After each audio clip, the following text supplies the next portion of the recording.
Yo. Well, go on, family tree. Yo. Happy New Day and all that good stuff. Hold on. Hey.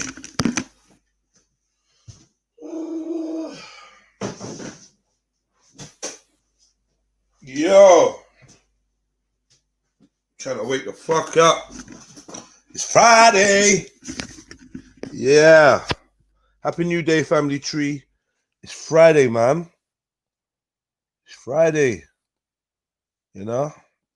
I'm gassed.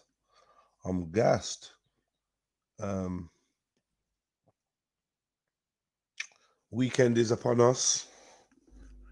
I get to establish a few things I've been trying to do. Looking forward to going studio, creating, and taking my foot off the brake a little bit, man. I'm not gonna push myself too hard this weekend, man. I need something. I need like a nice, powerful smoothie. I need like some pepper soup. So I need, you know, man, like Beefy. What one? Beefy, I need pepper soup, man. Pepper soup? Yeah. I might hook that up for you today, you know. It might be a lucky day today for you. It might just be a lucky day today, I swear down. Pepper soup, bro. Yes, I swear down, it might be a lucky day. If you have something this evening, you might be lucky, bro. Yeah, man. Welcome, though. I'm good, my G. Just, you know, get ready for the day and that. It's Friday. Nah. It's Friday again. Dead Fridays, but yeah, you know, like, let's be real. Let's be honest. Friday don't have the same. It's dead, bro. Friday, we be trying to gas Fridays for so long, yeah. But Fridays don't have the same thing. Because I was saying the other day, yeah. The thing about Friday was, even if you were staying in your yard, it felt special because there was options to go out. It's Friday. Yeah. So it's like, Friday. You know what? What are you doing on Friday? Yeah, you know what? I'm just kicking back, relaxing, you know. And that sounds good because it's like, yeah, because you could be out raving, bubbling, drinking, going restaurant, meeting at friends, bowling, whatever. Now, you're not cool. You don't get no cool points for staying in on a Friday. Every motherfucker's in on a Friday. Yeah. But you guys like, where were you last Friday? I was at home. Wow. Same place I was last at home on Friday, right? Monday. Yeah, man. That's how it feels. This weekend's has been killed. Yeah. It's been killed. I would advise everyone, if you got a bike or a car, do a couple hours on Uber, man, like delivery, man. Do a couple hours in your neighborhood. I know it's nothing, you know. Get out and be about energy. I'm gonna start some of that, you know, like because basically someone I work with does Uber Eats, yeah, and she was breaking it down. And it was like, yo, when she leaves work and that, she just gets in her car, drives to certain end, sit in her car, wait for someone a pickup, go pick up the food, boom, boom, boom, go back. They get me, drop it to the yard, sit back in her car. She said like she just spent like 4 hours out on the roads chilling, mainly chilling, and you go home with like some peas in it. You go home with a bill plus a couple hours, wrap that up. You're making your money in the daytime. You do a couple hours in the evening. I'm just saying, innit? We need to diversify our portfolios, and we need to find more streams of revenue. I mean, and as well, right now, like every restaurant now not doing takeaway. Everyone, corner shops, everyone's doing takeaway. Everyone's doing takeaway. Everyone is doing takeaway. And anyone could do it. That's why I'm saying it. Like, obviously, some of you might feel like you're too skilled, but I got skills in it. But sometimes it's the easiest things that just get you like no hassle money, and you just cut through. Do you know what I mean? Because in the end of the day, the goal is the peas. Yep. Look at everyone in the building, like up the thing. Flame is so racist, you know. He's a racist guy, you know. I'll come to realize. You hear what he's saying now? Saying, "LOL, Jedi show up at the door. Did you come to drop something or take everything?" Yeah, take whatever you want.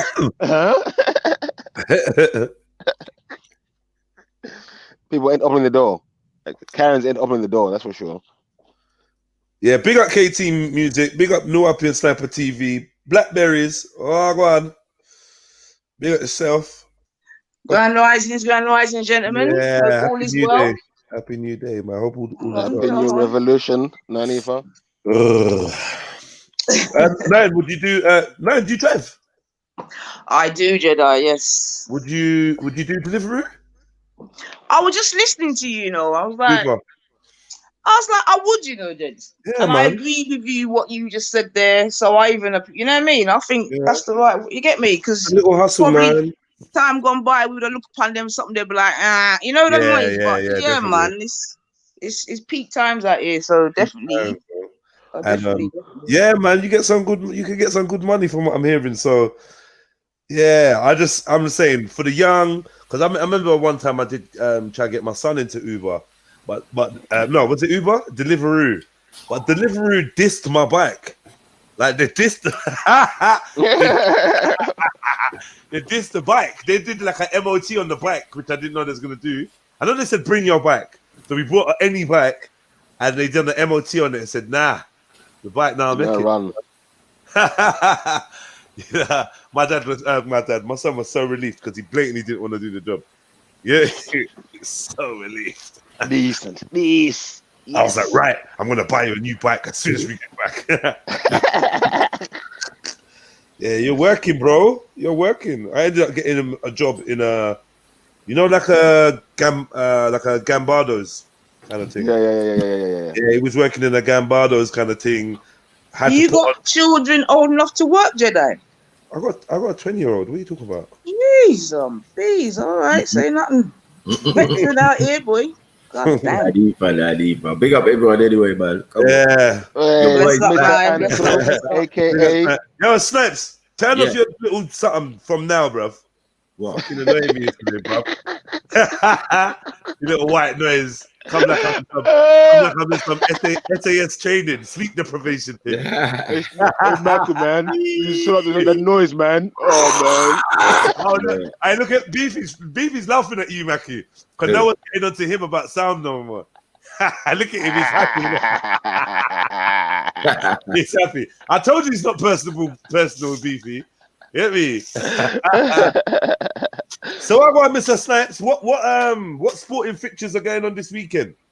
Premier League stuff. Premier League. Who's playing?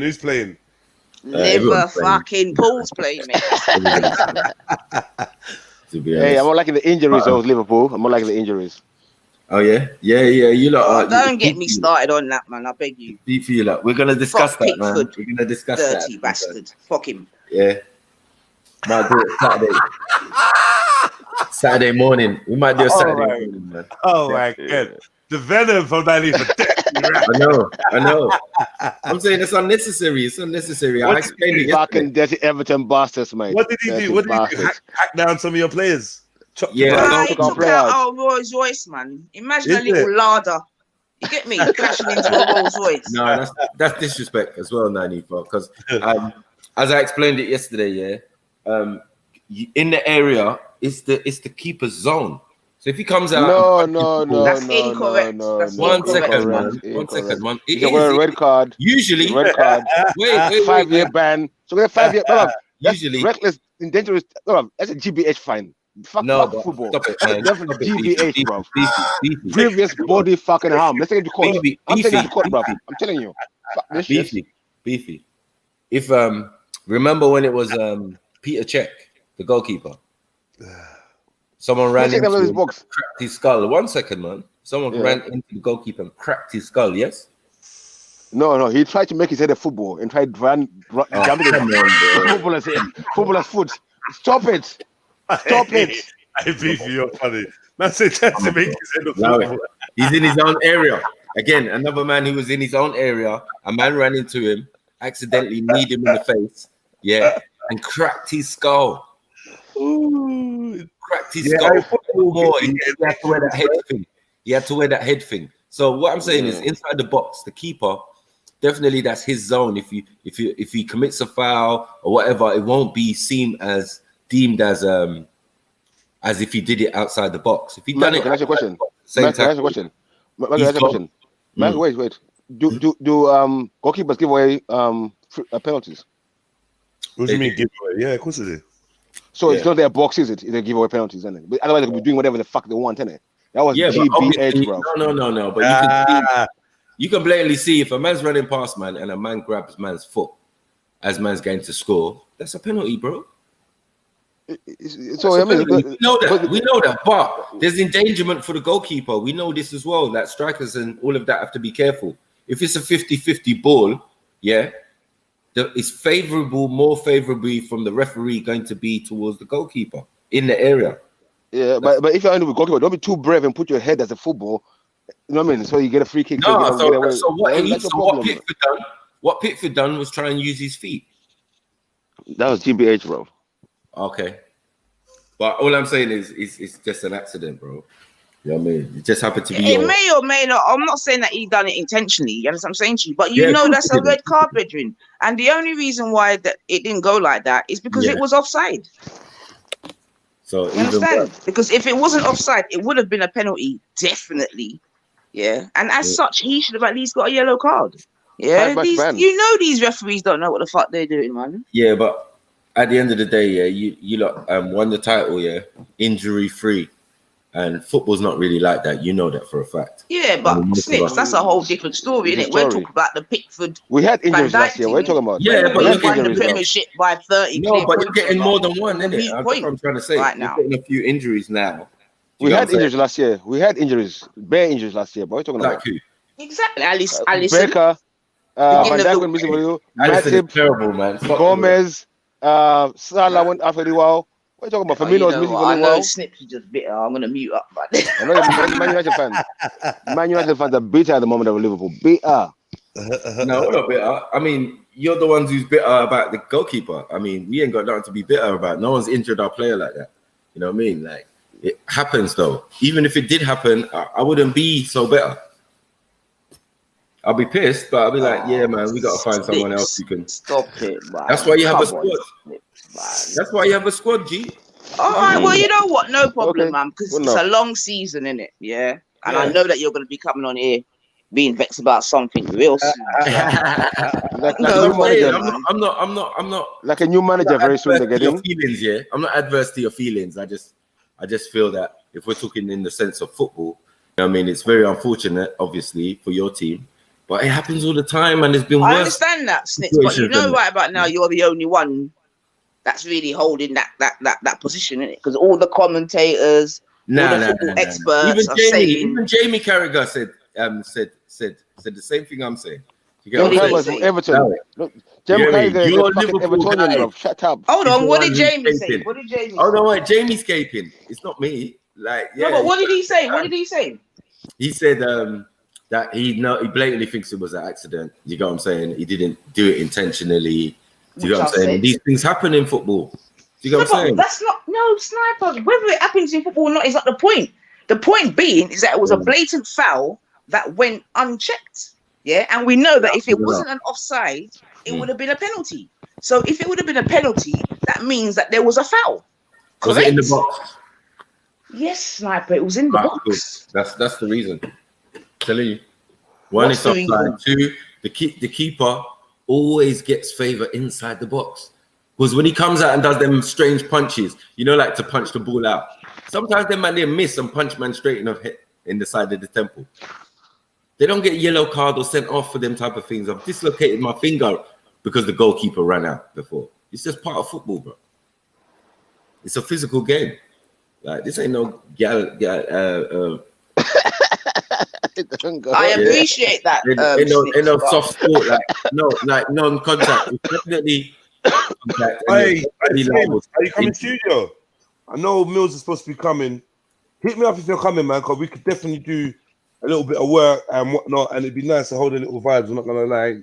I linked up with the brothers. I've been practicing as well, so I think by December I'll probably have to hit studio with you, man. Freestyle Friday is gonna be serious. When say December, you're gonna come studio. But yeah, I've got to practice. Yeah, I would give you at least 4 bars. Freestyle Friday and do some Lovers Rock or something. Hey. Well, you see, you know that's my flavor, man. But I am gonna try a thing though. I just ain't got the guts at the moment, man. Come on, man. Come on. No, don't do that, Don't do that. The pressure. You know the heart. You understand? You know it. No, not right now. Not right now. Yeah. Thank you. I'm not that good yet, man. Hey, but yeah, man, it's nice. I've got to write though. I think if I write it, I could do it, but I can't do it. That's why I rate you, lot, though. For real, when you can just do it off your dome, that's big rating still. I can't lie. But if I got a pen and paper, I could try a thing still. People do that still. Yeah. Let me run through the chats and big up everyone, car. The man, the day out, hit the like button, family tree, Friday. I don't know. How do you lot feel about Fridays now? I feel me and Beefy saying they don't have the same kick. No, I don't. They don't. You be happy, like, end of the week. What week? What was your week? Like, oh, mate. It's not end of it. It's for young people, man. It is, isn't it? Yeah, I just don't. But even now, I don't even think young people really. Young people don't rate Friday no more. They're not even rating it right now. Well, actually, they're getting school, so if they get school or uni or college, then they're like, 2 days where they're not doing that. But to be fair, we've had the best raving there. I feel it for the youth, to be fair. I feel it for them because they might never get what we had. Nah, never. My younger daughter's finding every excuse not to go to school.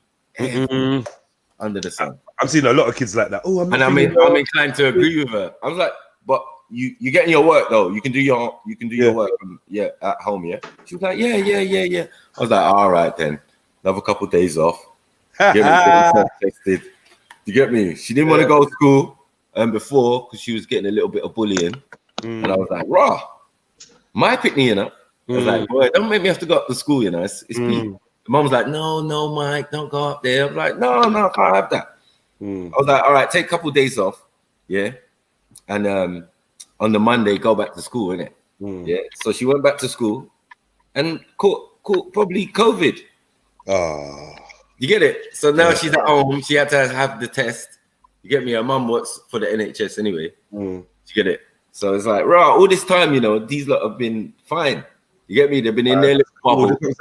School, man. School's making everyone ill up, man. And me working these kids, they try to lick me down, boy. They licked me down. Remember 2 weeks ago? You got your little anti-COVID potion, gents, that you've made up? I'm not gonna lie, I don't. You know, like refresh me. I'll go shop and get it today. I swear down. Like, what do I need? Use that black tea. I'll send you a video, man. Yeah, please. But it's like ginger, lemons, you know what I mean? Boil it up and whatnot. And then you just take like a little shot glass in the morning, or and a little shot at night or something. That's important. Yeah. To be fair, we should all be doing that just normal anyway.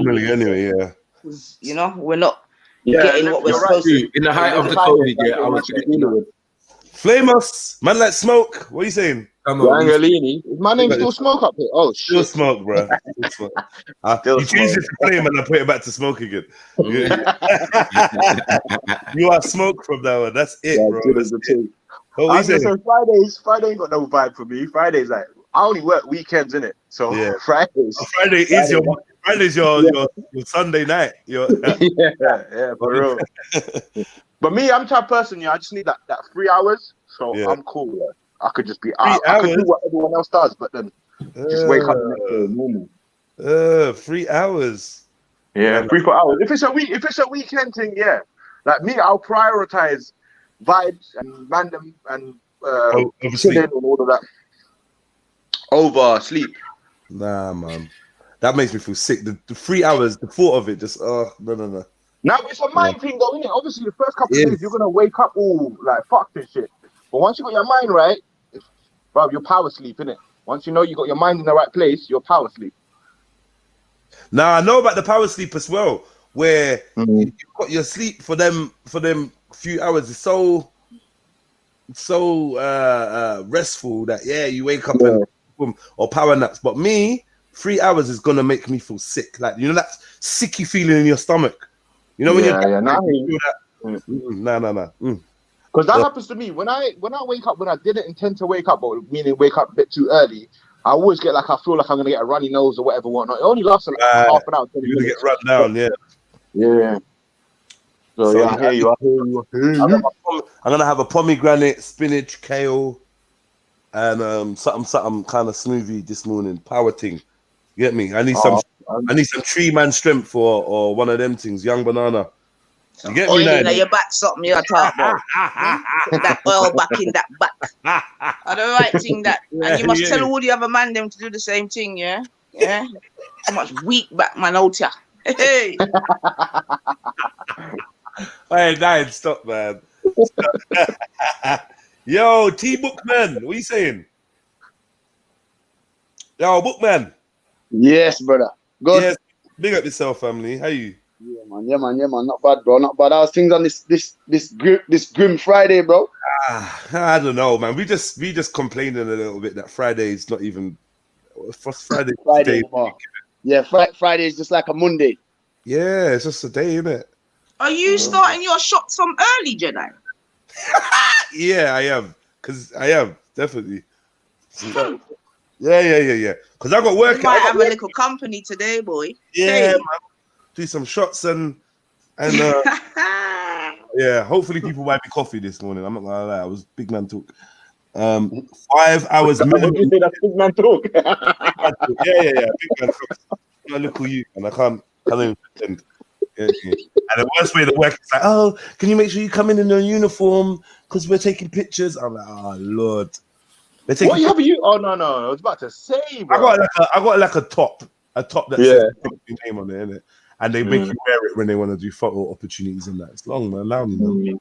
Allow me, man. But pick up yourself every day, though. And you're out here doing the COVID thing as well. You're going to the youths and shit like that, doing your thing. Like you're doing a multifaceted, positive thing. You get me? Oh, respect, man. Respect. Yeah, these youths love me, man. These youths actually, they love me, man. They're like, yo, Jedi, can you come in every day? Can you? Yesterday, I was slyly talking to Shani on the sly, and the little girl was like, leave my uncle alone. Stop trying to talk to him. She's trying to get my attention. She was like, stop trying to shout at Shani. I need to get set the youths on Shani, The only thing with working with youths is when you work with youths, you don't want to see your own. You can't have to leave. I don't need no more kids. Nah, man. I want to see that's the thing. I want to see no more kids, man. You're all the same. What do you think about this Birmingham going into tier 3, but they're saying the schools still stay open? I mean, I understand that. I don't get that. This whole COVID thing's a madness, though, bro. I'll tell you the truth. Really is. Trying to kill off the nation. That's what it's called. Man. Because they know once you're so worried about something that's infectious. Why are you sending these little minions in to like go and pick it up and then bring it home? Like, what are you like? This doesn't even make no sense. To kill us off, gents. Because the youth them carry it. Because you know, one sexist. Like, when it was March, it was. I think it was like 30% of the numbers that we have in now. It's way worse now than it is then. But the what they call the restrictions are dead now. Like, I don't understand that. It don't make sense. How I feel like we didn't need a lockdown in the first place then, if we don't need a lockdown now. Do you know what I'm saying? Right. Yeah, definitely. Yo, I seen a thing the other day on the news, and some guy must have he was at some debate thing. Some guys rang in and he's gone, listen, if you want to do this lockdown thing, lock down all the vulnerable people. So all the ones that have got some kind of slight infection, some kind of underlying issues, and all the older people, lock them all down, make them all stay inside, and then let us all just get on with life. That's how was it? Is it Iceland or Switzerland? That's how they dealt with it. That's the herd. That's what they call herd immunity. That's the herd immunity. You know, yeah, obviously something like the flu, it's been around for how many years, bro? You get me? Like, they can't eradicate it, even though they plug man to go and get flu jab every year. They can't get rid of the flu. It ever mutates. That's going to be COVID. COVID's here to stay. No, wait. It's on the strain of flu. Sorry, that is corona. Let's get it right. COVID is a strain of flu, innit? You get me? COVID is a corona. No, sorry. Yeah, COVID is a corona, just like influenza is a corona. Yeah, man. So and I'm seeing numbers like 2025, 2023, like how long this thing's gonna be going on for, blah blah blah blah. I don't know, man. It's scary times. I'm not gonna lie. You know what's fun though as well? We need to talk about a 5-year deal, isn't it? 5-year deal. Sorry. I was going to say they stopped furlough, so you have to go on universal credit if you can't go into work. Oof. Also, with Brexit, it fucks up a lot of it. Like, literally, what I'm seeing, and it seems like it's black and white now, isn't it? Like, the rich are going to get rich, the poor are going to get poorer. This is like austerity level, I don't know, 100. You get me? Out of chaos, you must have heard that saying, coming in your order. When there's nothing else to eat, bro, it's the rich what's going to get it, so they can amount all that money and that they want, but when things get really tricky, they're gonna but they've changed all the laws, my guy. Like literally, they've changed so many laws that obviously you see how law works here. There ain't no law until it's broken. It's all theory, innit? So now, now, we're sitting on a bag of theory that ain't been tested yet until someone breaks it.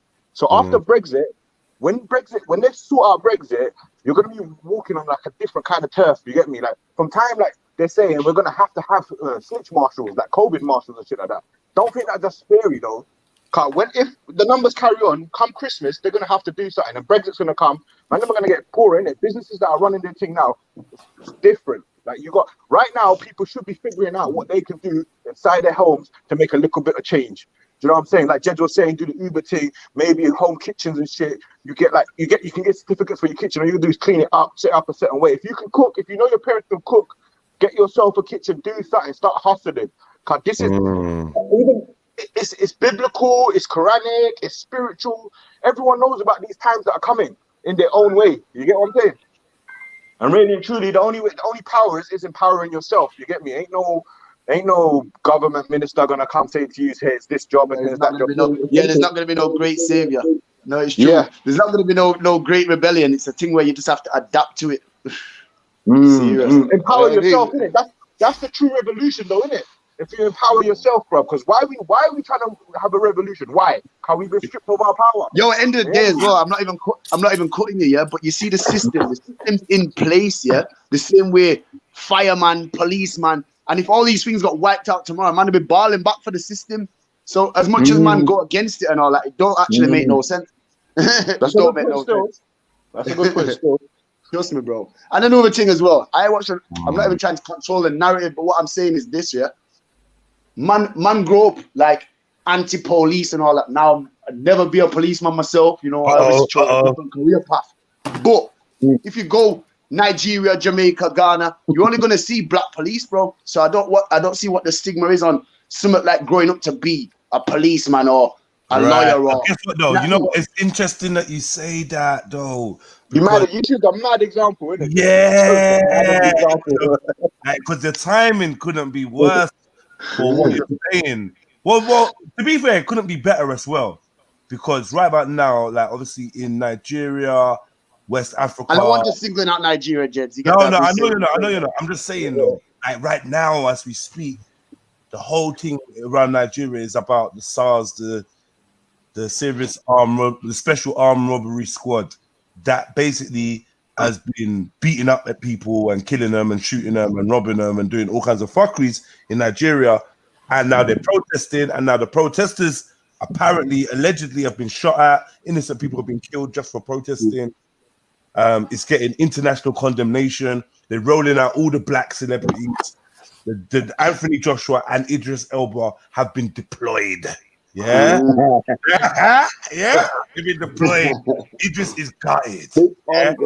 Idris is gutted. Oh, I'm gutted. Yeah, he's gutted. I'm gutted about what's happening in Africa, and we need to call on everyone. The UN. So what are you saying about Burner then? Burner saying, what's Burner? But they say they try to run up on Burner's yard, didn't it? Burner saying, the UK, you need to sanction Nigeria. Sanction them. Bring them sanctions. And then so we got African man calling for Europeans to sanction Africa. Yeah, but some of the Niger men are onto Burner though, isn't it, for saying that? Well, they should. I swear they try to run up in his compound and shit. And the police or whoever's run up his compound. I don't care. The Masons, the table, it's storyline, bro. It's storyline. I hear you. Yeah, man. It's all narrative. Narrative to help you see Burner Boy as being a man of the people. Do you know what I mean? And I'm not saying he's not, but this is helping. This is helping. I'm surprised they ain't rolled out Stormzy yet. Chewy's in a little bit of a beef. They put him to the back seat. They've rolled out because Stormzy would have smashed this. Get me? Hey, did you see his new music video? Who's Stormzy? Yeah. When did that come out? Yesterday. It's an animation thing, but I want you to watch like the last minute or two. It's a bit weird. Like, I don't know if it's got to do with the game that he's involved with, but it's just a bit weird. Man, if it's not a reply to that boy, man, don't want to hear it. Yeah. Nah, but Chris, you know what it was? I knew he was going to do this. You know what he done? He come with a normal commerce track here, and I dropped a 1-2 bar in there. So obviously, man's gonna burn, but it's not directed to everyone. Knew was gonna yeah, he said something about enemies or something, didn't he? He said some enemies, some shit, like an indirect shitty little shot at Chip. That means he's lost then, man, because he definitely came out for Wiley. So seemingly he don't want it with the boy. Chip. No, you lot will hear it though. You lot will hear it. It's not just a hook. There's like in the first verse, there's a 4-bar, 5-bar about him, but it's not like he's tried to do the boss thing, innit? He's carried on moving forward. Everyone knew that's what he would do. Hold on. Why is man going to man's yard though? I saw the video. Why is man going to man's yard though? What's going on? Yeah, but then he can't. Man, I'm saying that they didn't show the whole video. King of months ago or something. That was nothing to do with that fucking like them. Man, not even in beef. Some commercial thing. Like that album. Run out of bars. Ship dog run out of bars. Man's went to man's yard and man wasn't in, and then the gal is shouting out the window. You get me? It's disrespectful. Come around here, Stormzy. You get me? Doing roadman stuff. It's true though. You're doing roadman stuff, and you're way past that, bro. You can't drop a diss track. You can't drop a diss track now. Huh? But you can go roadman's yard, but you can't drop a diss track. Boy, no, but I don't think he rolled out like that. I don't believe that was a ride out. I do not believe that was a glide. Like, no way. That can't have been a glide. I don't believe it either. It was something. Maybe he was just thinking, yeah, I'll just go and punch him up. You get what I'm saying? No, I think it was a talking thing still, but obviously he might have tried to intimidate my man. A talking thing, 4 or 5 man up. Yeah, dressed in black. Come on, I don't believe they can punch him up still. Remember that? All of this dressed in black. Stormzy might not be a bad man. He's driving a Lambo that's directed his car. I'm not driving missions in their own car. Come on, especially a Lambo. Come on, you. Stormzy didn't film it, you know. So let's not. You can't call it clout. Stormzy never filmed it. He never filmed Someone it. else filmed it. Yeah. Like Stormzy might not be like actually really be the wickedest gang man or a real super greasy guy, but he's a real youth. Like you see. But this is what I'm saying though. So why are we negating the fact that because he's been on road, he knows he's why are you trying to make him dumb and say he would do something like that? That's negating the road thing. Saying that he's gonna glide in the Euros, the poor man blacked out, middle of the day. He's not chipping into the police. He's going to beat man up, bro. Yeah, beat man up, man. You think he went out there to bun a zoo and have a drink, bro? Yeah. Nah, but what I'm trying to say to you, like, come on, Flame, stop. Put the cape down. Put the cape down. Okay. Go on, carry on, Flames. Let's listen to you. Go on. He's in a Urus, a Lamborghini Urus, yeah. Yeah. That's what I was saying, though. The man actually rolled out in his Lambo that's registered to him. It don't make no sense. What's he gonna do? Go there and fuck up Trip and get arrested straight away? It don't make no sense. No, he was just gonna beat him up, man. Just normal man. That's how we do. Not everyone is a snitch, you know. I gave you my Roadman might do that. No, this brother ain't rolling on man to go punch up no guy. That's career-ending shit, man. That's career-ending shit, bro. You think these man are not with their millions? With his millions? No, seriously. Wait. Can you play the video, Jeds? This is from Tottenham. Of him running up, of him rolling up. One. This man. Stormzy one.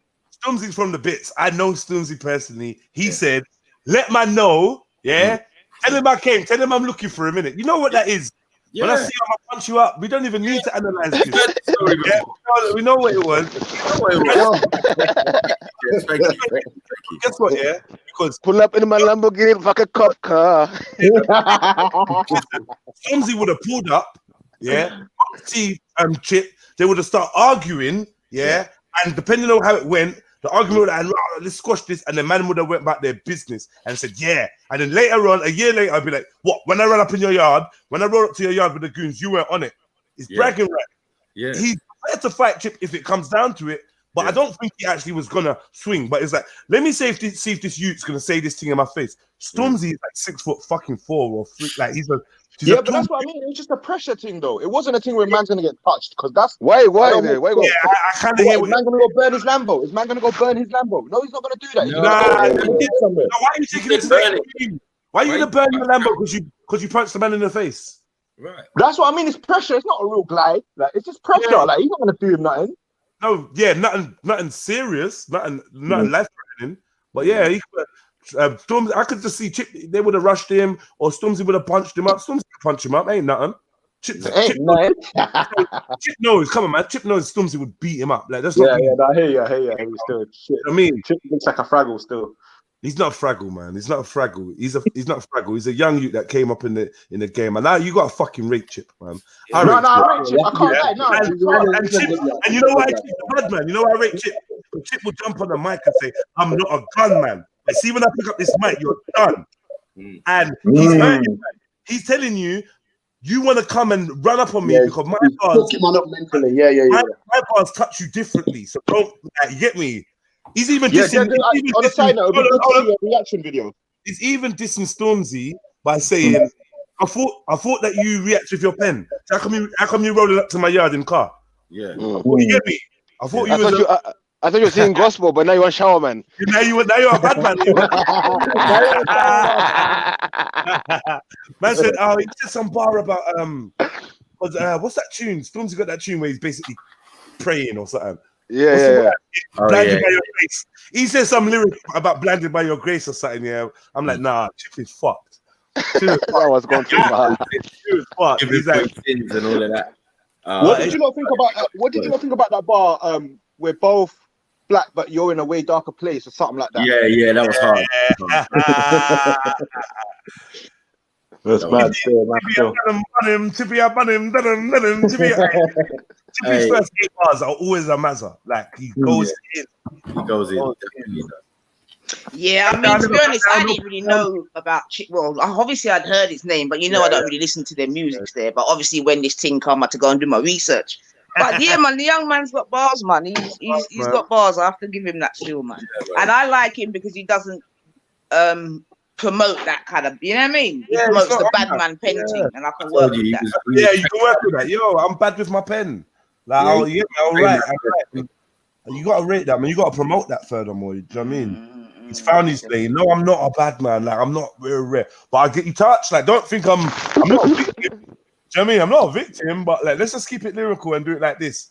Enough man from Tottenham got Chippy. Let's not front. Enough man tried to touch Chippy, but obviously, like, my people control that. Chippy been touched way too many times, though. He's been jacked and too many times. Yeah, but the people who he's dealing with, who are Mandem, who brought him through, they and Spice's brother being one of them. So these men are not sneaky. They're cool. They're Mandem, but they will phone feds. When it came to the Chippy thing last time, and the big man on the block tried to move to him and tried to do some extortion, they just called feds, bro. It's called feds, no long thing, like Ross. Because this music industry stuff, this is man's bread and butter. And these men are fraudsters more time, in what they do. in the ends. You know what I mean? They're not known as bad man or nothing like that. So that's the kind of example Chip's got to work with. So people need to be careful. Oh my boy, my catchphrase. I ain't vouching for no one. So yeah, get me that you say that. You know the guy. You know who else I listened to? Sorry to cut in, and I was like, wow, because Big Nasty, he's got some bars too. I didn't even know about that youth there, but yeah, I mean, why is everyone looking sideways? Why is everyone looking sideways? And that they're bare crickets. What's going on? So we say no, big Nasty don't get. I heard some of his 5 in the booth, and I rated it. I give a fuck, man. No, he's all right, man. He's all right. I couldn't know. Why did everyone go inside? I felt it too, though. That was like, I know. No one ever ran to agree with you on that one. I don't know. I know. But yeah, man, I like it because he was the story. Yeah, because I like story. He's all right. He is all right. He's all right, man. That's it. Peace. He's got character, man. He's more funny than anything. I think he's more comedian than a rapper. But he's got skills. Millions is all right. Millions is all right now. If you talk. He needs to learn how to breathe. You know what I mean? Too nasty. Yeah, once you get fit, you're gonna be live. In fact, Jedi, I think you could put together a little fitness program for 1 and 2 people online, and you know what I mean. Let me lose my belly first. That's what He's trying. He's doing a little martial arts, boxing. And MMA and that. Yeah, because he needed to, bro. He's gonna die. I've been with him, and he's breathing. He's breathing. You can hear from far away, bro, and you're standing right next to him.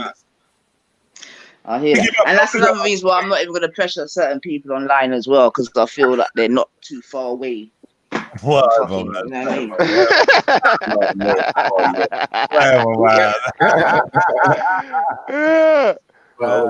Ice cream. Little Sims is probably the hardest UK artist, yeah? Say nothing.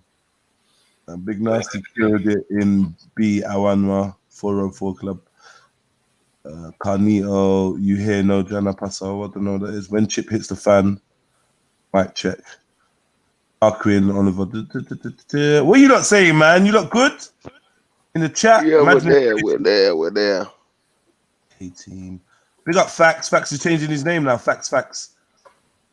A-Team's rating Stormzy's new song, Let It Rain on My Enemies. Yeah, that's what I was asking, if you can play this new thing, Jed. No, that's dead. No.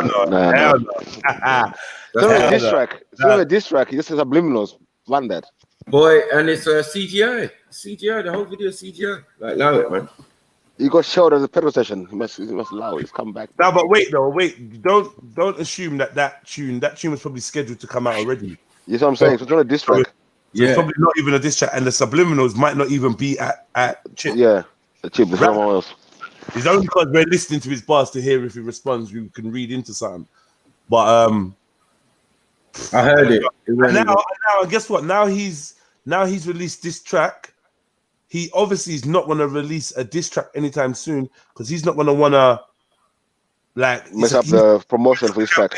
This is how I see it. I think this is how the artists work. So I don't see him promoting anything else while this is out. So I don't know. You might not hear that. Wiley's gonna jump in. We're gonna have things celebrating his win. Chip, yeah, big up He's Chip. gonna make more tunes. And I think you deserve a win, because like you talking all this king of grime and stuff. Yeah. Sorry, Stormzy, like you're a good guy, bro, and I check for you, but if a man's definitely gonna send for you if you're gonna do up King. Yeah, if you're doing up King, man's gonna send for you. You know how the grime thing goes. It's not personal. Come on. Even if it is personal, it's not personal. I don't really feel like you dealt with Wiley like how you should have either, if I'm gonna be real. But just because Wiley, I don't think Wiley's not that good to me. I don't really overly rate Wiley. Like, he's a rapper, I was MC. So, but I just didn't really rate Stormzy's. I feel like Stormzy could have come harder for Wiley. I don't know. That clash was dead for me. I'd like to hear Stormzy battling someone like Dot Rotten. Woo-wee! Yeah, he's dodging them real beats. But obviously, Dot Rotten's just not bad, isn't it? Like in real life, but he lyrically, I think Dot Rotten's probably one of the best. Yeah, but you know what the point is like, boy, as I said, man, if man outbars you and you're a big guy, you just on road normally you just beat him up, innit? Fuck it. Standard. People don't What you say? I know what stores he's coming from. You get it? Yeah. His name's Mike too. Yeah. Michael. Oh, Mike. Oh, what have you done? I'm used to it. Yeah. Yeah, they were all hotting up first name basis and all sorts. No, I think it was what's his name who was doing that? What's his name? Mr. Obi. Fuck's sake. Why? He was the one. Yeah, he was the one talking about Michael. Why did you do that? Oh, they just want an excuse. You know what I mean? That's like me going to that white guy's yard that he mentioned. You get it? Ed Sheeran. And being in the car park. He said he was not a good look. It wasn't a good idea, bro. Yeah, there's moves and there's moves. Yeah, but man is bringing the road thing. You can't leave it, bro. If it's in you, innit? So I understand where Stormzy's coming from. Yeah, little runt talking crap to me. I'm gonna go see him quick. Ain't no skank thing or no nothing like that. Yeah, I don't think he thinks Chip's worth that. Probably slap him or something. You know the ones there. Shake him up a little bit. Embarrassing. You know the ones like outside his yard and that like thing, or come in his front room and that, and then make a video. You get me? Yeah, we're in Chip's yard. What? Man can't tell us nothing, blood. And make a tune in his yard off. So fuckery. You know what I mean? There's levels to this. But yeah, obviously man couldn't get in still. Mad thing. Entry denied. Plan B. You can't send for the pen. Send for the pen. Mm. Mm-hmm. Yeah, man. We gotta do better, man. We gotta do better. Loki did fuck him up, but like Loki fucked him up on a bare bars. Like Loki's my guy too. So I feel like I'm actually in the middle of some of these people. The only person I don't know out of this lot is fucking Chip. I've never met Chip, never seen him in real life. Don't have nothing to do with Chip. But Loki, that's my neighbor, man. Loki's my guy. And he fucked up Chip. He did. What did he say? You little pregnant alien head. Like he was Loki. Go listen to Loki's diss on Chip. Like, a lot of you don't remember that, yeah. It was hard. Like, yeah, Loki goes in. But it was very wordy. You know, like you know how Loki is, isn't it? Very wordy, like enough words and yeah.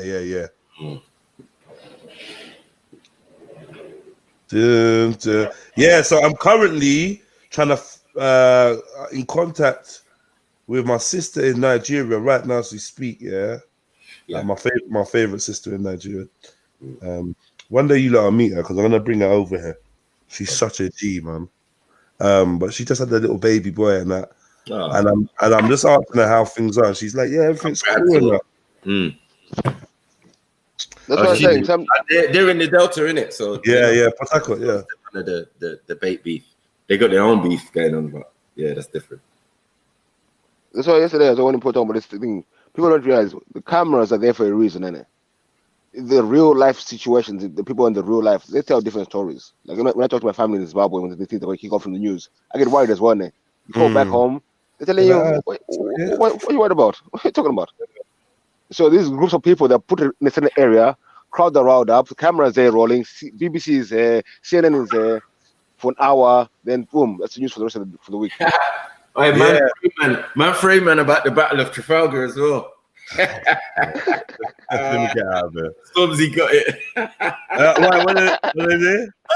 Where was he? What's it, man saying? Where was you? Why didn't you ride out? What's man saying? You should have been riding out at the Battle of Trafalgar. His spars, his little speech or whatever was weak. You get me? And man got upset. I was like, what? And he was like, yeah, man was going there on a clap chasing thing. And no, it's too much. You know what? I'm not even going to lie. When I went to the Battle of Trafalgar, the first person I saw, the first person that stopped me was, who was it? It was a big artist. Who was it again? Oh, it was Fecky. It was Fecky. And I don't know Fecky from nowhere. He stopped me and he's like, yeah, I rate you lot's thing, I rate your thing, and yeah, your thing is different. Or you never. And I was like, yeah, you know what, big up. And I felt the realness from man. I know he's a Southie. I know he's from Ghetto. I felt the realness. And then there was was Stormzy there? Yeah, then there was Stormzy. Yeah, Stormzy was there, yeah. Stormzy like, Jedi, rare. So there were some guys behind me. They're like, bro, who's this brother? Like I heard man say, bro, who's this brother? Because people recognize me with mask on and that. Yeah, I don't even know. then after that, it was the big hench arms Corleone. The brother so massive. He tried to lift me up with a handshake, but they were bare there. I was like, you know what? Yeah, for the right reasons, you lot actually do come out. Like Stormzy, I'm never gonna chat shit about him. I've seen him in too many places where I'm like, you know what? Even if you've been sent here, I'll still slightly rate the thing. I'm not gonna. Cause Grenfell, what is that Grenfell? Yeah, you're genuine. You're genuine. When you talk to the people, when you talk to the youth, you're you're sincere, innit? Regardless of whatever the industry, you're actually sincere. Like I was with Stormzy at one of the Grenfell things, and it's like I was bopping through the crowd, and I ended up like doing security for him, getting him through the crowd and that, and I'm just observing him and like he don't want to be like. He's not like, yeah, I'm here. That's me, Stormzy. He's trying to find quiet places to stand and chill and boom, boom, boom. But any youth that tries to interact with him, he gives them time. Any youth, oh, Stormzy. And I'm like, yo, allow him, back up. And he's like, yeah, well, go on. Can you sign this? He's like, listen, I'm not going to lie. If I sign this, I'm going to have to sign everyone's, innit? But if you catch me afterwards, I promise I'll do it for you. Like, I'm going to be walking through that way. But like, it's, like I rate that kind of humility because it's mad to be like somebody like Stormzy. It's mad, man. It's easy to judge, you know. Like so, if he's made a little mistake, like pulling up on a youth's yard, he just thought he could still do things like that. Yeah, do you know what I mean? I do agree. Yeah, you just can't though, innit? Like more time. That's how these men get robbed in that because they think you're a multi-millionaire, bro. Yeah, they think they could just run to the shop. Let me just run to the shop and grab a juice or and then that's when the ops bump into you and and they rob you and take your picture and take your video. Why are you running, Stormzy? Why are you running? Like it's picture you. So when you see a man rolling with 5 man, I get it, man. I truly get it, man. I truly get it why you're running with people. But the people you're with try not facilitate fuckery or make that. Get me? If one of your boys is gonna blow or is blowing and is like doing good and you're around him. Just do all his dirt, man. Do all his dirt. All his dirt. Don't let him do nothing. Stay there. Let a man say you can't fight it for yourself. I don't care, but you're not doing no dirt. You get me? That's like that's what them man there in like OFB and them man there should be doing. All them kind of man there should be looking after. Like, don't let your top stars get nicked with weapons and that and go jail and do bad. That's long, man. Hey, that's like the riots. I had to keep Black in the house, bro. Yeah, my brother had to keep Black in the house. This nigga was itching to go out there. He was saying, bro, for your public profile and all that, this ain't gonna help, bro. Trust me. You get it? He was itching. Can we go? But I'm getting reports because I'm phoning man who are there. You know what I mean? Outside the police station and all of that, Mark Duggan stuffs. Yeah, he's really itching, ready to go out there. And it's a good thing. In the end, he thanked man. Yeah, he would have been all right. He would have went out there and linked. No. No. It was real things in it because real man was out there. I'm joking, man. Nah, I know what you're saying though. Cause I didn't even see that. I didn't see that you in the video when they were talking to the police and then someone pushed someone, and then that's how it all started, bro. That's literally the starting of it, yeah. Yeah, like a playground. Yeah, it was just like, they were outside the police station. Police were supposed to come out and tell them certain things. Yeah. And they were very vague and whatever. Yeah. And it turned into a pushing match. One officer decided he wants to push the people then back. You get me? It's the family who are asking questions. You know what I mean? Were there with other people, or my people, should I say. Yeah. And I saw what happened, bro. I saw someone push someone, and then it went left completely. Peak. Yeah, man, just ran over the road. Oh yeah, chicken shop. Let me ask you something though. Okay, maybe I feel like are you saying that this was organic? 100%. It was organic. That the riot that happened, that's the trouble that started in Tottenham was organic, or was there instigators what do you think? No, I would say there was some instigation there, and it definitely not organic in the sense of we had real OGs hiding in alleys and all of that, like, you know what I mean? That's premeditated, isn't it? Wouldn't you say? Oh shit, yeah. Oh, see, okay, yeah, I hear you. Yeah. Oh, yeah, I hear you. Yeah. So what you saying? The people? You saying? Are you saying the people or the popo though? The people. Like you say, real OGs were on standby. Yeah. Okay. Right on the thing, avoiding the cameras, innit? So we're gonna stand in they're gonna stand in a place where, or in an alleyway. There's loads of alleyways around that area. Do you get it? Don't say too much. Don't say too much. Yeah, but yeah, it was one of them ones there. So I was getting the reports from different positions outside of the police station, and also from the OGs and the man. Oh, sorry. Major League, behave yourself. See when we talking sound clashes and rapping and battles, like I'm feel to delete your comment. Don't even do that. Don't even do that, please, please, bro. My man can't even talk properly. Who? Bro, I don't even want to say it, bro. Just forget it. Get me? Just forget it. I'm not even gonna say it. Oh mate, oh mate. Big him up though, not on a personal one, but has to be. It's not a friendship thing. This is music we're talking about. It has to be real. Nah. Tinchy Strider, no. Please, just say no, please. No. Like from Pay As You Go days, from when he was on Rinse FM with Wiley. Things in boots. No. Stay over there, bro. My bugbear is rappers with speech impediments. If you can't even talk properly, like I'm not trying to hear beefy rap, bro. I don't want to hear beefy rap. And then don't tell me that Beefy's now the hardest rapper out there. I don't want to hear it, bro. Beefy's my broski. Yeah, there's rappers out there that can't even talk. Yeah, clear. They're not clear.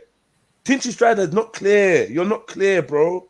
And you shot to the top of music. How? That's when I knew the devil ran this thing anyway, but it weren't about talent. Not gonna lie to you.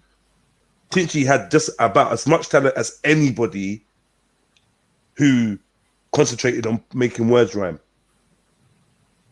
That's it. Yeah.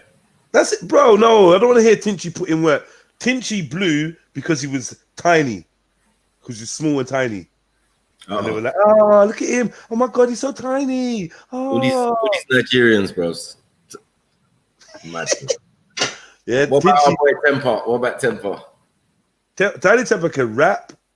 Not like he's not the best. He's on a different level to Tinchy though. Tinchy can't trap Tiny Temper. Tiny Temper can rap and that. I'm just not really feeling him. Seems a bit gay, a bit feminine. Yeah, too into fashion. Kanye kind of vibe. I'm good. Kanye tricks me. I'm not getting tricked. I'm not supporting you weirdos, man. Big up. And that's nothing. None of this is personal. But when it comes to music, no. Man can't chat to me about what's his name again? What's his name? Tinchy. Nah, the guy we just chatting about. What's the other one? There's Tinchy and Tiny. Tiny Temper. Yeah, I don't want to hear nothing about Tiny Temper, man. I'd rather hear about Tiny Temper than Tinchy. Tinchy, just you're out of the game, bro. Yeah, you're out of the game, man. Move, man. Move. That's the way. You're blocking the view of actual artists. I don't want to see you, man. And yeah, I don't want to really care about Tiny. What happened to the reptile youth, man? Oh, who's that? What's his name, man? The reptile youth. This He's is the one who made it the most, isn't it? I see him on the news. You Wretch? No. Wretch looks like Black Benjamin Button. I don't know what Rich is. I don't know what Rich is. I don't know. Big up Rich. I don't know what Rich is. I'm not Rich. Yeah, I don't know what it is about Rich. It should be Rich 57. Rich is so comes across so peaceful and and I don't know why. You can't be like that in Tottenham. My spirit just don't feel him. I don't know what it is. Nah, that's snake energy there. You see that snake oil, snake. Yeah, that's snake energy. Yeah, I heard about Tottenham. You get me? He's from Rico's bits, isn't it? You get me? So if you're not like Rico, like animated and you're not normal like the man them, and you're like that. Really? Yeah, R&B. Hold on, we need that R&B niggas in the end. There are such things. But usually they do R&B, innit? Like if he was in America, he would have been in some group troop or something, or you know. Yeah, Fight Club, yeah, definitely. Big Up Goods is definitely one of, if not the most underrated grime artists. Yeah, Dizzle, that's it. Dizzle? Dizzy? That's the little reptilian, man. Oh shit, is he a reptilian? Hey, this is bad though. Like, this is in his own lane. He's masoned up. He just brings out a tune once or twice a year, and he's just doing his thing. Excuse me? Yeah, I rate Dizzy, even if he's not the best. He's in his own lane, and I like his music. And Stop right there. What do you mean? What do you mean masoned up? What's going on? Talk to me. It's Dizzy Rascal, man. You don't feel Dylan's energy. You don't see the lane that Dylan's in. He's a blessed brother, man. He's a traveling man. You know, clearly, man. Clearly, I feel like I can see who is in the schools and who's not. Dizzy is one of them. Yeah, he made it. Definitely made it, because once you was on the news and they were asking you questions about politics and that, I knew it was game over. This is one of them. Hold on, wait. No, sorry. My boy Mike GLC. Yeah, when I saw him on the news as well. Nah, Mike's not a Mason. No, I'm saying seeing them on Channel 4 News, and thinking that they can ask them questions. Yeah, but that's a little bit dangerous just to start saying anyone that's on big media, whatever. You know what I'm saying? That's a little bit. I didn't say anyone. Not anyone. It's on the news and they're asking questions. Is Dizzy Rascal a Freemason? Yes, I believe so. And I believe that he shows you, like, you gotta watch his videos. Dizzy don't do shit videos, and probably never has. He's concentrated on being this guy that releases once or twice a year, brings out banging videos, and keeps it moving. He's cutting checks all day. Like, Dizzy can't be pulled down. He's not on the level of these men. He can't be pulled down. Yeah, he's the pioneer. He's on another level, man. He's on another level. Definitely in another zone. That's what I'm saying. When I'm seeing him on news and they're asking him about would there ever be another black, do you think there'll ever be a black prime minister? I think it was when Obama was coming in. What did you say? He was like, boy, I don't know, maybe I should run for it. Shit. Please, cuz, like, we don't need man like you doing this job here. You get me? There's other men who are quite qualified. Let me ask you something, yeah. Do you think Dylan, like, while he got the MBE and got shamed, Dylan's just held it down. He just held it down and cruised. And I don't know if you remember, like, every white person liked Dizzy Rascal. They were never intimidated by him or nothing. They like boy in the corner from that. Dizzy Rascal come on any breakfast show, do anything at any time. He just don't oversaturate himself. I was intimidated. He was definitely scary. He looked like a little African demon to me. That's scary, right? I mean, if you had a model of Dizzy on your mantelpiece, that's Shaitan there. When he's doing the eyes, demon eyes. Yo. Big up Dizzy, man. I've met him a few times, and he showed nothing but love. He even I had a clothing line back in the days, I met him at a couple festivals. He put the top on for man. He took pictures. He promoted it. Did videos. Dizzy got us backstage. Like, Dizzy's a cool guy, man. Met him a couple times, like yo-yos. Just don't go Napa and them type of places with Tottenham youths. Just don't do stuff like that, because it won't help. Have you been Napa, Jedi? Nah. I was warned not to go, man. I said, don't go. And did you do IB for? Nah, I didn't go. Didn't do none of that. I know Nico was there, you know. Let me see your fantasy. Yeah. Yeah, you know the settings. Yeah. Hey, Snips, you come in Pasha. You not doing me bad, man. But to be fair, I didn't do them Friday. I went where. Have you heard of an island called Eos in Greece? See, you're dealing with you're on another level, man. Yeah, that's where I done my thing, man. That's before I beef for Napa. I'm sure, you're 18 to 30s and that. Eos or Eros? Eos. Yes, man. It's one of the Greek islands. Club reps and Club 1830 and that. 1830 things. You get me? Nah, it was European hedonism. I know. Yeah. We know. Well, yeah. But it was more. Yeah. Hey, I remember when I was growing up here. I used to watch. When I was young, I used to see Euro Trash. Yeah. And one time I watched one Euro Trash. Yeah. Because it shows you little dirty things, and I was a little dirty boy and that, yeah. And they showed me this thing in Jamaica called hedonism. I don't know if it's still right. I remember One or two. One what? There's one. It's every year. It's yearly, isn't it? There's two. No, there's 2 places. It's a place, isn't it? It's a hotel. It's a place. It's a hotel. Resort. And They've got them in every country, bro. Let's get it right, bro. Every country. There'll be a hedonism in Nigeria, you know. Where, no way. Yeah, of course. Yeah, definitely. I'm telling you, where Europeans go and walk around butt naked. Like, yeah, they do stuff like that. Do you know who Silverback is? Huh? This person in the chat's called Silverback. What are they? Is that their normal regular name? They've been worshipping me for about 3 weeks straight, man. Yeah, I think it's a sister still. No, don't say that. Silverback. Nah, that's not a woman, man. That's a man. Silverback's a Muslim brother. But I Silverback's my G. We play Silverback's the one I play Resident Evil with. He's the one that well, just tell him if he wants to worship me, just do it properly, man. You know what I'm saying? He's a mole. Everyone's a fucking mole. Silverback, who are you? Man. He's committing shut. Sorry, my bad, Silverback. I thought you was a female. So.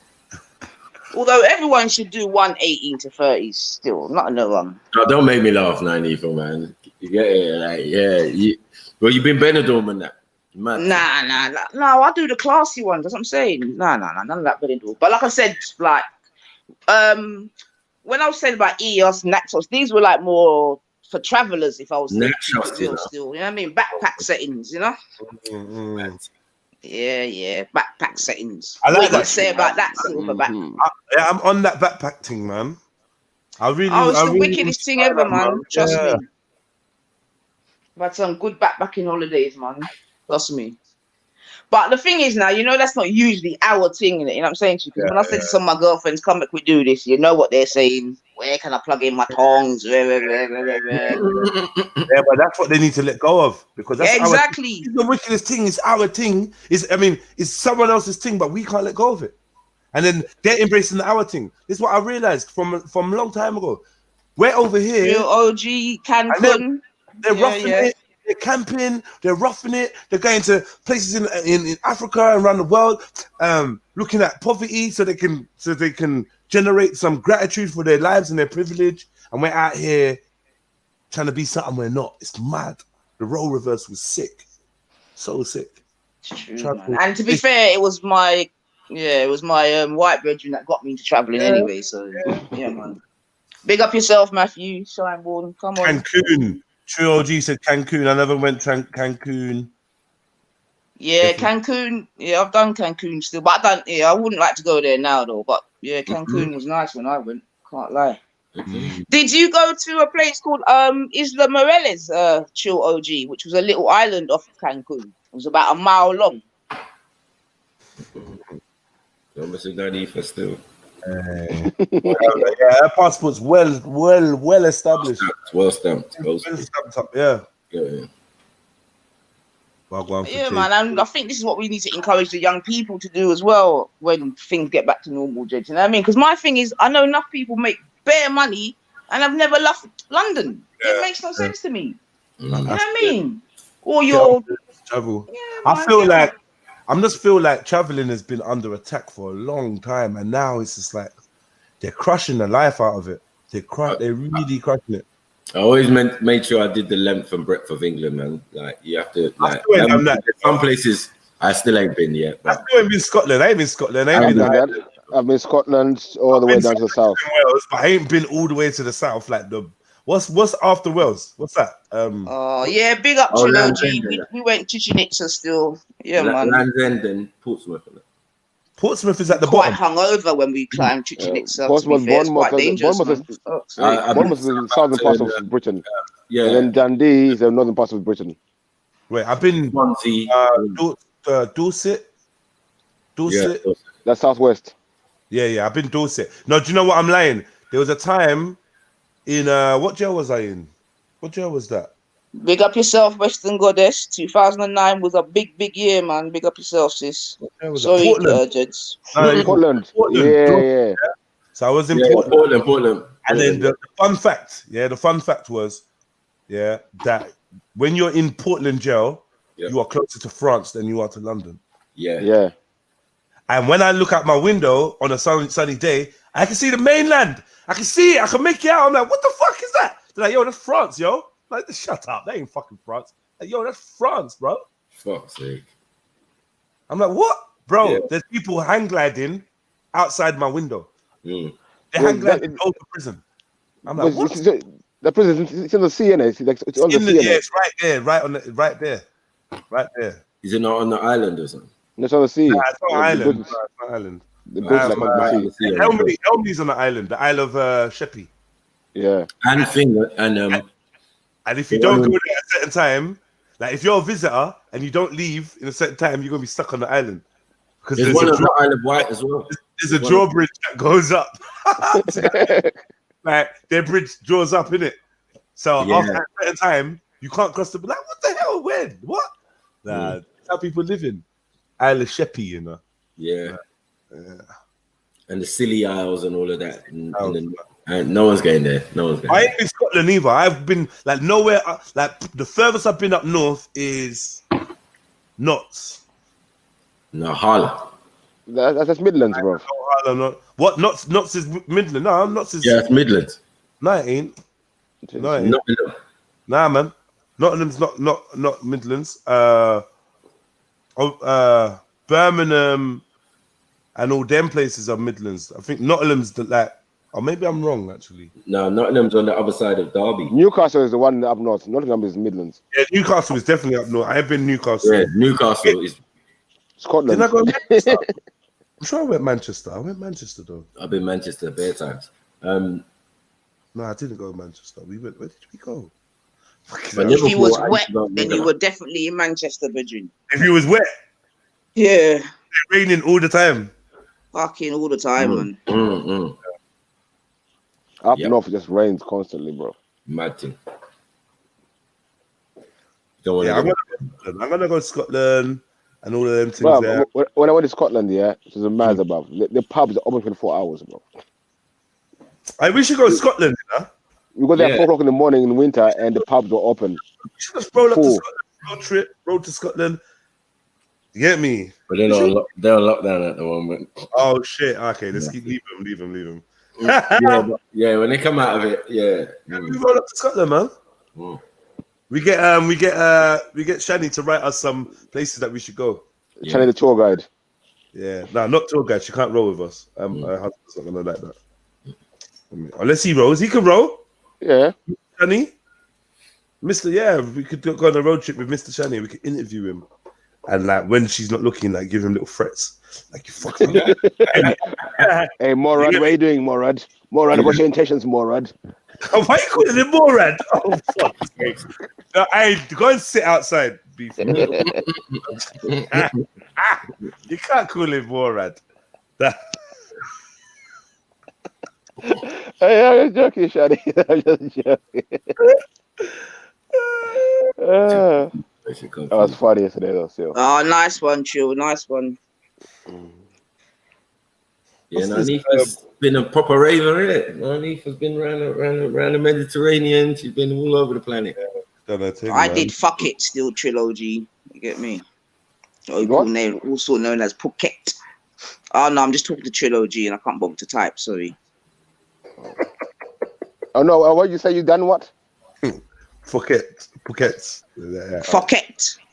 But it's called Phuket, innit? It's Thailand.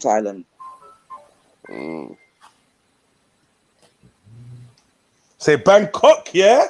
Them places there, Trilogy. Bangkok. You got to take mushrooms in the highlands, says Phoenix Storms. You sound like you trying to. What are you trying to do? Trying to sacrifice? Have you ever done mushrooms, Jed? Mega finished, Tom.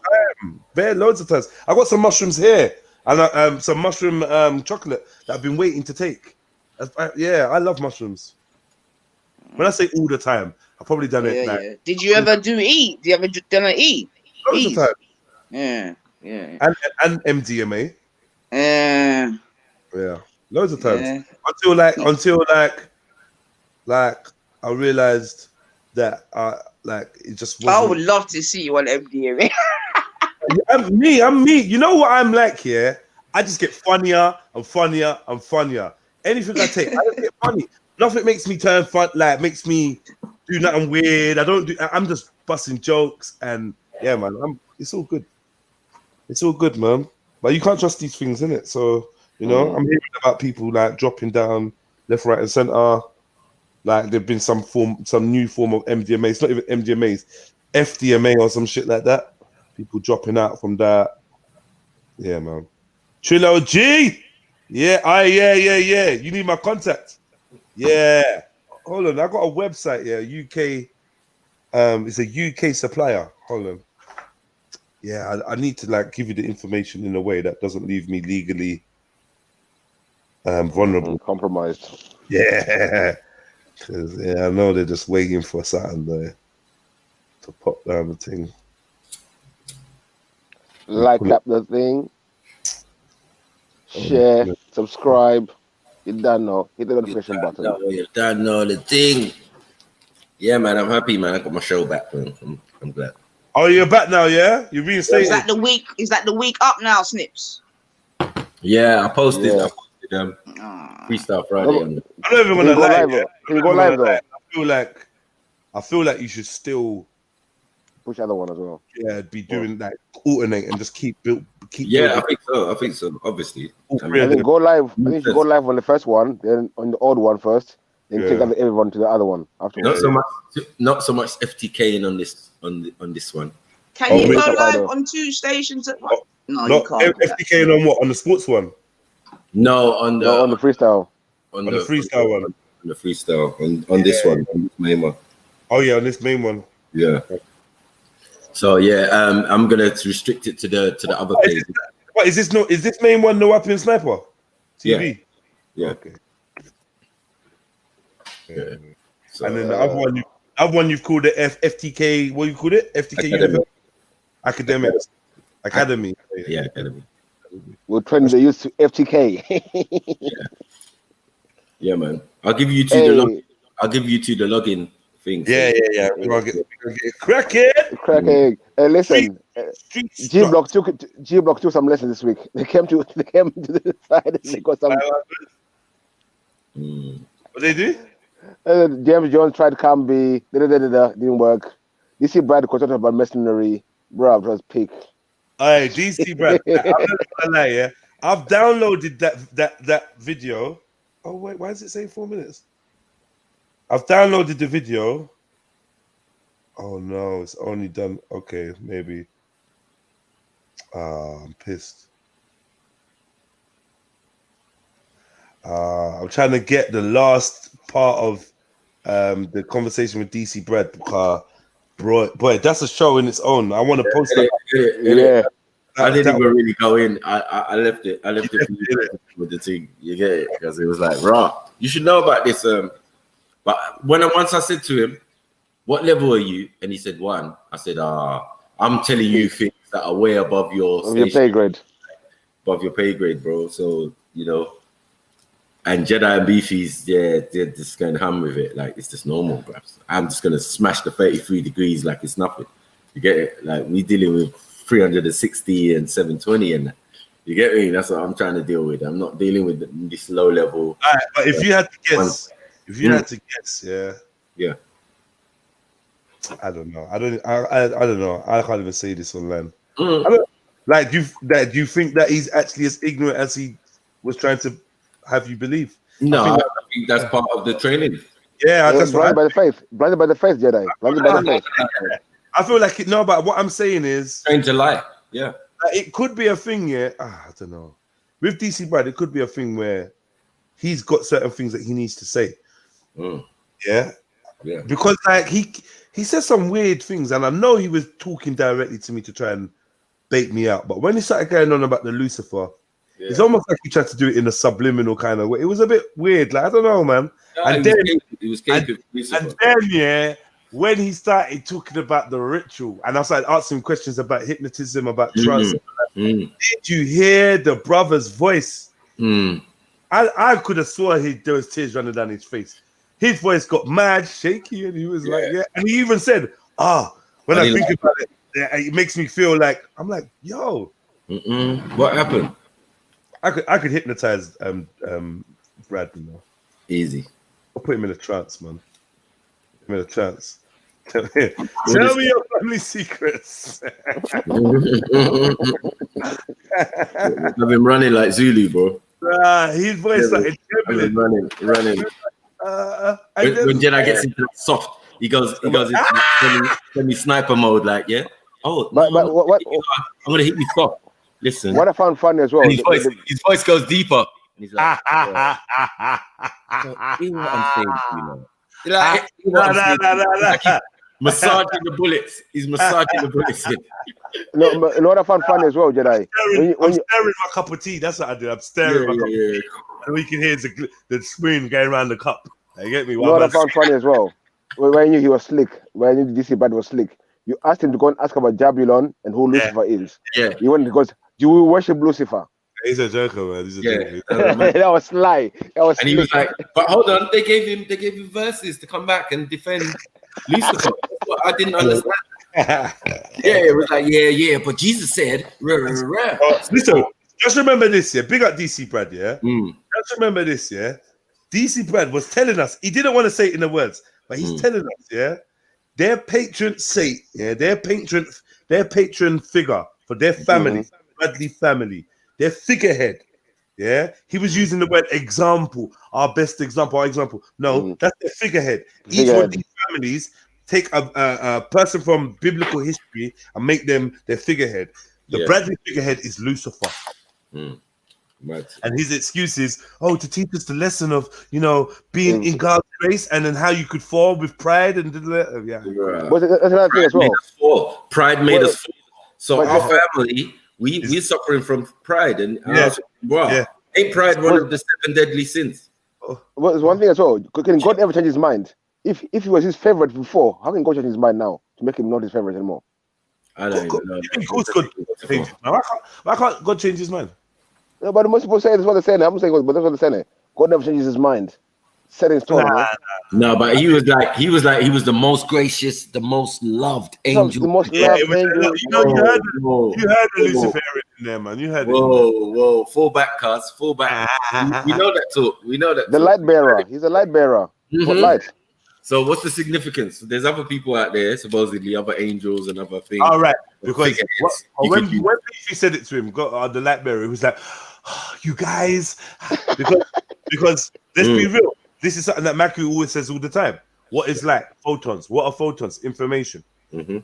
So if you're there at the head of this masonry set and you don't know who the provider of this Masonic information is, you're chatting shit. You're pantheon, isn't it? You're chatting shit. Like, you know what I'm saying? He's your boss. You're trying to play with us. He's trying to recruit. He's recruiting, man. He's recruiting. I try to give him an out.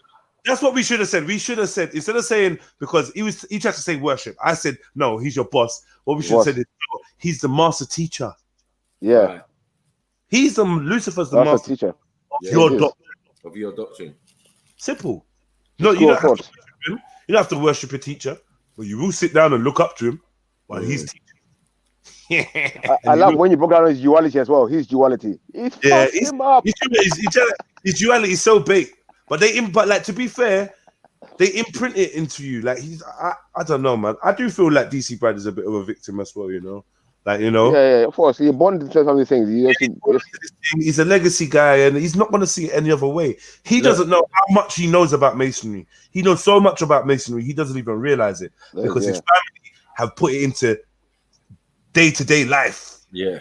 Like, it's normal. His mom's side are all Eastern stars. Like, this ain't no... Like, this is the union of families. The union of families come together. Families on families. And he's in the midst of it. and they told him, when you're 30, we gotta activate your thing. When you're 40, we're gonna activate your thing. But his thing gonna start at 33, as we know, innit? This African thing as well, where at a certain age you're brought in by the family told certain things, and then at a certain age you're brought in again, they tell you certain things. But you know you can handle those things. Yeah. That's why back in the day, Dr. York made up the blue and the thing lodges, because he was trying to show these guys who were into that, to get it, how futile their thing was. And even if you did it the right way, it don't even make no sense. But if you want to go through the school and do it correctly, then it was there for you. Do you get it? And I think I'm asking him as well, like, if we now Prince Hall Masons are all free and all independent, why are you still calling yourself Greek names? Alpha 5 and Alpha 5. Listen, you've got to see every, like, look, depending on when they were Nubian, like, let's take Jay-Z, for example. Yeah, Jay-Z was a Nubian, and then he became a Prince Hall Mason. Do you get it? Who? Jay-Z. Okay, yeah. Right, so he became a Prince Hall Mason, and we've seen him in the regalia. Seen the pictures, man. Yeah. We've seen him in the regalia, him and Jay-Z, other people and all that, right? Sitting down in the middle row or whatever. Yeah. Let me get the picture up, actually. Let me get it up somewhere. So those guys, obviously, they are part of the Nubian thing, in the sense that no one accepted them, innit? So read the thing on the screen for me, please, man. It's funny. No, yeah, whatever. It's funny, isn't it?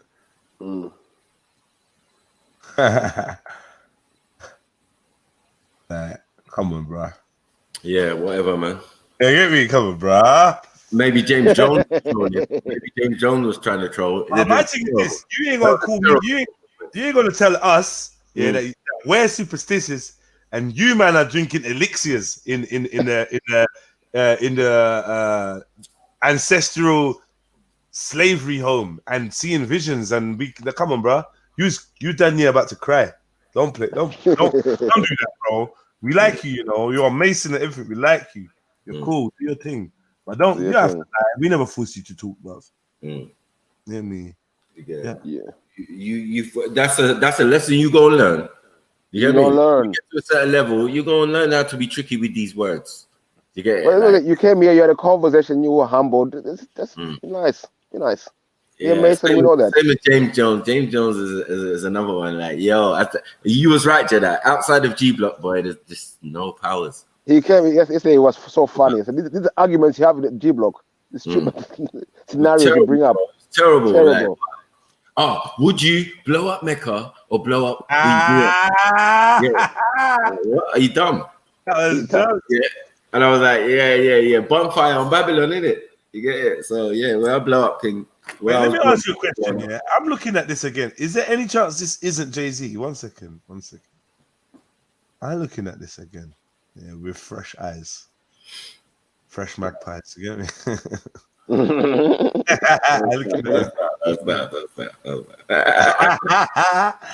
Yeah, and magpie weekend. I don't know, man. I don't know. Don't know why something just made me feel like it's a lookalike, but is it definitely him? Yeah, in this picture. Yeah. You sure, fam? Look at the nose area. Mm-hmm. I'm not really feeling that as being Jay-Z. I don't know why. It's a good point still. And the eyebrow area, I don't know. The hairline. No, that's also all I'm saying. Jay-Z is. Maybe we can find the original picture. That's an old soul, bro. That guy's an old soul, bro. That's what I'm saying. Oh, you see that? You think he's a time traveler, isn't it? You think Jay-Z's a time traveler? But not time traveler. It's an old soul. That's what I'm saying. Hold on. Remember that picture of him head to head with that Abramovich woman? Yeah, forget that. Yeah, forget that. Yeah, he's done out here, bro. He's more than that now. Prince was like a pipe dream. That was yeah. That was nothing. That was early days. That was nothing. Yeah, until he got really into the thing. Yeah, them things they can't be on camera. The one thing's in there. Yeah, Prince was a blatant shit. Like that's why it's bait. Everyone can see it.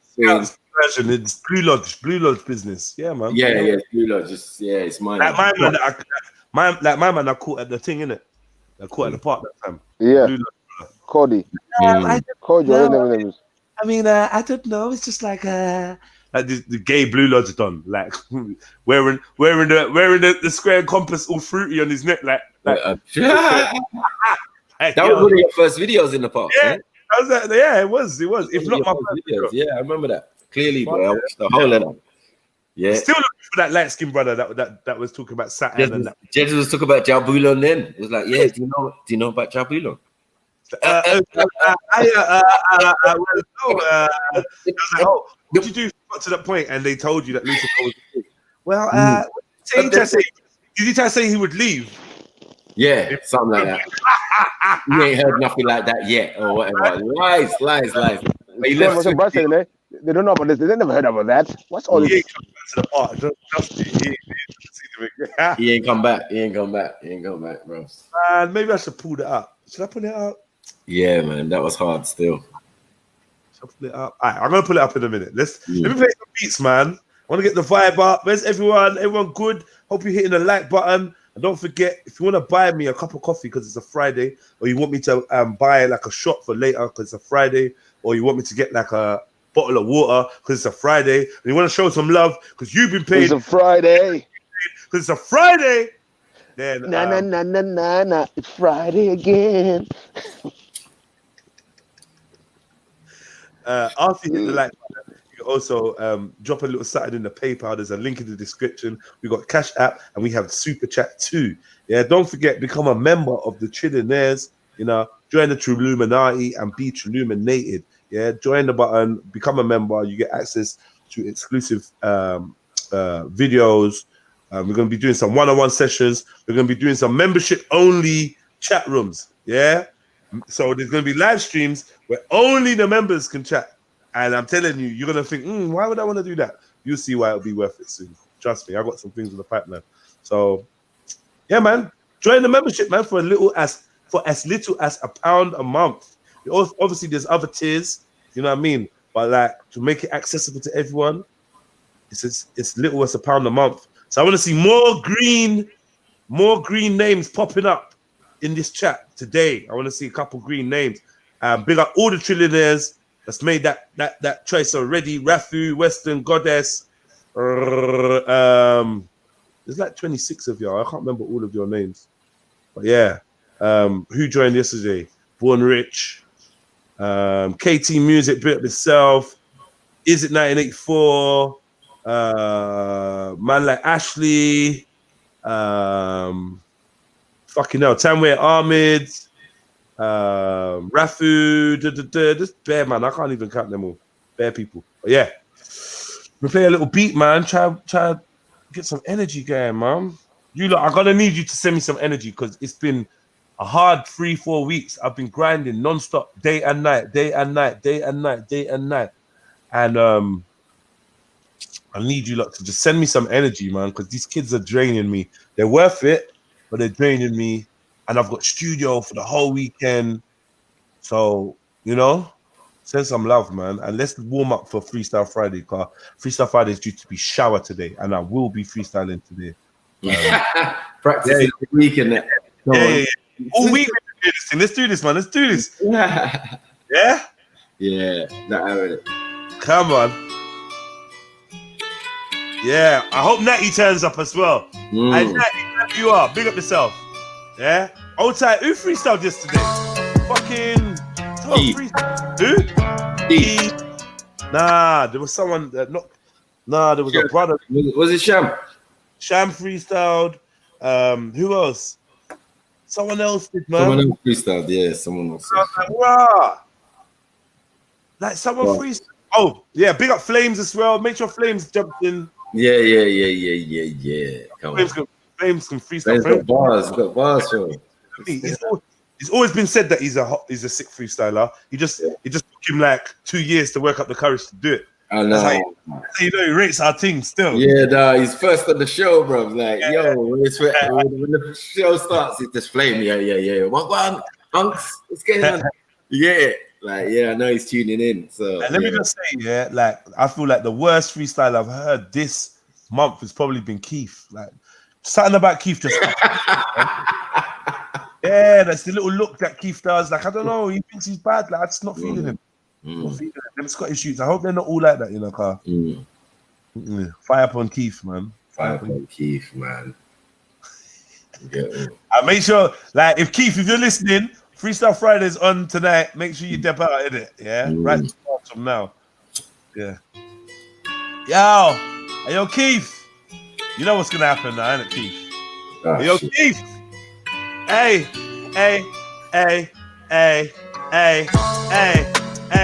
yo, Keith, you little chief. I'll kick out your teeth. Make a shit your brief. This shit ain't brief. I'll be doing it long. Yo, Keith, look like the kind of don in a thong. Yo, Keith. You couldn't smoke me if I was a bong. Hey, you're like a boring song. It's gonna switch you off. Make me wanna cough. Cause you stink. What you think? Hey, yo, Keith, I heard your bedroom is pink. Yeah, when you see man them, you wink. You're a twink. Little fag. Hey, yo, Keith, and your ex-girlfriend's a slag. I'll put you and your fam in a body bag. Yo, get your toe tagged.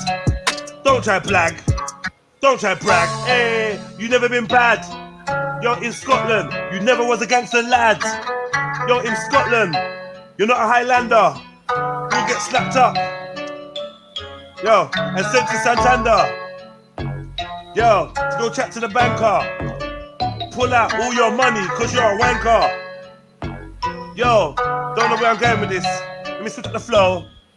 Yo, Keith, little chief. Heard you got felt up by the priest. He was a beast, but you loved it. You're not hard. You're a suspect. Yo, Keith, you look like a tranny. You little fanny. Furthermore, I think you're shanny. You can kind of manny, but not manny enough. Yo, I snipe. Come kill him, man. Kill him. Got some bars for man. Fuck him up, man. Hey. Big up all the people in the house. Like up the show, family. We back, baby. Freestyle Friday. Hey. We back. Yeah. We back. It's back. Now I mean, with the snapback. Yeah, they call me Mr. Black, Asiac. Yeah, that's right. Put it on track. Yeah, when I spit these bars, they get smacked and get snapped. Even that chief, yeah, he's there. Give him a reef. Yeah, that's right. What fake belief? Yeah, I just pop man. Whether they come from Scotland, I pop man. Now I mean, yeah, whatever I got, man. This is what I do when I spit these bars. Hey, never stop, man. These hoes ain't loyal. Gee. These hoes ain't loyal. Hey, these hoes ain't loyal. Now boil them in oil for the troubling. Hey, for the troubling trouble. Yeah, on the double. I spit bars. Yeah, break stones like Barney Rubble. When I'm on your microphone, I leave them bumble, make them tumble.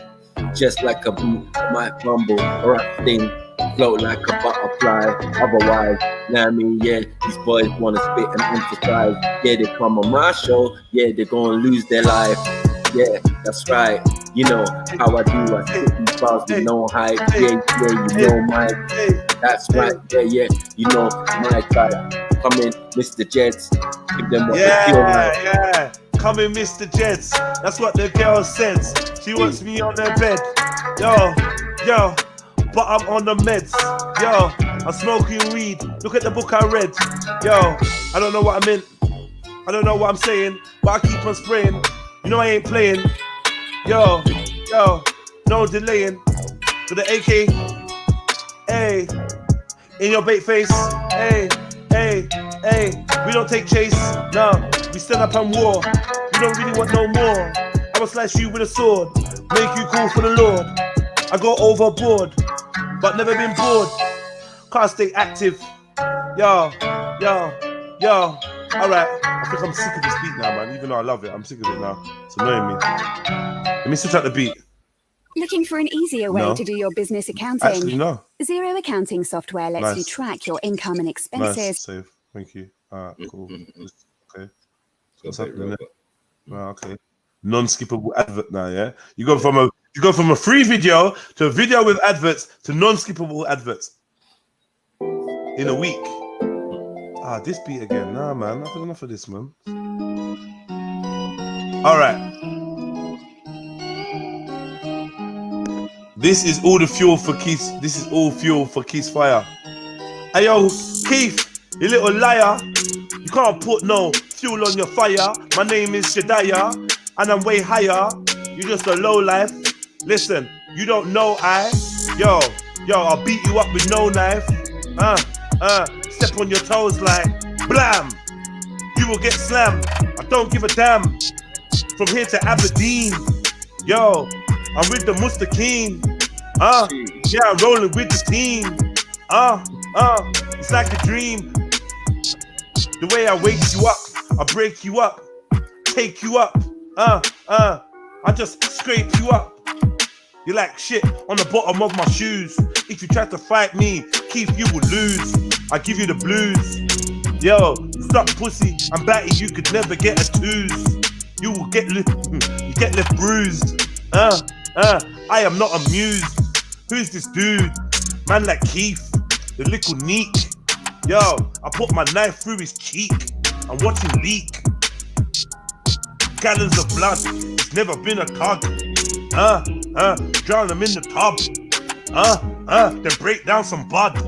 Yeah, and go and lick my girl in the club and rub a dub. In the corner, man, I tried to warn ya. Woo, I'm hotter than a sauna, rolling with my borer.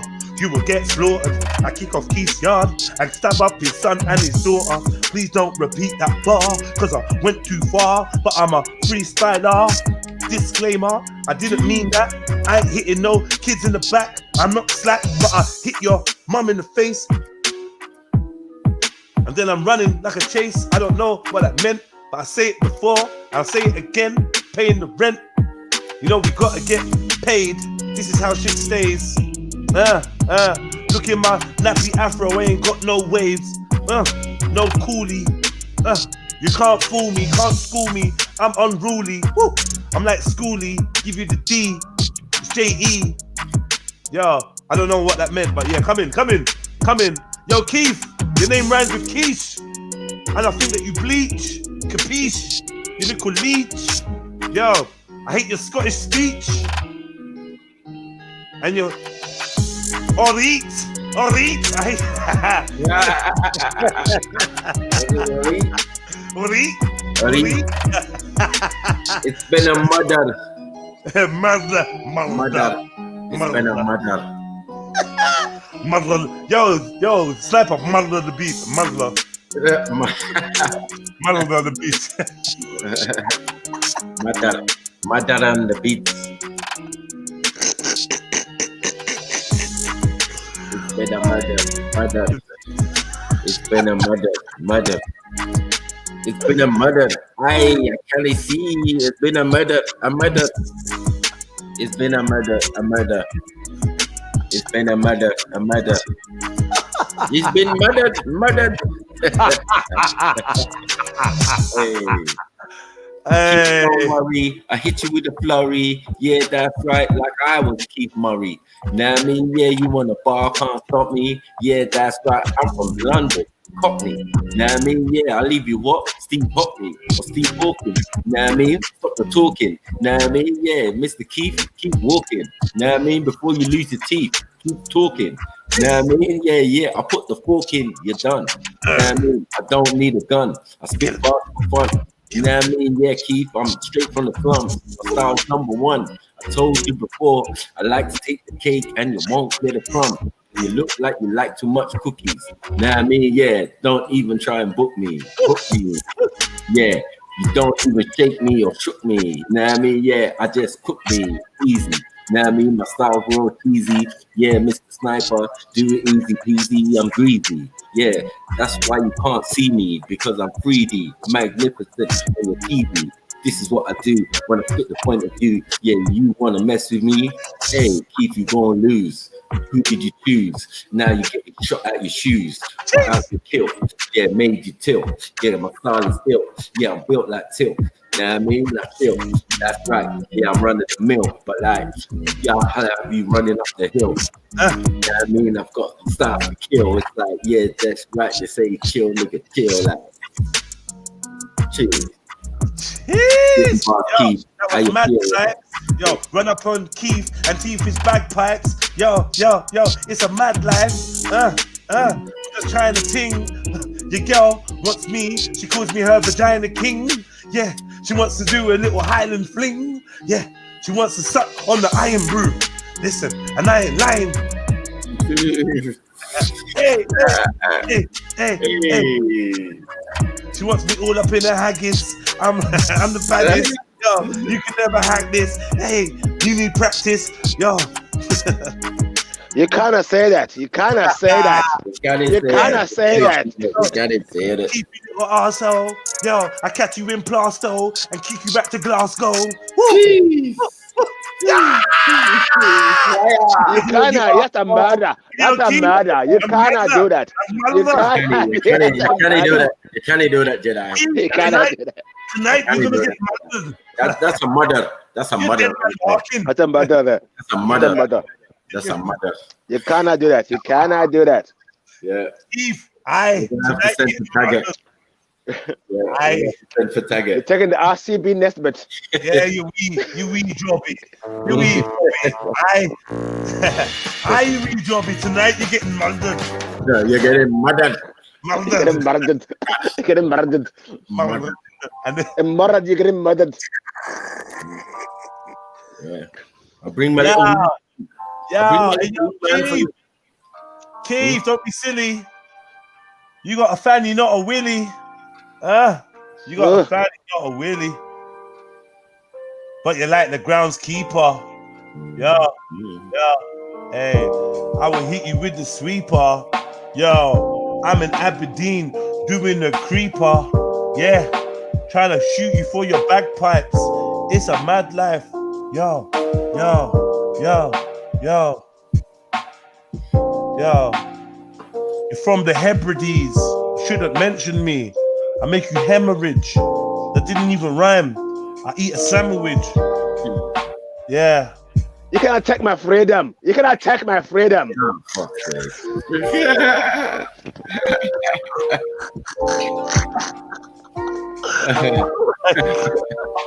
You can't take my freedom. Keith's about to be murdered. He's getting murdered. It's so peak for you tonight, Keith. I'm telling you, Keith. You don't want none of this. She's like, that's it. Waste all your bars now. No, we're not wasting them now. Cause we got remix. And there's gonna be Robert the Greek bars. There's gonna be tonight, yeah, and they're gonna be like, Rob. Man, I got William Wallace. You cannot take my freedom. I am a steward. I took over Great Britain. Hey, come. You can't take our freedom. I am a steward. I took over Great Britain. I murdered them. I murdered them. No, they can't take our freedom. We're using our bars now because we don't need them. Hey. Free the bars. They got murdered. Murdered. You know what else rhymes with Scottish? Hot shit. That's what I'm spitting. None of this is written. You be smitten. I heard you're as loose as a goose in a hoose. You better shut your mouth. You move. Yeah. Hey, yo, Rapsy. You cannot do that. You can't do that. Can he? I can't tell.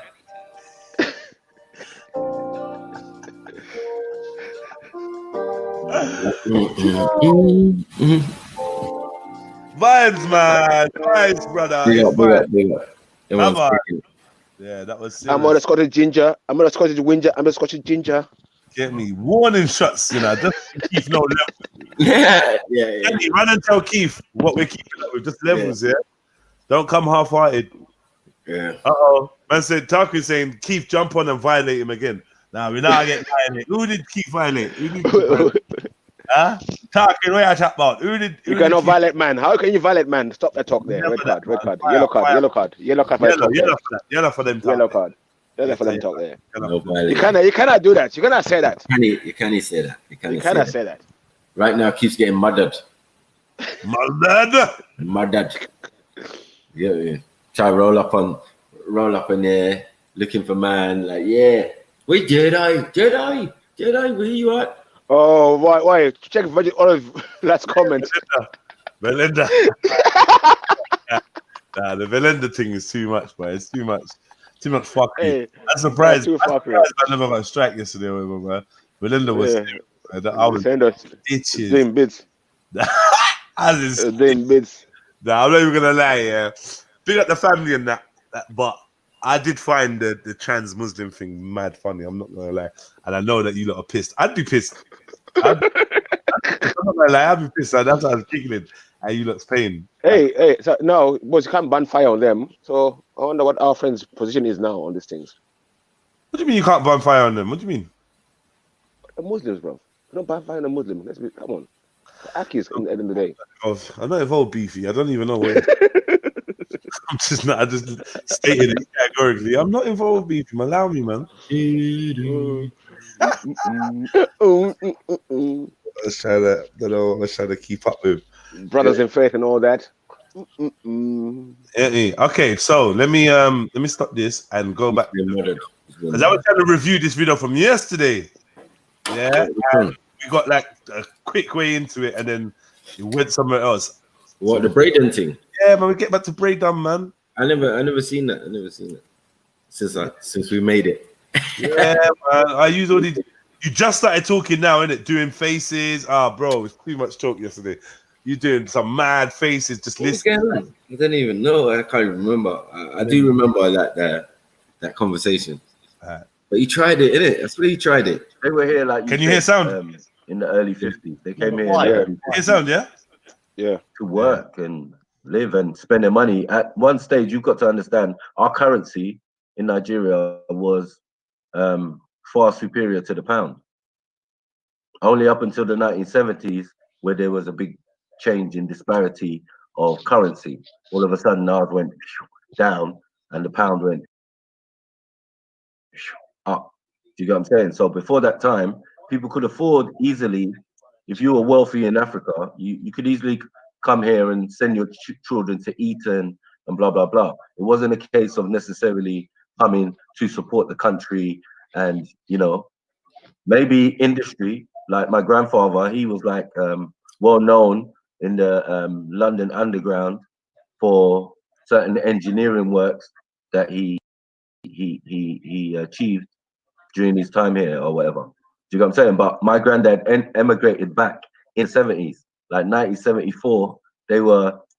They sold up their houses, big houses in West London, and went back. Some did, some didn't. So yeah. Okay, great. And remember, a lot of it is due to service during the Second World War.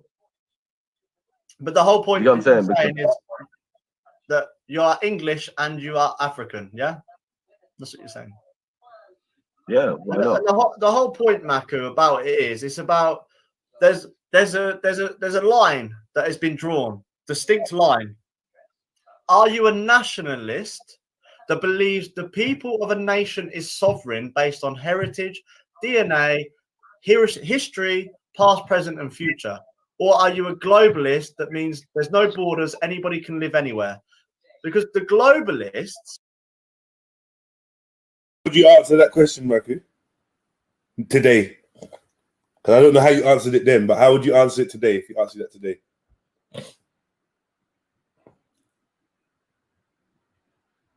Uh-oh. Sniper, you weren't even listening. Yeah. Sorry. I took myself off mute, bro. Okay. So, how would you have answered that? I don't even know, bro. I didn't even hear the question again. Too tough. What did he say exactly? He said, "Am I a nationalist or a globalist?" I'm gonna play it back for you. I'm gonna play it back for you because I don't know. I just want to know. Nationalist or a globalist? All of a sudden, ours went down and the pound went up. Do you get what I'm saying? So before that time, people could afford easily. If you were wealthy in Africa, you could easily come here and send your children to Eton and blah blah blah. It wasn't a case of necessarily coming to support the country and, you know, maybe industry. Like my grandfather, he was like well known in the London Underground for certain engineering works that he achieved during his time here or whatever. Do you know what I'm saying? But my granddad emigrated back in the 70s, like 1974. They sold up their houses, big houses in West London, and went back. Some did, some didn't. So, yeah. Okay, great. And remember, a lot of it is due to service during the Second World War. But the whole point, you know what I'm saying, is that you are English and you are African. Yeah, that's what you're saying. Yeah. The whole point, Maku, about it is it's about there's a line that has been drawn, distinct line. Are you a nationalist that believes the people of a nation is sovereign based on heritage, DNA, history, past, present, and future? Or are you a globalist that means there's no borders, anybody can live anywhere? Because the globalists and those that, like just yourself, what you just said, you didn't say your parents left to come, or your grandparents left the African country to come to a European country because there was no jobs there, but because there was jobs here. Why would anybody leave their country if they can live, work, bring their children up, educate? Why would anybody leave? Why? The leave is clearly economic. It's clearly a why not? No. You got to remember. Just be honest and say, my parents left because of financial reasons. Otherwise, who would be mad enough to leave their own blood and soil, their country? Not necessarily. As I said, there were certain obligations. You know, being my grandfather was in the African colonial army or whatever. He served in the Second World War. So as a reward or whatever, you know what I'm saying? The idea of rebuilding Britain, because we are a colonial country to Britain, so Britain basically owns us. So it's like you left Britain to go to Britain. There's no difference here. You know what I'm saying? In those times, you're wealthy enough to do such things. You know what I'm saying? Like, there's no thing. Yeah, it might be economic, but it's not because they're poor. They're flying here on planes and stuff. You know what I'm saying? Like, I don't understand what you're trying to say to me. If you're buying a house as soon as you come in Hampstead and all of these type of places, what's the argument? I don't understand. You know what I'm saying? You just don't understand because we weren't there, innit? We weren't there in the 50s, 60s, 70s, and all of those type of things. You know what I'm saying? But economically, it wasn't always about. Oh, we need better jobs. Let's go to England. You didn't necessarily have the best jobs, or England wasn't necessarily the best environment. So one second. Yes, Khan, what one? Yeah, man. What's happening? You feeling lively, bro?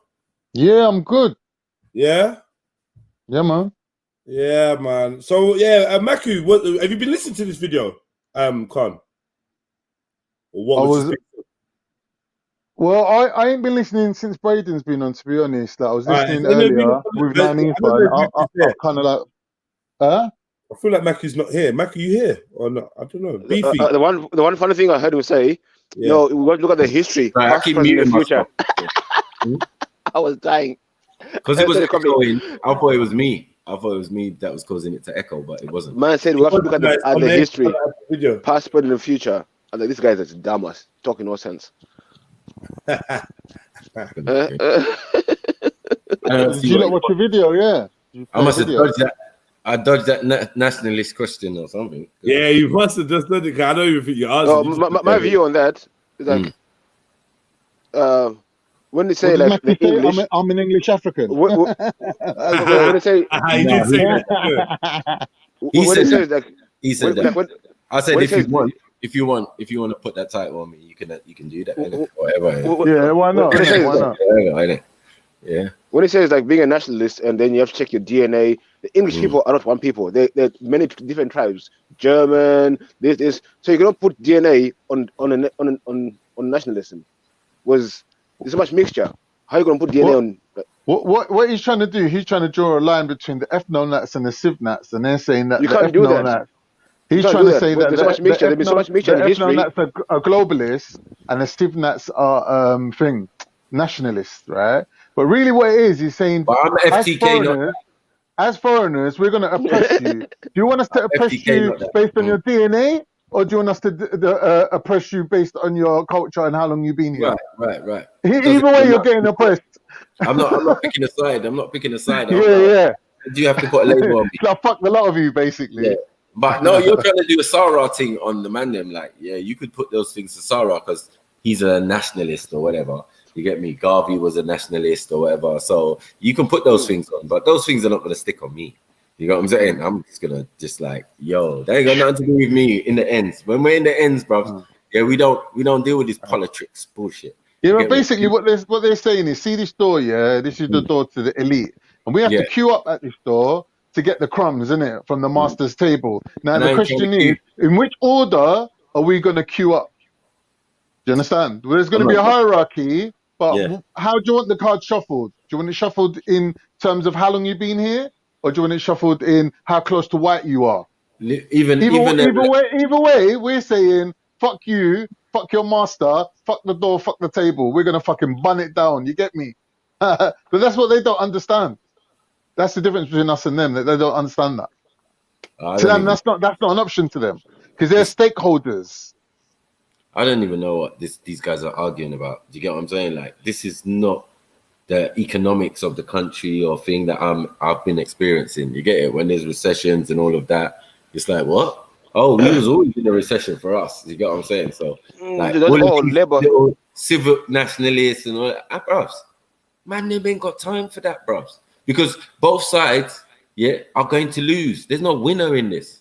You get it? It's just futile. I've told Ralph, I've told Jupiter, I've told all of these people who are on these sides and left and right and all of that. Like, bro, Ralph's on the other night telling us that Muslims shouldn't care about black people and black people's issues. I was like, what are you talking about? Are you trying to say that no one should care about no one? He's going, no, just care about your own thing. I was like, so how are we ever going to defeat you? If you look at the majority and we're the minorities, what, shouldn't all the minorities join together? And he's like, no, you look, we need to worry about your own situation. I was like, fuck that.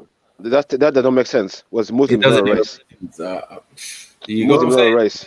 And it's not a set of people alone. You get what I'm saying? You know what I mean? It's a lot of people.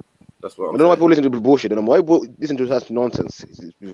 It's just caping on both sides. You get what I'm saying? Like, people don't need their help or their defense. Oh, it's divide and rule. It's divide and rule. That's what it is. They're saying, worry about your position in this queue. We're queuing up at the master's door to get the crumbs, innit? So worry about your own position in the queue. That's what they're saying. I'm on the queue. What queue? For what? I'm not in the quew, man. I'm not in the queue, bro. I'm outside the pyramid, man. The pyramid scheme. Exactly. I'm African. I can see. The pyramid scheme. Yeah, I can see 419. I'm from the side of 419, so I see fraud. See no stuff for fraud. You get me? Like, no one's gonna pull one over my eyes like a Chinaman. Chinaman, you can't fake notes to a Chinaman. You can't. Like, when you see him, just turn around and go about your business. You get it? Like, it's not worth it. They never set me up like Mandela. That's what I'm saying. It's not worth it. No, them man are sharp, bro. Sharp on this thing. Like, no, this is fake. This is fake money. Oh, mate. You get me? You just use your little pen on my thing, man. And being African as well, when you go to Africa, you see real life hustlers in real life. Not this Mickey Mouse business you see around here. But you see real hustlers do this. This is what Ralph's saying. Oh, he's going to Africans. He's going, China is taking resources out of Africa. That's stuff that you're never going to get back. Never going to get. I was thinking 1 minute, you've been there for fucking 800 years, but they ain't run out of resources. Why is it now you're worrying about Africans running out of resources? Crazy, bro. Crazy. This is what I'm saying, that they try to motivate people through fear. Some people aren't fear motivated. Get me? Fear don't, like, people don't respond to fear sometimes. Depends on what people you're dealing with, innit? Get me? But this is this is what I'm saying. People judge other people by themselves. They're thinking, oh, what motivates me? Fear, innit? I'm in the rat race. Okay, I'll just put that on the next man then. But you don't realize that with Africans, you can't scare them. Because Africans are fearless. They don't give a fuck. You can't scare them. Oh, you're running out of natural resources. They're like, but wait a minute. There's unlimited resources here, bruv. There's enough resources to fuel the world. We're already fueling the world. I mean, that's not our best quality, but our best quality is our intellect. I'd be honest with you. Do you get what I'm saying? It's the fact that we can reason, we can problem solve, we creative, we do all of these things that we provide the world with. Do you get what I'm saying? So, you know, it's just a mad thing. Play the tape, man. Play the tape, Jets, bro. Yo, what's good? It's your boy Jedi for Trilluminati Live. I'm here to tell you to hit the like button. Make sure you're subscribed and don't forget to hit the notification bell. We've got links in the description for PayPal. You can hit us up on the super chat if you want to support. I also got CASHAPP. Keep it trill. There's no difference here. You know what I'm saying? In those times, you're wealthy enough to do such things. You know what I'm saying? Like, there's no thing. Yeah, it might be economic, but it's not because they're poor. They're flying here on planes and stuff. You know what I'm saying? Like, I don't understand what you're trying to say to me. If you're buying a house as soon as you come in Hampstead and all of these type of places, what's the argument? I don't understand. You know what I'm saying? You just don't understand because we weren't there, innit? We weren't there in the 50s, 60s, 70s, and all of those type of things. You know what I'm saying? But economically, it wasn't always about. Oh, we need better jobs. Let's go to England. You didn't necessarily have the best jobs, or England wasn't necessarily the best environment. So you know, one second. Once you come here and have children, that becomes the trap, because you might have come here with certain intentions just to work, enjoy, and blah blah blah. But once you have kids here, then you're obligated to the country, because those children now are part of this country. Do you get what I'm saying? So it makes it very difficult to carry out certain plans or whatever. For some, for others, it was not a problem. Now in modern times, yeah, if you come over and blah blah blah, and then you have kids, you're trapped. You're trapped in the system. Do you get what I'm saying? So you know, it makes it very. With all due respect, and it's not a personal thing, but what you're talking is absolute dribble. Really, honestly, I don't mean that in a bad way, but you're not making any. There's no such word as dribble. It's drivel. It's drivel with a V. That's not my issue. That's not my issue. Blood and soil. And let me just, because this is quite a funny thing. You know what it is? You know what it is, Brendan? It's labels. Brendan. Like ideologies. Ideologies is something that but I might be slightly older than some of those ideologies and concepts that are being brought forth now. They're infinite. These ideologies have existed since man walked the earth.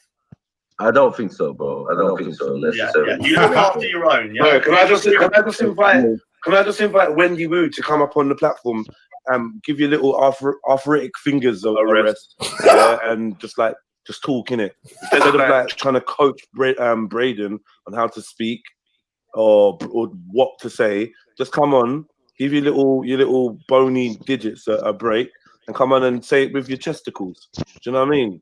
Say it with your chest. Yeah, like you're more than welcome, Wendy. Come on, like you're not being blocked out of this conversation. Come and have your say as a white woman, as an English woman, as a non-European, as you claim that you're not European. Big up Wendy. Yeah. Wendy just always annoy me, innit? Like all the time, innit? Just annoy me. See her in the chats laughing. Yeah, Wendy was like saying, "Just jump off, Braden." Unless she don't talk like that. Just jump off. Who can do a Wendy voice now? I can do a Wendy voice. Right, let me hear it. Just jump off, Brayden. I don't know why you're wasting time with these people. Me personally, I haven't got time for none of this. Time. Yeah, you do. Yeah. Where's the accent? Where's she? With a glass of wine. Midlands, eh? Somewhere up north. Yeah, somewhere up north, right? Yeah, man. Well, I slightly like her, but she's annoying though. Still, I slightly like her. There's some tremolo or some marzipan in there. Yeah, she was a full-time op. For a while. Yeah. Guilty by association as well. When she took Betty under her wing and that, and I was like, nah, definitely. I can't even, And she was like, that Jedi, that big black bully Jedi, I heard that Jedi, and she's always heard. Wendy's everywhere. That's why if anyone's going to be the agent, it's going to be Wendy. She's always heard. Well, I was on the street. Stream yesterday. Yeah. How did you hear that and hear this and hear everything? I was on the stream with Lady Divine. And I heard her say, white people were bluefoots. Yeah. I don't know exactly what that means. Khan, why don't you let Jedi know you're Khan, 1 minute you're Turkish, the next minute you're Cypriot, the next minute you're black, the next minute you're white. What are you, Khan? Khan, why don't you let Jedi know your views on black people? Oh yeah, that was the best one. It'd be very. I'm so Jedi find it very interesting. Why don't you tell Jedi? People were gonna dash you under the bus. Proper tried it, innit? Oh yeah, she loves Griffin, innit? She loves Griffin, yeah. Yeah. A lot of people can't talk through their noses on here. I noticed that. I'm starting to turn into one of them people as well. Start to get more nasal, man. Nasal, yeah. Yeah, man. Fucking my sinuses are blocked now, isn't it? COVID. The Obus oil, man. Obus. Get that Obus. The vid. Nah, wait a minute. This is before vid. This has been going on for years. I've only just realized what it is. But this has been going on for years, man. It's the curse of Betty and a few other people. Stop that fire, I rebuke it. You hang around them too much, you sound like them. Well, it's the graphic. Hang around Shani. It's Shani, man. So yeah, all them people you cussed, like that's what I'm saying. Like, yeah, about the Wallace and Gromit going on. You get me? I can't talk that you mean disingenuous? This is so that's my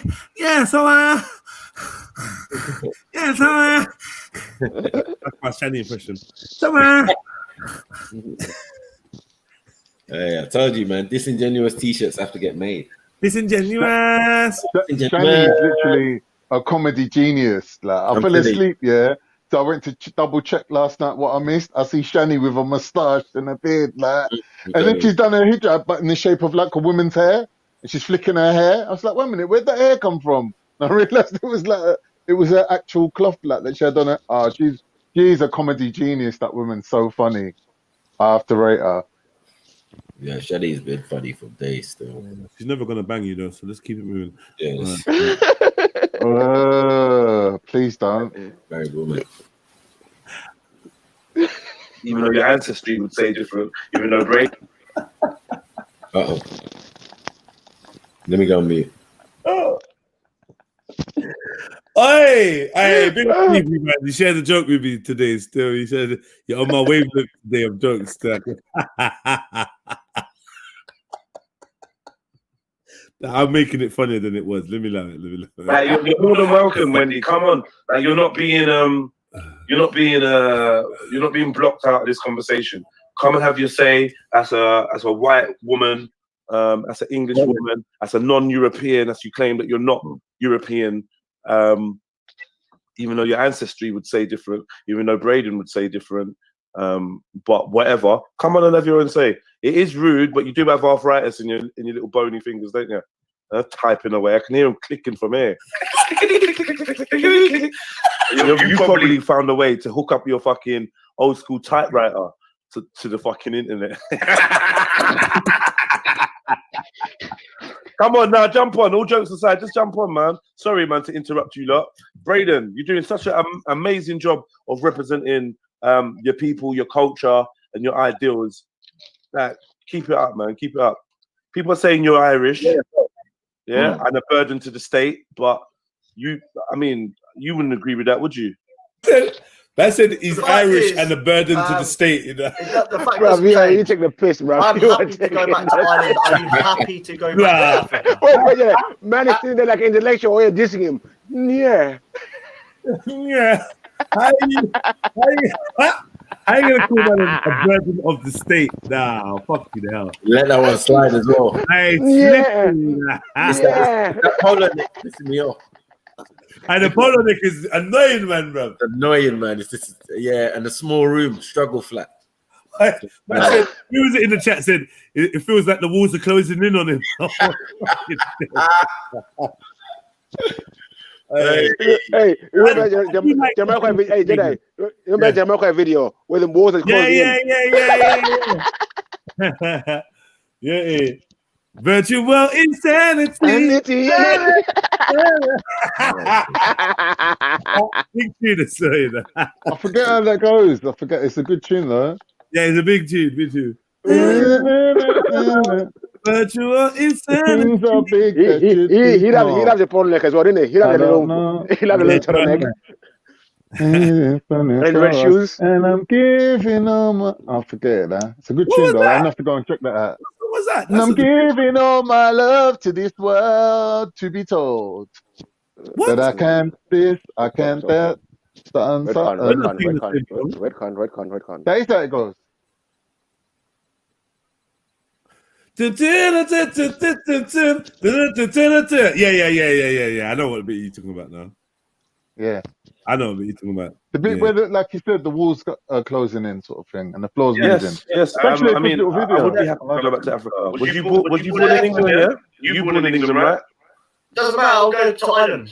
Okay, I would go anywhere because as a nationalist, I believe in the people, not the idea that if you're born there, if you're born on a plane and you're going to live on that plane your whole life. There's been many accounts of pregnant women being on a plane. All this time, I'm thinking to an Irishman. Yeah, you don't live on the plane. Yeah, he's Irish. He's Irish blood. Using your. Wait. You say Irish blood is English heart? Did you say? Absolutely. Yeah. Listen to the song. So, do you have any English family? Is your mom and dad? Hold on, 1 second, please, man. Are you trying to compare Irish people to African? No, I'm just asking. Your mother and father are both Irish? No. So just one half. Born in the UK. My mother is English. I can definitely tell you who my mother is. She was a bit of a tart, like I've said before. I don't know if my dad is actually my dad. But... I can definitely tell you who my mother is, but my dad, I can't tell you. What, man? Are you hearing him? And then you're gonna go like she was a bit of a tart. Nah, man. You know that it makes you feel sorry for a minute. Tell the truth. I had my psychological paper and pad. Yeah, put that paper, that scratch one. Yeah, put that one on there because we feel sorry for him, but the rest of the population can listen. In Africa, can relate. They can relate. The witch doctor. In Africa, straight to the witch doctor. This kid, they said him, listen, you got problems. Go see the Sangoma. If you ain't got a dad, you got problems. No shit, you need some spiritual healing, serious spiritual healing. That's it. I feel issues, bro. This is serious. Yeah, I'm turning into a softie, and I felt it for him when he said that, man. You know me and my mumsy and that. Like, hear a man like, because obviously we're looking at Braden, everyone's looking at Braden thinking, what the fuck happened to you, right? So when you hear him, right, exactly. So the first instance he starts talking about his folks, he says, I can definitely tell you who my mum was. She was a bit of a tart. Like, it breaks my heart. That's obviously got to do with why he's so fucked. Like, it's he's fucked to us, but to the rest of the population, he's relatable. They can understand because it's a national problem. It's a problem up and down the country. What, your mum being a bit of a tart? Yeah, and them not knowing who their dads are. I'm gonna kick you off the fucking. He's trying to be a man of the people. He's trying to be a man of the people. Yeah, he's like, I'm a man of the people. I don't know who my dad is. I'm like you all. You foreigners with your dads and your family structures coming over here. How dare you? How dare you have a mum and a dad? You and your fucking UK families coming over here. Staying together. Staying together for 20 years. These fucking Asians with the grandmother in the loft. Put her in a nursing home, like the rest of us. Like normal people. Yeah. Away, like a normal yeah. Hoarding grandparents. Like, fucking saving money on childcare, you motherfucker. Hey, it's a problem, Bob. It's a problem. That's jokes. Fuck yeah, man. It's a bit of a tart, you know, like that's a go. Yeah, I can definitely tell you who my mum is. Let's play that again. Sad, man. What are we gonna lie? I'm the type of man that pray for my enemies, you know. Like, bruv, if that's your enemy, your life's easy. Yeah, he's not an enemy, but like them man, yeah, you know what I mean, innit? He's not a friend, is he? Let's keep it real. He's a foe, innit? And he's up. If he'd seen your little brother or my little brother at the Battle of Trafalgar and he got the upper hand, you never know. He could have the shit out of your little brother or mine. So as hard as you think he is personally, people like that are super dangerous, especially in groups. I don't know. Like Braden serves a purpose for the community. He turned up. It was a punch bag to a black man, and he left with a Turkish-looking woman. He turned up as a stress ball. Like, stress ball for a black man, and left with a Turkish-looking woman. Get me? You can't call Braden a stress ball. Black man's stress ball. Yeah, man. Black man stress ball, and he left with a Turkish-looking woman, bro. Oh my God. Bet she got her money's worth out of him as well.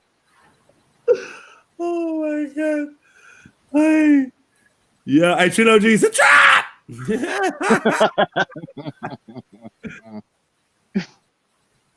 I'm sorry, man, to interrupt you lot. Braden, you're doing such an amazing job of representing your people, your culture, and your ideals. Like, keep it up, man. Keep it up.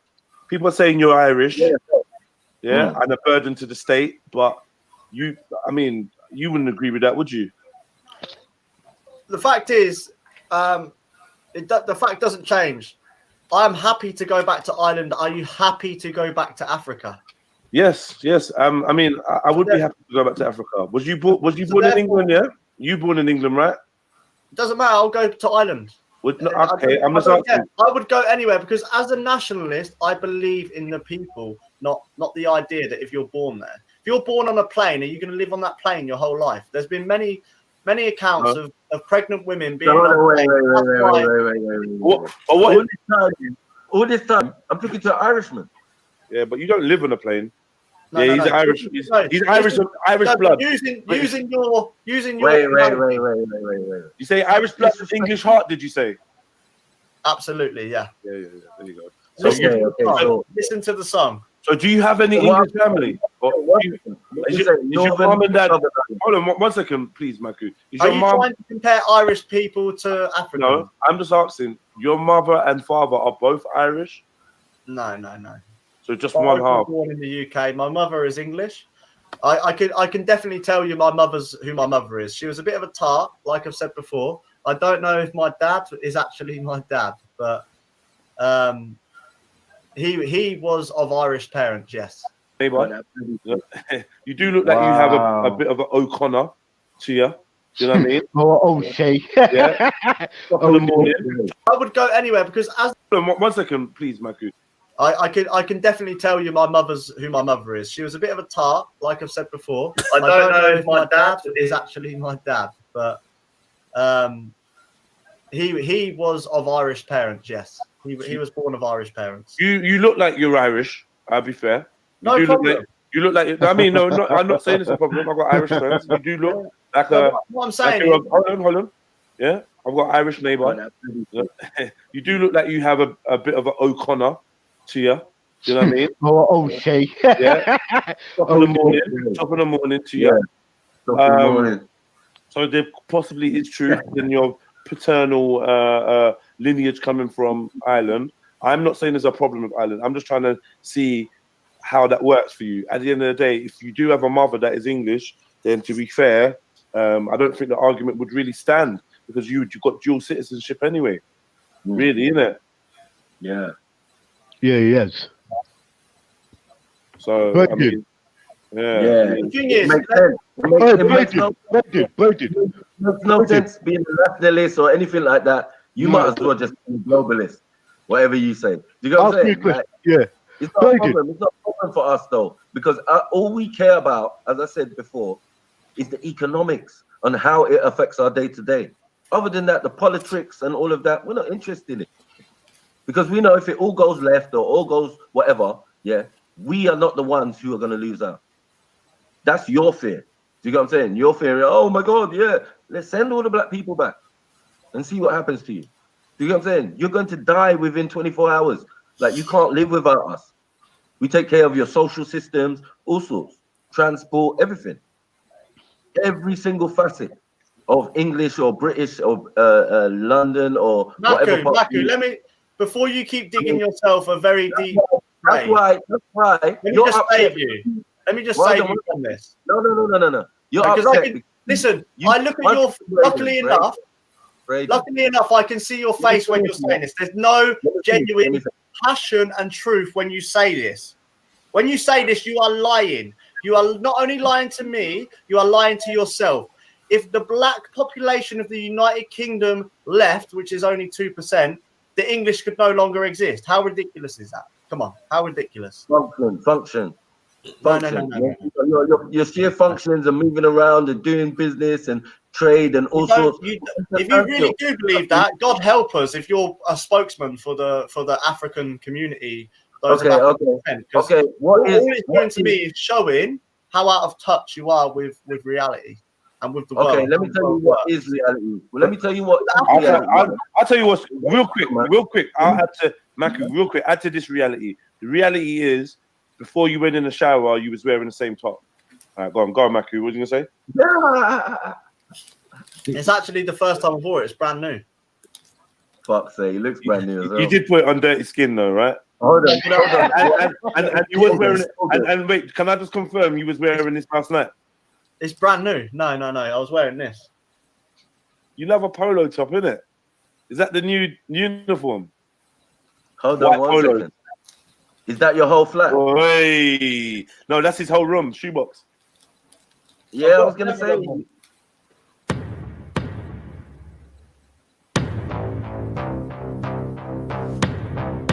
Jeez. You're upset because you live in a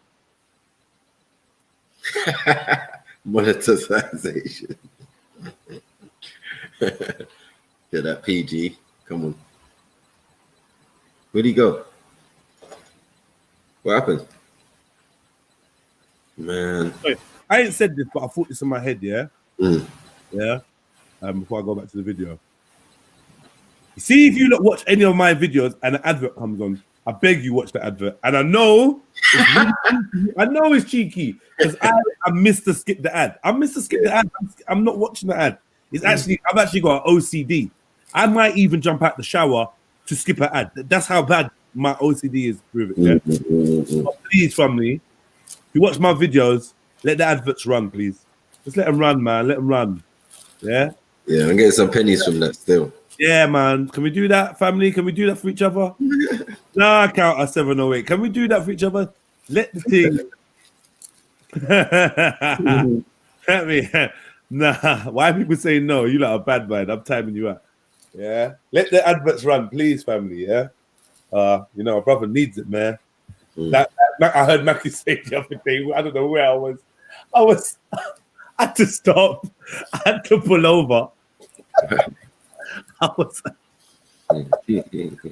going to work. I never heard a man say, "But you lot should be happy. You should be happy. That man's doing these type of things." And the man them are like, what did he say? The man them are like reformed characters. Because you don't want me climbing into your mum's yard and duct taping her. I'm putting the thing to the side of her jaw. I was like, fucking hell. Maku is not rapping. I can pull over. Amen. Amen. You're getting in. I don't know who you're chatting to. Yeah, I don't know who he was chatting to either. In, boy. Yeah. Lucky we don't climb in your yard and duct take your mum's mouth up. You get me? I put the thing to the side of her jaw. That was like, yeah! Run, on. Yeah. But it's real talk though, man. It's actually real. You can have the bougie, but you can never take away our cruddiness. And then what man's saying is, man can't even be proud of certain things man done, but you done. Stupid. Yeah. I think man them are out here, reformed characters. Man have done the worst. Obviously not the worst. I never raped no, touched no children. Let's say the most. The man has done the most. Yeah, man's done the most, man.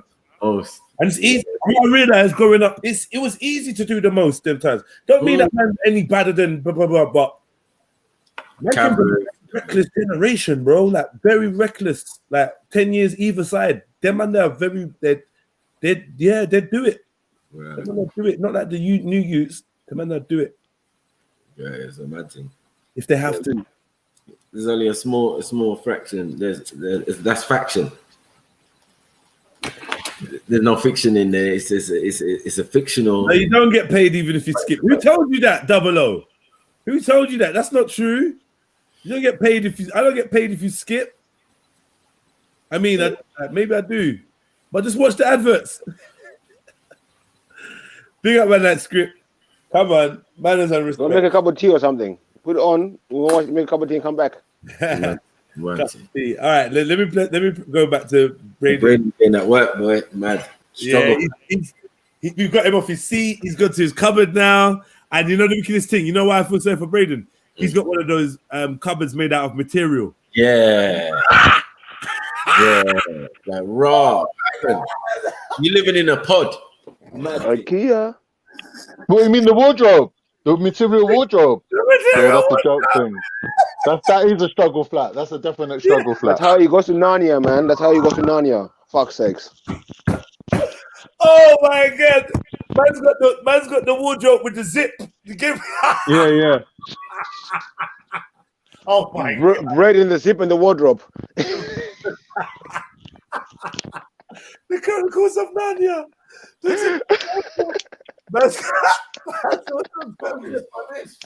Like, sit down, man. Relax. Relax. What you smells? Let me go to Narnia. Fuck this. Get me, Wendy Wu. Get me out of here. Wendy's the witch in the wardrobe. Man said I didn't know mom or dad. Yeah, when you got to zip down your wardrobe, and it didn't get no better for him. From this, he ended up in, like, he left London and ended up in the north somewhere, in a hostel with his brethren, in the bedsit with his brethren. That was the worst one when they were sniffing in the back. I need to find that one, boy.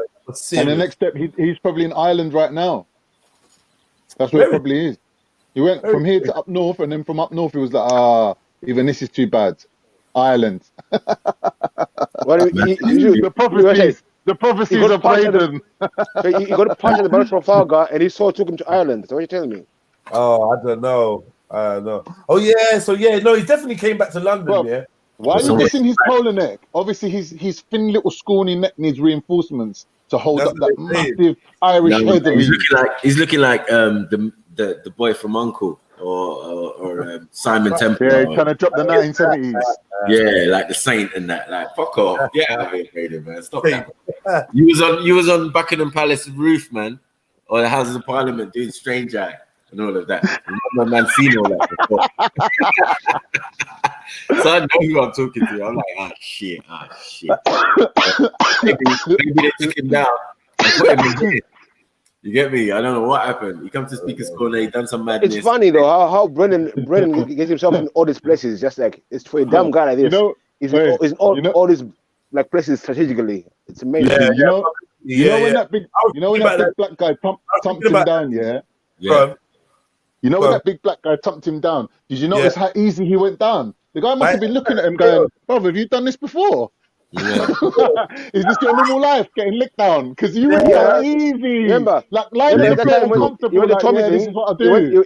That was like a 7.5. I agree, Con. It was like a 7.5. Yeah, you know, like, remember when he went to the Tommy Robinson thing, he got fucked up there as well. Wherever he goes, he gets fucked up. Wherever he goes, man. That's his thing, bro. That's his thing. Red shoe, fuck me up. Hey, someone said his flatmate fucked his gal, innit? So his girl was Isabella, but I'm gonna leave that alone. That was a mess. I saw Isabella one time, you know.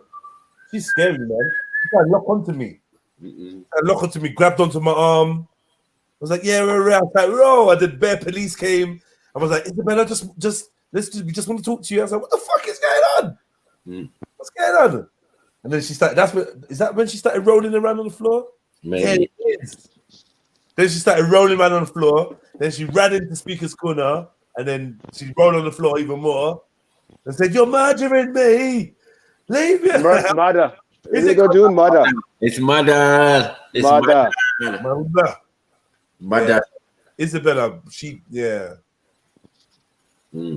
Why is nobody asking why so many tax people are drawn to Speaker's Corner? Like, let's get some real stats on it. Yeah, that is something that you really need to know about. You really need to know about that. It's got to be the ley lines, man. It's got to be the ley lines. Yeah. Hey, tell me, the witches operate there. The witches that operate at Speaker's Corner. It's peak, bro. Yeah, there's all sorts going on over there, man. I think, you know what we were talking about, walking barefoot on the grass and how it channels, like, you know, the negative out of you. I think that they need it more than other people, so they're drawn there. So anywhere you're seeing like big grass, big field, big open spaces. I'm not gonna lie, they don't go in the grass. And the way I see it is parts like that. That's not. I feel like you're not really standing on ground, like real earth. I feel like it's. No, but I'm just saying, parks in general, you're gonna see mad people in it. Yeah. Well, remember, underneath is a car park. Anyway, you're not standing on the ground, but underneath is a car park. So you're on a roof or something. There a program about Masonic symbolism around that area and how there are ley lines that lead to that spot. I think there is. I think I've seen it. Well, there's a couple little documentaries. There's one by the Trillium guy, who's now called Trillumism. He done one about Speaker's Corner. He's the one that showed me about Speaker's Corner being where they did executions and shit. Yeah, that's the one. That's the one. The Marble Arch, that's Hell's Gate, isn't it? The Marble Arch. Yeah. The Archbishop of Palmyra, Arch of Power. All these arches are like Hell's Gate. When you look at that marble arch, though, the figures on top of it, it is quite foreboding still. It's quite. You step back and wait. There's actually just the arch here, like just the arch. Arch is a symbolic entrance to where? Is it to the? Is it to the City of London? Is that where it is? Yeah. That's where you can tell you that's what you look for. Is it even within the City of London? It's in the city. It's in the city. Yeah. Then on the other side you got the oblique. They're like directly opposite it. If you dig properly, like nearly directly opposite. Right, let me press mad. The cupboard. Reacting. No, so I can give you a tour of my house if you want. It's a 3-story house. It's not. Go on in. This is my office. Go on in. This is a 3-story house. This is my office. Office, you know, man's got cupboard in office. Man's got zip down cupboard in office. Look at his face. Saying that he has to lie about his life. Look at him. Look, he is in agony. Yeah. He is in agony. Yeah. And the drugs don't work. They just make you worse. He went the wardrobe, that little spell. He went the wardrobe, that little spell goes, they can't see this. Come back. It's actually my office. That practice is a weak old man. That thing don't work, bro. About to get cooked, boy. We'll speak for him. He's in pain. Like, anguish. That's the face of anguish. You get it. Man said, this is my office. Look at him. Oh, God, watch it. He'd put it on dirty skin, though, right? Hold on. And you was wearing and wait, can I just confirm you was wearing this last night? It's brand new. No. I was wearing this. You have a polo top, innit? Is that the new uniform? Hold on, one second. Is that your whole flat? Oh, hey. No, that's his whole room, shoebox. Yeah, I was gonna say you're upset because you live in a cupboard. Yeah. No, so I could give you a tour of my house if you want. It's a 3-story house. It's not Go on then. This is my office. Go on then. This is my office. Again, what level? So what are you complaining about? Like what the people have to do when losing an argument, bring it down to personal attacks, and that's all that. I'm not losing an argument. I'm trying to insert a little bit of humor, like I always do. That's part of my personality. Yeah, no, I understand that. But again, you bring it down to personal. This is brand new. I've literally only just wore it. I thought I'd be best for your show since I'm a debutant. You're telling me like Simon Templar and that. All right, so yeah, so let's get back to you, man. But I'll let you control the narrative and conversation. No, one at a time. Look, one at a time, please. Wait. This little 2%, yeah. Do they what's their spending? What's their spending power? Do they have the highest rate of spending in the country? Ed's just onto him. If you go to Harrods, which is the most affluent shop in the country, you won't see many black British going there shopping. What's wrong with this? You ain't been Harrods. Indication. Yeah. He definitely ain't even been Harrods. He ain't even been Harrods. That's the dumbest thing to say. Yeah, I'll fire that. That's deep, man. Harrods, you know. I've been to African houses and their teacups are from Harrods. I don't know what's wrong with this. You get me? They shouldn't be in there, but they're all up in there. They shop in there. Yeah. It's owned by African at that time. Mad thing. Harrods, you know. I need to go Harrods. You ever been to the technology, the gadget part of it? The gadgets? Nah, I ain't been. I've been Hamleys though. Hamleys is good. You know, with the have you been to Harrods? Yeah, of course. Nah, I ain't been Harrods. We should go Harrods, man. Yeah, we should, innit? I'll go. Down Harrods, man. Right now, bro, it's big to go in there, bro. They see the queue to go in to Harrods right now. Oh, long. I just remembered the fucking the code, the vid. The vid. You can't just roll up in places now. You have to queue outside like a prick for an hour. It was my daughter's birthday the other weekend, and we went up London and that. Went past Harrods, bro. There's a big, long queue, bro. It's banned up, bro. Banned up, man. Waste of time. I ain't got time for that. Like, literally, I'm just not going to your shop. If I have to queue to get in, I'm probably not going to go. I'm probably going to go somewhere else, man. I can't be bothered. Not right now, man. Even the queue sounds like the best way to get the fucking vid. Yeah. With people chatting on their phone, chatting to each other, chatting to like, what, man? What's this? Nah, man. I thought we're supposed to be social distance. Then no, you're in the queue. Then you get in the shop. You're bumping each other in the queue. They're violating us anyway. They're violations of our freedoms and stuff, man. I'm gonna get myself a mobility scooter. I'm gonna be disabled, bro. Fuck this shit. Fuck this queue business. Down there, I used to be a taxi driver. Yeah. In London. Wait, who believes that? Nah, he means a rickshaw driver. He used to have a rickshaw. Did he? Yeah, you know them rickshaw. It's like a. No, did he? Are you saying human? Yeah, no, a human pulls it along. He's like a human car. I know what it is. Yeah, that's what he is. Yeah, that's what he does. What do you mean wait, what do you mean a human pulls it? You talking about cycling or what are you talking about now? No, you know a rickshaw. Are you taking the piss? The human pulls it along. With his arms. Where? Yeah, you're fool, you that kind. Can't hear. Are you serious, bro? Rickshaw life, like a donkey, not man like a shire horse. He ain't no taxi driver, bro. He wouldn't live in the struggle flat if he was a taxi. Nah. Braided and cart, not even horse and cart, braided. I don't think he can do the knowledge in that. He's not smart. I know he's not a taxi driver. That's what I was like. You're lying. Minicab. Maybe but I don't know if you can drive. I don't think he can drive. Minicab driver, more than that. Yeah, minicab driver. I don't think so, man. think he's lying. I think one of his friends was, and he knows a lot about it if tested.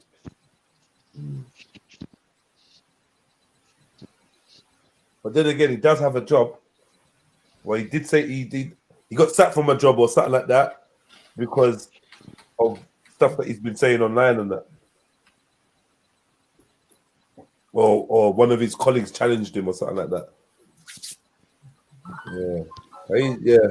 And I deal with people that spend money. Yeah, I deal with people that spend money outside our most expensive institutions. None of them were black. Okay, everybody spends money. This is the whole point. Well, not everybody spends money. The wealthy don't spend a penny. See what I'm saying? It's us, the consumer. We buy everything. So us black people, us little 2% that you're talking about, yeah, make up for majority of the spending. You know what I'm saying? Or the buying, should I say? You know what I'm saying? People buy everything. They buy cars, buy this, do that, blah, blah, blah, pay tax, all of it helps the system. You know what I'm saying? So they know our value.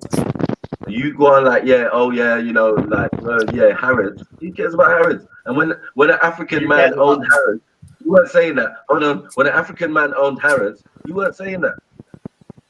Like, allow it. You get mixed up between owning something and leasing something. Hold on, one second. When Arabs go to Knightsbridge and all of this type of thing and just buy out the place, shut down the thing, like, yeah, close the doors, we're buying. Like, what are you talking about? When an African prince comes there, or king, or whatever, or comes to England, or president, or prime minister, you think it's a game. You know what I'm saying? You think you're the only affluent, like, you know, you go certain places and it's only Europeans. It's not. It's going to be a multitude of wealthy people. Wealthy people come in all colors.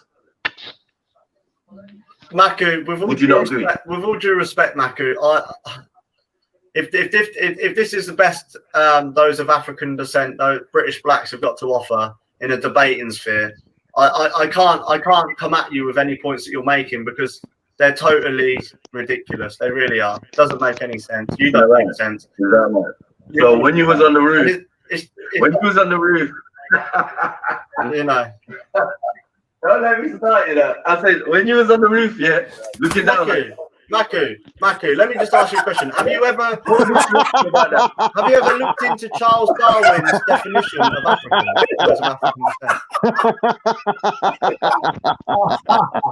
Hey, he did it. Real he did it.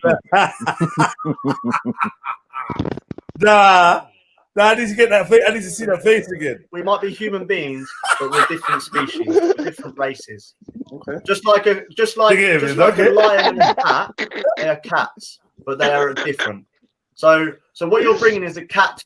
The eye movement, the Marco is dangerous. Like, he's already got it lined up. He's already got it lined up. Get it. At this point, he's like, all right, yeah, continue. Yeah, he's got it lined up. To a lion. To debate me. I don't want to embarrass.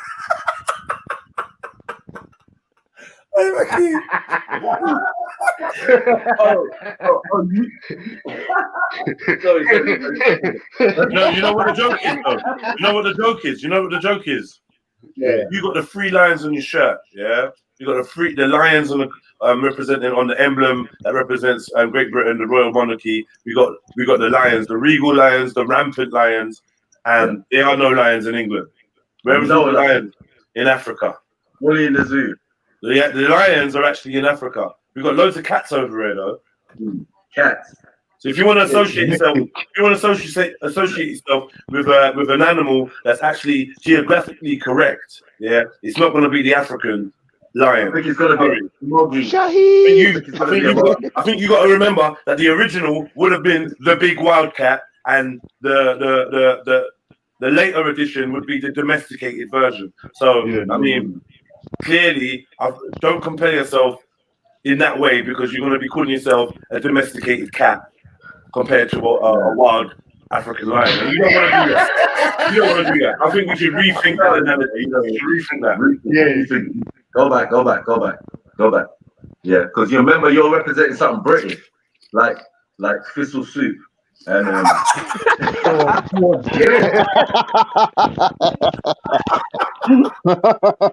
AKA Mr. Uncouth, AKA Sniper.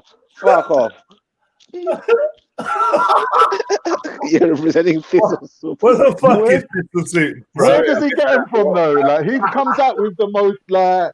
What did I miss? Like the funniest thing that you would never think of. Like someone said, "Yeah, take this pen and sit down and write some jokes." Yeah, you'll never come up with Thistle Soup in a million years. We're fucking up Braden, yeah. So, fucking him up, bro. You started talking about. Oh, really? What is that? What? Like when you was on Parliament roof and that, yeah, don't make me start. That was expected, but the facial expression killed it. Then you mimicked his facial expression. Like when you and I was dead. But now you're getting him about, right, you should represent England with things like Thistle Soup. Pussycat. I'm dying, bro. Pussycat. That killed it. That killed it. The least appetizing thing. Man's dangerous, bro. Like, not just dangerous, very dangerous. I hope I said some shit like broth afterwards. Like, you know, like, only broth can match Thistle Soup, yeah? What do you want, Thistle Soup or broth? Your choice. You're sport for Hey. He liked the Thistle Soup joke as well. We're still laughing at it here. Look, he liked it still. That one tickled him. Yeah. Look again. So I can't debate with Matthew because he's of the ilk of the savage class, and he's one of them spear grabbing warriors that wasn't. If he wasn't in England, he would be a hunter gatherer, only producing enough food to feed himself. He's not. Now that's your point. That's a good point, Braden. I feel bad. I can't debate him because he. Hold on. You were saying we were always globalist. He is still. He's a hunter mentality. Wait, which classification does a hunter gatherer come under? Your globalist and your nationalist. Where does hunter gatherer come in there? Subhuman. Okay, subhuman. I'm oh God. He's got some legs. Are you? Let's say it with your chest, Braden. Are you saying black people are subhuman? No, I'm saying if you're still hunting and gathering in the 21st century, when all of the information is out there, how to farm, crop, how to feed your people, family, if you still choose not to access agriculture makes you human. Pardon? So living according to nature is subhuman, but agriculture is what makes you human. Is that what you're saying? No, what I'm saying is man is designed to look after a woman and to feed their offspring. That's what designed by. Yeah. Designed by who? Nature. Nature, exactly. So if you live in nature by your designer's rules and you hunt and you gather, for your family, how is that subhuman? You're confusing yourself, Compared brother. to Europeans, it's subhuman. Yes. I don't look at hunter gatherers as the same kind of species as what I see as one farmer. It's just an act. It's just a behavior. It's got nothing to do with the actual genetics. It's just a behavior. It's about survival. Do you want your people to survive? Hold on. Braden, are you of the mind that you carry a percentage of Neanderthal DNA? I'm not sure what you mean by that. Okay, so you got the RH, you got the rhesus negative factor in your blood, in European blood, which is not stem from humanity, which actually stems from an outside influence. So if you go according to Charles Darwin and these guys, then we're gonna have to talk about the missing link. We're gonna have to talk about your European Neanderthal descendants. This is what we're going to talk about. So if you're going to talk about subhuman, and then actually, hold on. If you're going to talk about Neanderthals, and actually, according to Europeans, it's actually the Europeans that are subhuman. If Charles Darwin met Maku in a Starbucks, he would think he would be subhuman. Yes. He would. He would done the analogy like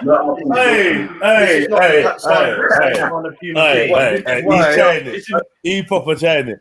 If Charles Darwin met Maku in Starbucks, like he would think he was a subhuman.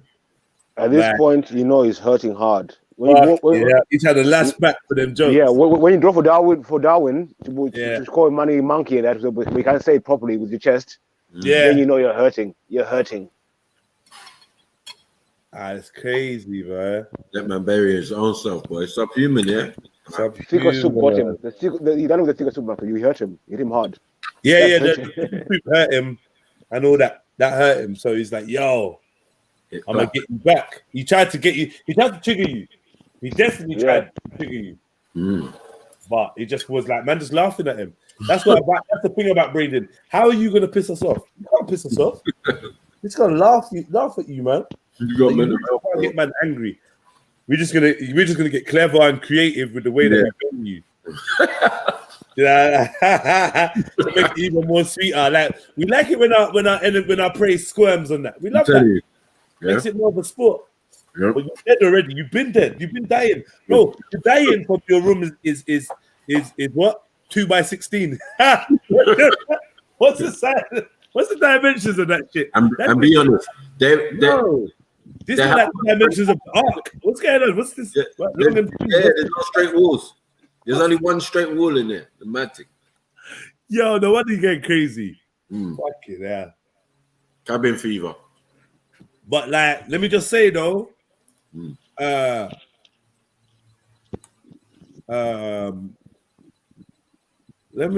Darwin. What is it about Darwin which empowers racists?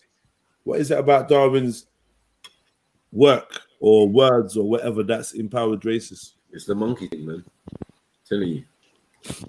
Yeah, the man they thought man was monkey, came to Africa, saw man, short pygmy, said that's a monkey, fam. Yeah. So, yeah. They're going to stick to that way of thinking because it helps their narrative, innit? That's the way you do undercover, call someone a monkey without being sounding too racist. Bro, the real scholars don't even rate Darwin, bro. Yeah, Jack, I agree with you. If he said uncivilized, but he's saying subhuman. Like I'm like, bro, you sound dumb. Even uncivilized. Like, man, trying to have a good convo with you. You're saying subhuman. That's dumb. It's incorrect. You're saying monkey. He's really saying monkey. It's subhuman, isn't it? Primitive. You call himself. Even primitive would have been a better word to use than subhuman. Primitive, uncivilized. Yeah, I'm with you, Jack. Well, I don't know about uncivilized because even in the village, they would still have a hierarchy. I'm not saying that they are uncivilized. I'm saying for someone dumb like Braden to use that argument would have been way better than subhuman. Yeah. Subhuman, like, bro, we just can't even take you seriously. You're saying that. Yeah, that's racist rhetoric. Yeah. Subhuman too. But they're always trying to dehumanize, man. That's the whole thing. Yeah. I was like, raw. I had no rebuttal for that. Trust me, and check this, yeah. Because I pointed this out to a few people now, yeah. Check this. When you see black women competing in anything sporty, and it could be against Europeans or other people of like international sports, yeah. Listen to the commentators, yeah. There's gonna be some reference to wild or wildcat or like, oh, like beast. He's a beast. She's a beast. Duh. Yeah. Like, listen, subconsciously, they're not doing it on purpose. Over sexualization. No, it's not that they anamorph. They try to point out animalistic traits. Anthropomorphic. Yeah, that's what they do. So they'd be like, yeah, man. Oh, my man's the beast. He's the beast. The beast from the east. So listen to even the boxing names that man give them. The Dark Destroyer. You know what I mean? Yeah. They call him the beast. Bob Sapp, the beast. Yeah, it's an animal. You're an animal. The fucking animal. You're wild. Get me? That's how they always try to do them associations because subconsciously they see that. Because what they call an animalistic is actually nature. They equate in nature to animals rather than just life, innit? So when you look in the mirror and you don't see that same connection with nature, you're like, yo, I'm tame. Everything else is wild. Everyone else is wild. You lot are wild. Yeah. Oh yeah, we got some kids. Oh, they're quite wild and and you know the kids are quite wild and they'll give some animal metaphor or something. And do you know what I mean? Running around like headless chickens, they're monkey, cheeky monkey, bro. It all comes out. they just see animals when they see us, which ain't a bad thing. Look, and here's the further compound that. Look at the Rascal Japanese exhibition. Was it Japanese or Chinese? Japanese, I think it was. No, it was Chinese. It was Chinese. Look at the Chinese exhibition. Do you not know what I'm talking about? Yeah. No. Yeah. There's a Chinese what did I just call it? Exhibition, sorry. Chinese exhibition where they were comparing black people with animals. Pictures. No, I ain't seen it. Full racism. Google it. Comparing black people with animals. Just Google it. You'll see it right now. Like just a few pictures. Like maybe you know what? Oh, let me see. What kind of animals? Monkeys, lions. Not like lions ain't bad. Yeah, you say that. Then why were it white people then? White people, what, like you said, pussycats, innit? What else can we have? Chipmunks, pigeons. They got their animals too. We say spirit animal. What, pigeon from Trafalgar Square? Yeah, you know ducky ones, innit? Yeah. Let me draw on the power of the ancestors. You're my spirit animal. I'm a weasel. Badger. Badger. And then of that badger energy. You got that badger energy, man. I don't like it. I just got tuberculosis. Yeah. Yeah. They say badgers are the source of tuberculosis, isn't it? Yes, but that's why they secure them, innit? Yeah. But man are eating them as roadkill. Man is eating roadkill badger. A dangerous life you live. What a dangerous life you live. Don't deal with the You saying, Khan? You looking at the screen? Oh, what the thing? The baboons? Oh, that's a chimp. Racism. Yeah. But Chinese got, I swear Chinese got the same animals in China though. Like, what are they talking about? Yeah. Racism. They look closer to monkeys than Humanize the African man. We're just gonna leave that alone. I don't think you could say any human looks like a monkey. Not even close. What? Oh yeah. Some people go fur out here. As long as you got straight hair, you're halfway there. Like literally, this is because of his skin, you know. It's all because of his skin. Yeah, basically, it's just to do with color. Yeah. This one as well, like really? Wow, they really went out their way, innit? That's what they see, yeah. That's what you see. They went out their way. I don't see this. I don't see it. Look at this one, the lion. Like for real? How? Wait a minute, ain't that's ML Reggie, isn't it? Swear down, that's Reggie. Big up Reggie. They put him next to a lion, mashallah. Yeah, what? This is the Chinese thing, yeah. It's a piss take, bro. Where is this in London? Or is this going around the world? Museum, bro. China. Someone needs to go and fill up a bloody, what's it called? A paintball gun with some tomato ketchup and go and shoot that up, man. Man. I know there's bear pictures though. Yeah, there's bear. That's crazy. Yeah. What, so the artist is Chinese, yeah? Oh, Kim piss I don't know, that's an assumption. I would say, Yeah. I'm not sure. Yeah, I would assume so. It's a Chinese exhibition, Crazy. Chinese museum. So yeah, I'm assuming so. Crazy. Getting away with murder, these Chinese, bro. Hold this L, Braden. Yeah, come hold this. Come collect your L, man. Let's get into. This is why white and European people, hold on. This is why white and European people stand by and watch you get ripped to shreds because they could never stand next to somebody as fucking dumb. This is why they call you brain dumb.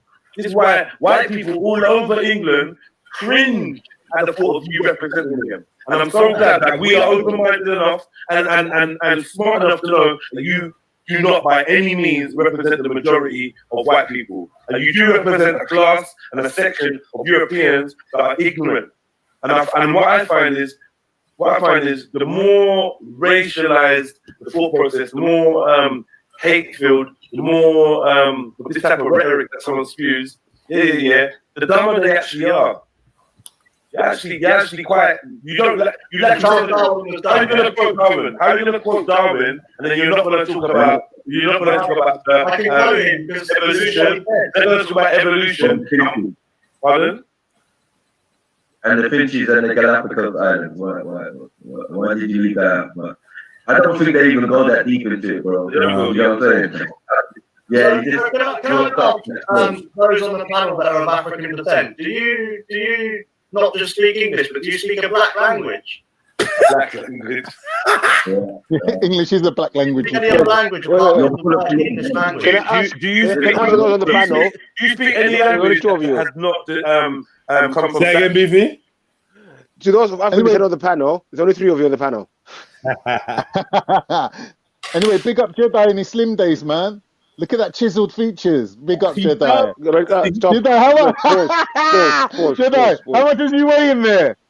I probably weigh more there than I do now, you dickhead. Shut up. No way. 100%, bro. What are you talking about? What? Nah. What are you talking about, bro?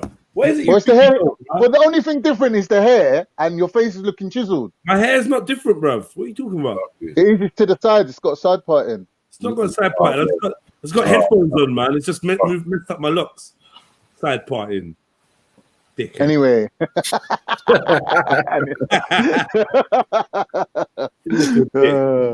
like the bit where Braden falls asleep. Do you see his eyes closed? His glycogen depleted brain is just like phasing out of the conversation. Just answer the question. I will answer a question. Close his eyes. Watch. Do you speak an African language? I do not speak an African language. I'm sure Mackie does. Yeah. What's up? Not a black language though. I don't know what that is. So let me just explain to you one thing. What's your white language that you speak? I don't want what's happened to White language. Your heritage has been eradicated. No, it hasn't. No, it hasn't. Just because one person doesn't speak you don't even speak the language of your land. No, I don't. I understand it, and it's easy. It's easy enough for me to start the process to learn it. Do you know what I mean? With my little rusty brain, I give it a shot. I do understand it though, but the language is not lost, and my peers know their language. So I'm an individual that just doesn't happen to have that upbringing where it allowed me to learn the language of my forefathers. And that's a good point. That is a very good point for black people to take on board. You need to have the language of your homeland. You definitely do.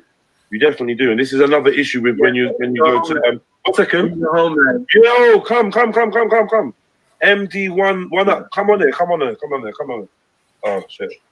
Sorry. Yeah, carry on. Sorry. Yeah, I said that. I mean, in our homeland, because I was trying to explain to Brady that we've been colonized, English is very prominent.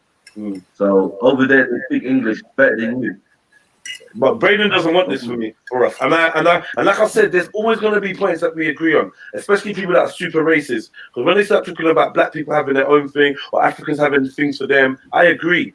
I actually agree. Then I'm just like, yeah, it's a shame that all the colonialism was going on that actually kind of prevented this. You don't want to look at the foreign policies that caused people like my mum to have to come over here to be an economic migrant. You don't want to think about that. Jack. You don't want to take responsibility for that and therefore correct it so that we can reverse the process. And I'm sure there'd be a lot more Africans and Asians happy to stay in their land. Do you know what I mean? So what you're saying is you would support a policy of allowing those of African descent to go back to Africa. You know, big up yourself, man. Right, Papa Cop, you actually come on shows. You said this the other day, and you said to me, Jedi, I've actually spoken to you a few times. I've come to the panel a few times, yeah? And I'm like, yeah, sure you have. But yeah, there you are, Papa Cop. For real? Yeah. Big up Papa Cop, man. Yes, he does. Yeah, I side-eyed him when he said it the other day. I gave him the side-eye, like, yeah, I know you're around, but I can't remember you jumping on panels, but you actually do. My bad, family. My bad. They'll pretty much be rich in their country. No. I don't know why you're talking about job seekers allowance. I don't know why you're talking about job seekers allowance. Listen. I don't know any black men that are on job seekers allowance. I don't know one. This is a fact. I don't know. I'm never gonna lie. Even to today, I still don't know one. Even with the furlough and that going on and that, I still don't. And I know bare people, and I'm not. It's not even a judgment, but I don't know anyone on job seekers today. Like if you're on job seekers, you ain't told me. Cool, and you know me, you're thinking, well, I'm on it. Cool, but I don't actually know anybody that's on job seekers. Do you? Make your beats, baby. Who does? Who do? Do you lot? Yeah, no. Do they even have job seekers still? I think it's universal credit now, isn't it? All universal credit, yeah. I think so. I don't know. Personally, I feel like there was a period of time where nobody was on the benefit system, but they were still complaining. It's like no one was on benefits. There's a period of time. Because I don't know, or maybe it's just the age of having, isn't it? I used to sign on, but the only black people you see down there is the ones that work in the office, like. Yeah, I mean, but then growing up, yeah, it's mad, yeah. Imagine growing up, I remember my mom's friends telling my friends to go and sign on, and I didn't know what it was. This is from like when we were secondary school age. They're telling them, or like, no, I'm lying, 17, 18. That's when I hit the roads again. And they were like, yeah, just go and sign on. I didn't even know what it was. Yeah, I didn't know what it was. Someone showed me as well. No clue. Yeah, I think like what would happen at a certain age, the white people would just slope off, go and sign on, and come back and not tell anyone. Yeah. And we didn't know about it for years, innit? They weren't telling us, innit? Yeah. Yeah, and I'm like, yeah, I'm gonna get paid in 2 weeks and get paid. Oh, yeah, good job. Yeah, it's a little thing, man, you know. Yeah. I mean, I would sign on if I could like get away with it and it wasn't any hassle. I'd take their free money.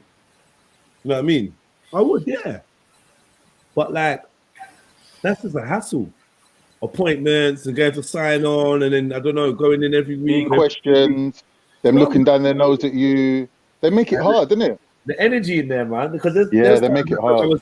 There's times where man signed on, and at that moment in time, I feel like that little piece of money that was going to come that week or the week after was very, very needed. Or they made you like, in order for you to get housing, you had to sign on and stuff like that. And weird little things they do. So, back in the day when they used to make me sign on at Holloway Job Centre, I remember this is when I was like 17. I see a few of my brethren from school, innit? Like black people, and then like you'd hear, oh, there's a swingers fight broke out, and you'd be like, who is it? Oh, it's my man. And you run and you see your brethren from school just thumping up the guy behind the counter. Them geezers were trained to make your life hard, innit? Yeah, so a few times I see fights broke out in the job centre. Oh, yeah, I remember one time I went for I come out of jail and I went for a meeting for like a crisis loan or something, and I had to go in some weird little building and sit in a little booth with a woman and explain why I needed the shit, and she put me on the phone to someone, and when I was Glasgow, was it Glasgow? Did you have to chat to Glasgow? Did you have to chat to Glasgow? Yeah, maybe. Yeah, Glasgow. I don't know. But she put me on the phone to someone, and I swear to God, and I've never done it before or after, I ripped the phone out of the fucking socket and smashed it. I flipped. I don't even, like, to this day, I can't even remember what could have been said on the phone. I don't know what it was. I fucking flipped. I flipped out. When the woman come back to the room, yeah, she must have thought, what the fuck? Because the phone was in bits. The phone was in bits. I was gone. No, they're like, oh well, it's only 50 quid for a phone. This guy was going to tap up for at least $1,000. I was fuming, bro. Like, I don't know. I was paranoid that there's definitely going to call the police. Like, smashed up the room kind of thing. Like, but yeah, man. I don't know what they said. You know that they probably said some, well, you're the one that needs the money, not me. Do you know what I mean? And I just flipped like, what? You think I need your fucking money? Yeah, but these times I did. Yeah, man. Yeah, there was some hard periods in my life, bro. Okay, if I didn't grind, I didn't eat. That's it. There was no pocket money. There's no family. There's no support network, and there still isn't really. Oh, I don't even know nothing about signing on. All I know is you turn up in some building, you sign your name, and they give you the money. That's all I know. I don't even want to know where the money comes from, who's taking it. I don't know nothing. Someone just said, just go there, sign your name, that's it. I was like, what? Guess what, though? I'm sure I heard that at some point you have to pay back your benefits. No. Oh, man's are taking the day off work to go and sign on. No. What I'm saying is, I'm sure that when it comes to like pension time or whatever. Nah, nothing like that. You sure that your benefits? Yeah. What is and your kids, bro? You think your kids for no reason? Bro, your kids are getting debt for your benefit, bro. Don't get it twisted. What are you talking about? There's some conservative policy. What are you talking about now? Your debt gets passed down to the next generation, bro. Your debt gets passed. Wait. Do you think that benefit is free money? That's just alone. Yeah. I'm sure it's paid back at some point. Free money, bro. It's free money. Is it? Yeah. They're already saying kids born in 20 years' time will be like 40 grand in debt before they're born. What are you talking about? Let them, bro. Then maybe they want to overthrow the government and tell them to stick their debt. These are your kids you're talking about. I'm talking about your kids, Carl. They're talking about your kids being born in debt. Not their kids. Bro, do you know that there's more unclaimed benefit than people that claim benefit? Yeah. The government keeps more money than it ever should. Right. So how are we in debt then? Don't make sense, bro. Like free money, is what I'm saying. Nothing like free money. It's free money, bro. It's free money. All right, if it's not free money, yeah. All right, where's our cut from all the? Where's our cut as the citizens of this country? Where's our cut from all these wars, all the oil that's been stolen? Where's our cut from all the missiles that's been sold? You got a nice road. You drive a nice road. That was there. That was there from the money from Africa. Upkeep it. You're getting 5G put everywhere in your roads. You're getting all this stuff. Come on, don't complain, bro. But that's optional. I'm not complaining. I'm saying the things that you're mentioning is optional. Not everybody drives car. So the benefit of the road being straight doesn't benefit everyone, right? So that's road tax. I'll be back. All right. So you pay road tax, they fix the roads. That's it. What other money is there for roads? It comes from road tax, isn't it? So whoever drives pays for the roads. If you don't drive, you don't pay for the roads. So, simple as that. So they're going to rob everywhere to give you free money. You're happy with that, yeah? What? We said you're saying where's the outcut from all these wars? So you're happy for them to go to wars and rob people? I'm saying if it see, this is how you conversate, and this is why it's annoying because it's based on assumptions. I didn't say that. I'm saying I never assumed. All right, here's the answer. Yeah, but your question's based on an assumption. You're saying if everything is accounted for the way you're saying, then where's our cut of X, Y, and Z? That's fair enough, isn't it? And what I'm saying is the money that comes from national insurance that pays for your job seekers allowance and whatnot is an insurance policy the government takes out on you without your permission. Do you understand? Every single citizen has got national insurance. It's an insurance policy. Yeah, they're taking out insurance on you. That's where the money comes from. It doesn't come out of the economy.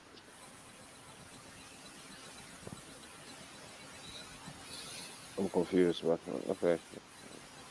Bro, can you not even think about what you're saying? If what you're saying was true, that the money that goes to people comes from the government's funds, yeah, then how comes now that everybody's on furlough, they can afford to pay for everyone to stay at home? How comes? Where's all that money come from? A minute ago, they were like, nah, there's no money. There's no spare money. There's no money for nothing. There's no money for NHS. There's no money for nothing. Now, all of a sudden, they're paying furlough. Everybody, yeah, take this money, stay at home. Where's that money come from? It's a war. It's all good. The war got money for war. The war got money for exactly. So what I'm saying is, if you look at where the money comes from and where it goes to, you can see there's no relationship between the two things. There is no relationship between where the money's coming from and where the money's going to, at all. So people are like, England's so civilized, England's such a nice country, we got democracy, we got all this, we got all that, we got a good standard of living. Yeah, they give you that to make you take your eye off the ball, so you're not looking at what they're doing, and they're fucking taking the money and running off to the Cayman Islands with it. People like David Cameron. Yeah? That's why they're making your life comfortable. I don't think no one's taking money from Britain. I think they're bringing money in from all over the world. That's what I'm saying. Yeah, they're bringing money in from all around the world, but they're not putting it into the economy to benefit the country. That comes from people's taxes. The country's built on people's taxes, isn't it? So every time you buy something in a shop, you pay tax. Every time you put petrol in your car, you pay tax. So VAT, value-added tax, you don't know that you're paying tax all the time. Every time you buy something, you're paying tax. Would there be a Great Britain without slavery? Say that again? Would there be a Great Britain without slavery? No. If England paid back all the money for slavery, England would actually have 0 funds in its account right now. Yeah, I mean, the money that got to build Britain was not British money, it was stolen from around the world. That's the point I'm trying to make. The only thing you could give the British credit for is that the money they stole from Africa, they managed to hold on to. Because even still to this day, they're still worth that amount of money. Whereas other countries that robbed from Africa, like Belgium and France and whatever, or maybe not France, leave France out of it, but there's countries that robbed from Africa that now they don't have the money anymore. They spend it or it's gone. But England managed to hold on to his money. How? Where it got the money from, yeah, it's unethical. Facts. It is. When you say, would they ever stop pillaging? You know the Commonwealth, what the Commonwealth is? Commonwealth, yeah, I know what Commonwealth is, yeah. Yeah, and who's the head of the Commonwealth? Yeah, of course they're the head of the Commonwealth. So where do you think all where the money is coming from? The Commonwealth is the equivalent, I'll tell you where's the equivalent of. When the Roman Empire fell and they used the Roman Catholic Church as a replacement. This is like when the Commonwealth fell, they used the Commonwealth, what's it called? When the British Empire fell, they used the Commonwealth as a replacement. So they're making out like everybody's volunteering to join, but really it's the same deal as before. If you want to sell anything internationally, you do it through the British and they get their cut. Basically, that's what Commonwealth is. That's what I'm saying. Britain is too, there's no French, the French haven't got the equivalent, or no other nation with the equivalent of the Commonwealth. So I say Britain, all its money, they haven't kept the money, they're still pillaging it from around the world everywhere today. So that's the point I'm trying to make. Yeah. You're right, there is an equivalent of the Commonwealth, but there is, for example, French colonies that were made independent, which really they think they're independent, but really they're not, because France still rules them. So, for example, when there's a war somewhere like Syria, yeah, or one of the former, I forget which one is it Syria or Iraq? One of them is a former, Iraq was a British colony. I think Syria was a French colony. One of them is French, yeah. So even still to this day, they claim them like they're bitch. They're like, no one else can go there and oppress them. Like, we're first in the queue. If anyone's oppressing them, it's going to be us. And all the others like respect that, and they're like, okay, yeah, she's your bitch, and like you run her. Like, they still have that type of ideology where their former colonies are still going to be like their underlings, like, or they're connected to them in some way. That's just how it is. Do you know what I mean? So there'll be a problem. Like, there was a problem, for example, America and England went into a former French colony and basically took over. So really, like, when you're looking at why did America pull out of Syria, this is one of the reasons. Because the French are saying, wait a minute, if we're not in there, how come you're in there? You have to think there's a difference between France, England, and America. There's a difference between France and America. Of course there is. Don't you see the red, blue, and white in 2 or 3 countries? The same thing. Do you see the same flag? Did you see it? Yeah. That's the same in one. Yeah, but it's like 2 countries have the same ethos. They have the same philosophy, but they got separate bank accounts. The money that goes into the French bank account is different, and the money that goes into the American bank account is different. It's all the same thing, believe me. It's all the same. It's like you've got many Turkish countries. You've got Turkmenistan, you've got Tajikistan, you've got Turkey, you've got Azerbaijan. You get me? They're all the same, really. Like, but you can't say that they're one country. That would be ridiculous. Each and every one of them have their own finances that they run separately. Like, French finances has never been incorporated with England and America. It's always been separate. The same bloodlines control all the nations, and then they give you, even like, I'll put it this way, a country is not, it's a construct. A country No, but is a we know the connections between them. Let me finish. A country is a company. And most of the companies were started by a royal charter. That means all these companies report to someone, the queen, because they're given permission to start these companies. And these companies, of course, like any other company, there's infighting, there's takeovers and all that thing. But there's two, at the end of the day, the ultimate power belongs to who? The queen. But when she withdraws that royal charter, the country ceases to exist. You understand that? Yeah, but what I'm saying to you is the Queen of England and the King of France, that's where the line ends. There's no power above them that unifies them. So you will see them go to war. You see the French royal family, the Spanish royal family, the English royal family. They all go to war with each other. The royal family do not go to war. There's been wars. There's been wars. The Queen is German. Listen, the Queen is German and she was fighting Germans. What are you talking about? The Queen is not German. If she's related to the Germans, doesn't make her German. She is German. She has her own house. She has her own bank account. She is German. What are you on about, bro? Okay, if you don't know this, I don't know what you're talking about. What you know? You're trying to make relationship mean more than they do. I'm just giving you the facts. Bloodline does not come above money. Money is the ultimate thing. You're saying the Queen's surname is Gothenbotter. She's German. She only changed her name to Windsor. Doesn't matter. Doesn't matter. You're saying, oh, the Germans in the English. What I'm trying to show you is, at the top, it's one family doing all these things. It's not one family. It's not. You know, all the royal families of Britain are related. Do you know all the royal families of Britain are related to all the American presidents? You know just because they're related to each other doesn't make them one family. It is. What? Just because they're related to each other, it doesn't mean that they're one family. If you're all related, what does that mean? If you're all related, they marry into each other. They marry into each other to create an artificial alliance. If the alliance was already there, they wouldn't need to do that. Was throughout the years, those families are now intertwined. You can't tell between a Goldsmith to a Windsor to a Rothschild. It's all intermingled now. You can't tell which one is what. Now, you're talking about now. A minute ago, you asked me, where did England get his money from? Did it get it from slavery? You're talking about then, and you're talking about now. It's two different things. No, because the converse moves on. Don't be silly. You're trying to bring back things. If we're talking about then, and when we're talking about the time when England and France had wars, we're talking about the time when England and Spain had wars. That's a different time. And today, now, is a different time. But the same family is still in charge. No, an institution was created to bring all these families together and sit them down at the same table. Not one of them is superior to the other one. They're still in charge, are they?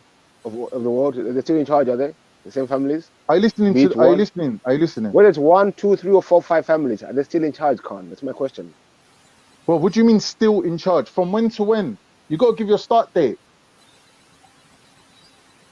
From whenever you want to go back to now. From whenever you want to go back to now. Oh, so whenever I want to go back. Okay. I want to go back to when England, Spain, and France were in a constant state of warfare. How about that? Mm-hmm. Yeah, were they in alliance then with each other? Yeah. So countries that are in alliance with each other are warring each other. And they're not warring anyone else at the same time. They're just warring each other. That's an alliance, is it? You got to know the history of Europe, innit? After the fall of Andalusia... this is what we're talking about, history, innit? Yeah. So after the fall of Andalusia, where they call Spain today, so that's not what you call Spain. Spain was the whole of Europe. The reason called Spain was the whole of Europe. When that's Spain today, what you know as Spain today. When you talk about Spain, you talk about the whole of Europe. And after the fall of the Andalusia, the Moors coming out, Portugal was the first country to get independence from mainland Spain, like the rest of Europe. Yeah, that's why when other clans started getting independence, that's why the fighting happened. Because all of a sudden there was a power vacuum, everyone wanted to be in charge. But they said, okay, now we'll break up and do our own thing. So the Portuguese first broke off, they done their own thing. And I think that after that was the Dutch, the second independent country. And after that, was slowly through the time, they all became independent states. But then when you find in those independent states, these royal families, which of all the states were all related. The royal family of France was related, the royal family of Denmark, the royal family of this, were all related. The power, the power never hasn't changed. All right. Let me ask you a question, right? It's a hypothetical question. Imagine you had a Pan-African movement that was successful, and after you managed to create the infrastructure to move the continent forward, you decide to send a bill for the money they owe you to all the countries that had taken from Africa illegally, right? And you're saying to them, now you have to pay. Yeah. If you don't want to pay, we're just going to add your bill onto the stuff that you're currently buying. That doesn't make sense, Khan. That's not. For Pan-Africanism to work, the system has to fall. So you cannot build.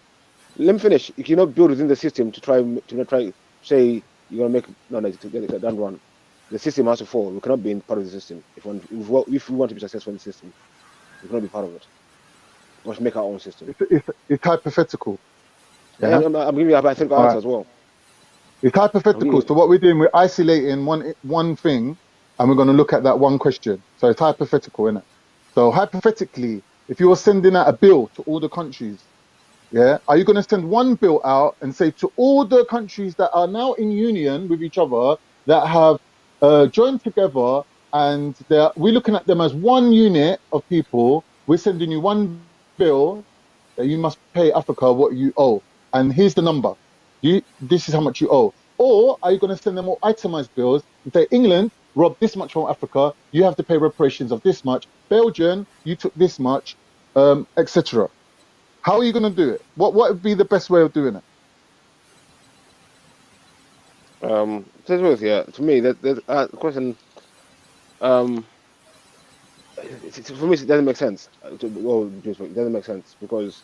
What part are you having difficulty? Let me tell you, how do you put price on life?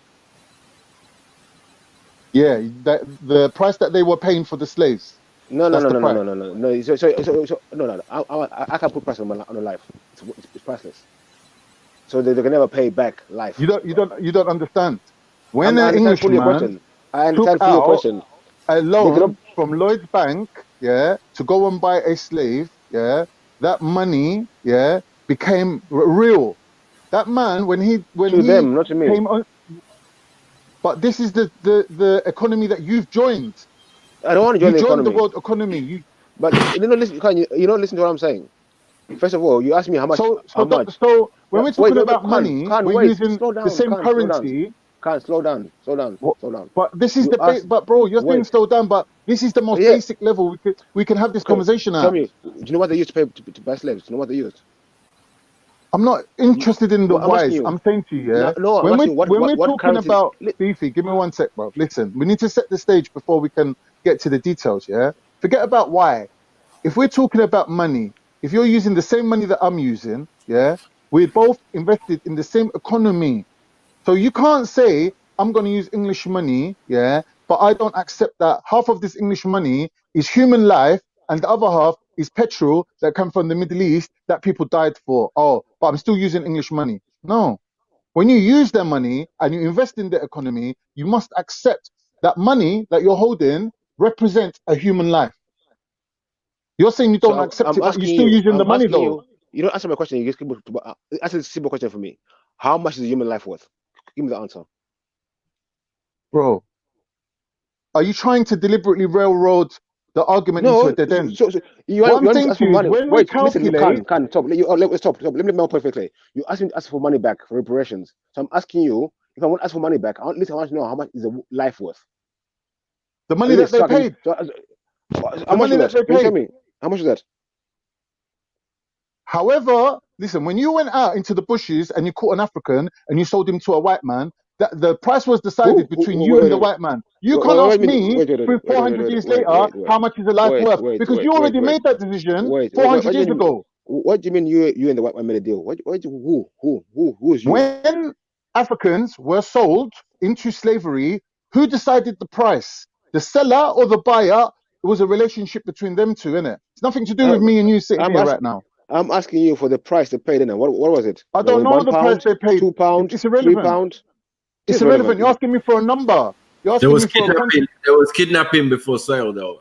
Well, no, Maku, I know that, Maku. But what I'm saying is, He's asking me what is the price of a human life. I'm saying that price was decided between the seller and the buyer.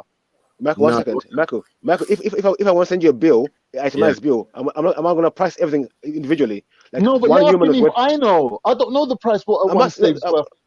Listen, that's what I'm saying. Your question doesn't make sense. Listen, no, it does make sense. It makes perfect sense because it's actually a real number that does exist. Just because I don't know it doesn't mean we can't move the conversation on. Because like in algebra, you can put a significant letter like X, Y, or Z to represent a sum. This is what algebra is. I don't need to know exactly what it was because there's such a thing called inflation. When you finish talking, let me just finish. You see, when I stop talking, that means I've stopped talking. Wait, I'm saying to you, you're gonna put price on a life. So if you're gonna put price on life, tell me how much is a life worth? Give me the price for a life. £10, £2, £100, 2 million.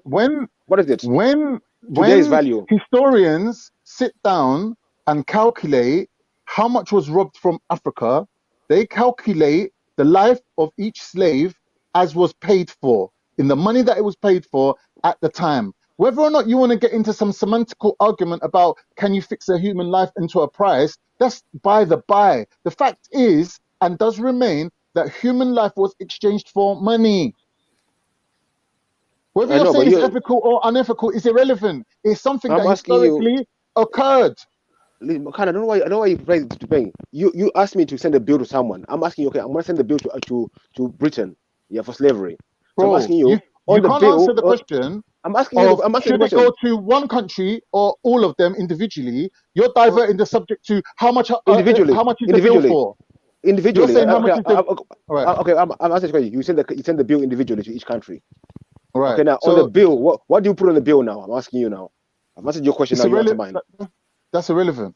It is very relevant. You asked me to send the bill. So tell me the relevance of the amount. What's the relevance of the amount? But you asked me. You said I should send the bill to someone. What am I sending the bill for? What's the bill for? Can you tell me what the bill is for? I'm sending. What do you mean? The bill. What is the bill for? Itemized bill, or what is the bill for in terms of number? Yeah. What's the bill for? Itemize it. What's the bill for? What the breakdown of what the bill's for? Yeah.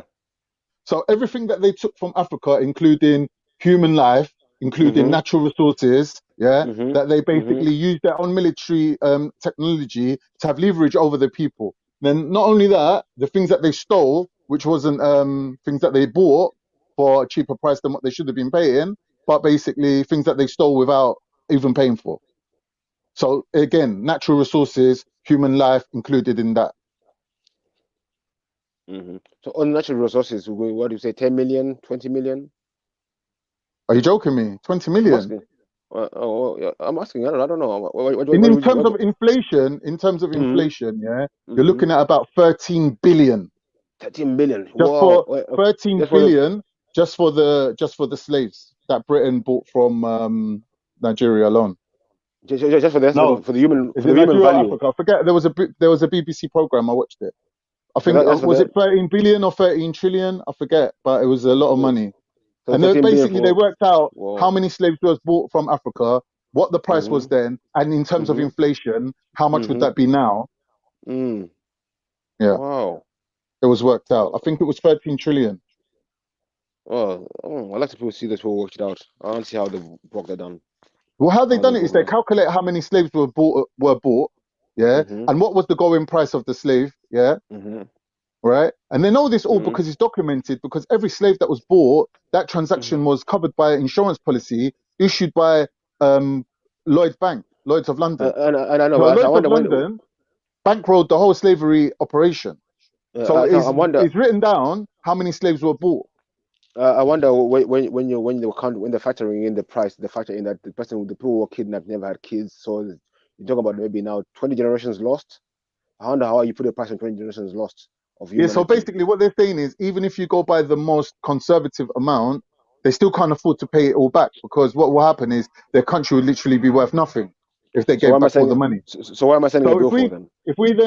If we then take into consideration the money that they stole, aside from the money that they legitimately owe, then like you're saying, then it becomes ridiculous. Exactly, isn't it? Yeah. But what I'm saying is the purpose of me saying, do you want to pay your money one check to the whole group of them or individually, is because what I'm trying to show you is that in the time of slavery, all these people were not unified into one group that you're saying that they are now. This is something that's happened over the space of time that's passed between slavery and now. Something that's happened over the course of time, that you have European Union, you have all these countries investing their money together and becoming like one unit. I'm sorry to tell you, yeah. No, this collusion has been going on way before slavery. But collusion is not the same. Let me talk, bro. Let me talk. If I need to go and learn about the House of Baghdad, House of Wisdom in Baghdad. See what is going on there. See the plotting what is going on there to control the world. Go to Alexandria. These are things that have been happening from time. These people have been in cahoots for a very long time. So I'm telling you, for a very long time. Very long time. Yeah, but this is the thing. When you're going from when you're switching between a quantitative argument to a qualitative argument, you need to specify that when you're talking. Yeah. So when I'm talking qualitative about qualities of things like unions and agreements between people, you switch to quantitative, which is numbers. And then when I'm speaking about numbers, you switch to a qualitative argument, which is basically you're trying to break my argument. And then I can see what you're doing and why you're doing it. But I'm gonna give you a good example. I'm gonna give you a good example. It's not working. The monopoly I'm talking about is like religion. The three Abrahamic faiths, the monopoly they have over everything on religion. The three religions dominate whole religions, and are they connected? Yes, they're connected. That's my answer. That's the analogy I'm gonna give you. Could they be? All right, you're saying they're connected, right? Can I ask you a question? Mm-hmm. Are we going from a situation where they were less connected to where they're becoming more connected? Or are we going from a situation from where they were being more connected to a situation of less connected? Which one is it? Connected. It's just the illusion of choice. You don't understand what I'm saying. Is the connection increasing? Is the connection increasing or is it decreasing? It's never decreasing or increasing. The connection is just there. It's the illusion of choice. That's just your speculation. That's not the actual fact. It's the same with the European Union. Like I'm saying to you, there was something. There's something called the European Union. You're saying has always existed. I'm saying, so what's the point then of the current situation we're in now? It's illusion of choice, exactly. To keep the world going, the illusion of choice.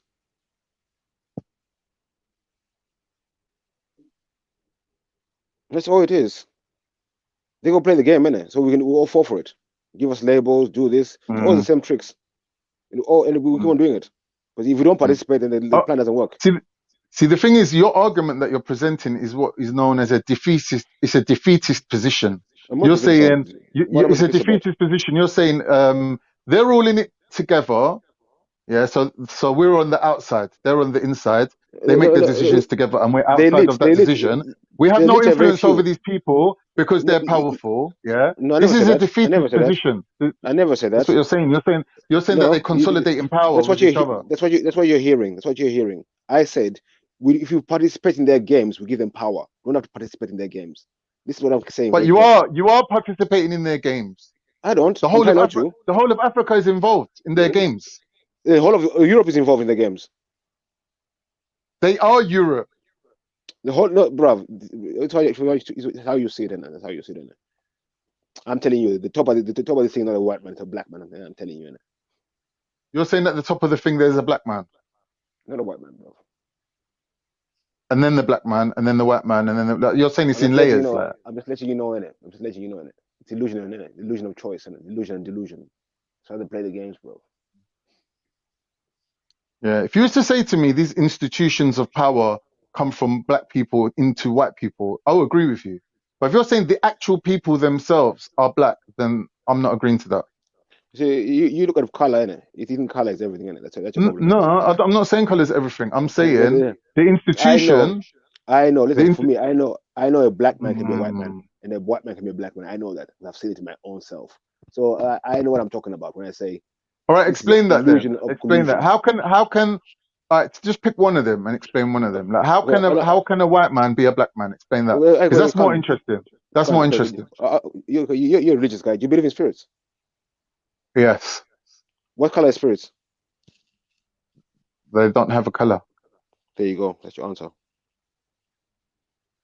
Now, my question was, how? Oh, you're saying it's a type of possession. You're a spirit. You are a spirit. I'm a spirit. What are you talking about? Possession. I'm not a spirit. I'm not a spirit. What are you? I'm then? not a spirit. What are you then? If you say I'm a spirit, that means that there's nothing more to me than just a spirit. No, you're more than a body. That's what I'm trying to show you. Yeah, a body, I'm more than a body, and I'm more than a spirit, innit? So, can you a spirit, bro? Okay, if you're not a spirit, I don't know what you are then. I'm a spirit. Are you a body? Are you a body? A body just my way to navigate in this dunya. Okay. So but you're saying is that the body is part of the body is a constituent. Is a constituent element. If I cut my arm off, am I still me? If you cut your arm off, are you still you? Yes. There you go. You are. But if I take your spirit out of you, are you still you? I don't think so. Well, there's nothing left. But like, hypothetically, like theoretically. Go to the grave. When you go to the grave and dig up a grave, what do you find in there? It's what? Dust. All right. So what I'm saying to you is, yeah, can you please identify all of the constituent elements that makes you up? So you're saying partly body, partly spirit. And what is there anything else we need to take into account? It's body and spirit, bro. I don't know. That's what I know. Okay, so there's two elements to your existence. Mm-hmm. Okay. So do you have a consciousness? Consciousness just being self-aware. Yes, of course. I'm self-aware. That self-awareness, yeah. Is it attached to your body or to your spirit? It's self-awareness is both. If I'm aware of my body, then it's my body. So you're saying both? Yeah, please ask some. You're saying it's from both. Are you saying it's both? Yeah. Let's get your point. Get your point. Where's the silly questions? Get your point. I'm saying to you, is your consciousness a separate part of your existence? Like, it's not. It's part of it. It's part of the whole. All right. Like your eyes, your nose, they're separate, but your body. Come on, bro. But listen. This is a serious question. Like people theorize over this.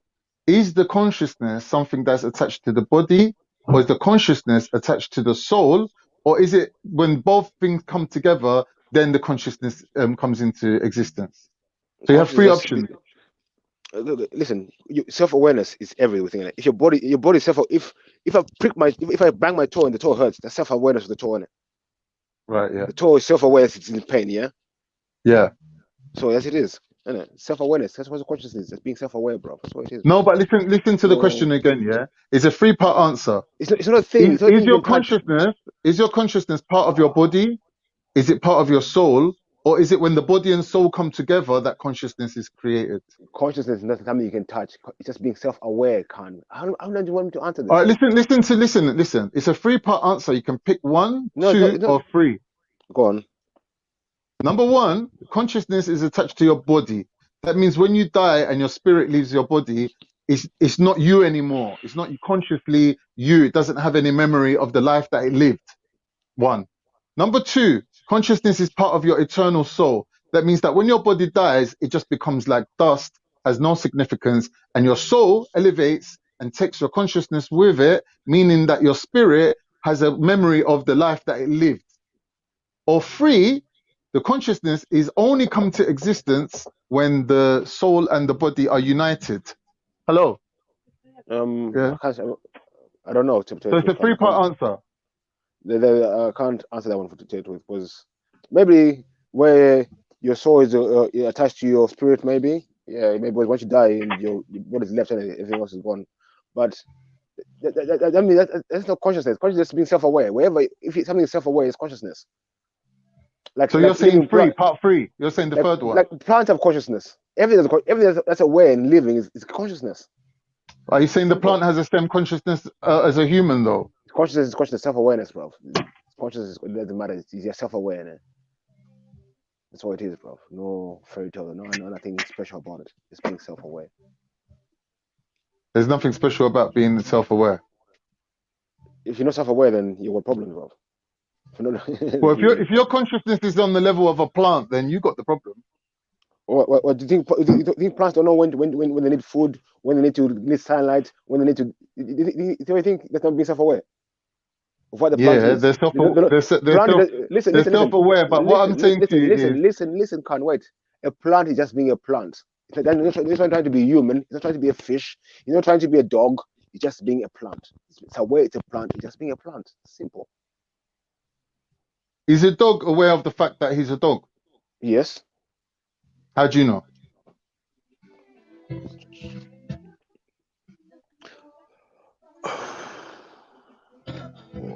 I don't know, man. I don't know how to answer this. I can't. I really, I can't.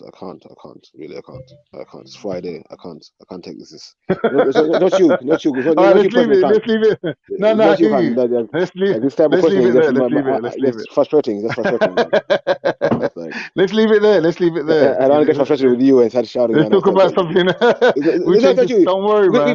You can carry on. This is the line of questioning. That's all. Just like I rather you guys get the point. It's not a question. It's not a questioning. It's a reasoning. I know, but because what I'm asking you to do, what I'm asking you, is not to generate an answer, is to talk in a fashion that is consistent. So if you're answering instinctively, intuitively, telling me what you actually think, without thinking of the answer, it shouldn't be an effort, really. Please, do not mistake me for you. When I open my mouth, I do know what I'm talking about, bro. I'm not saying you don't know what you're talking about. It's the matter of the level of consciousness that you're existing on. There's a higher level of consciousness where people intuitively can do things. They don't have to sit there and calculate and think and design. The design is already there. It's a natural flow, isn't it? That's like a higher consciousness. That's consistent. There's a consistency there. Being self-aware. It's going to be self-aware, right? I can be aware of who I am. I can't be aware of who you are. You are you, and I'm me, innit? All right. So are you saying on all levels, me and you are two completely different people? There's no level where we coexist, where we share a collective consciousness. Are you saying that doesn't happen?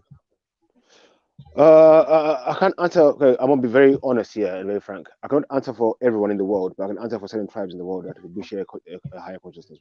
I can say that about certain peoples in the world. I can't say that about everyone. There's a higher consciousness here, but there's also a collective consciousness. No. For me, there's a higher connection. For me, there's a higher consciousness which we're all connected to. It's not a collective one. We're all connected to. But I don't believe every person in the world is connected to that consciousness. Only some of us are. It's my belief.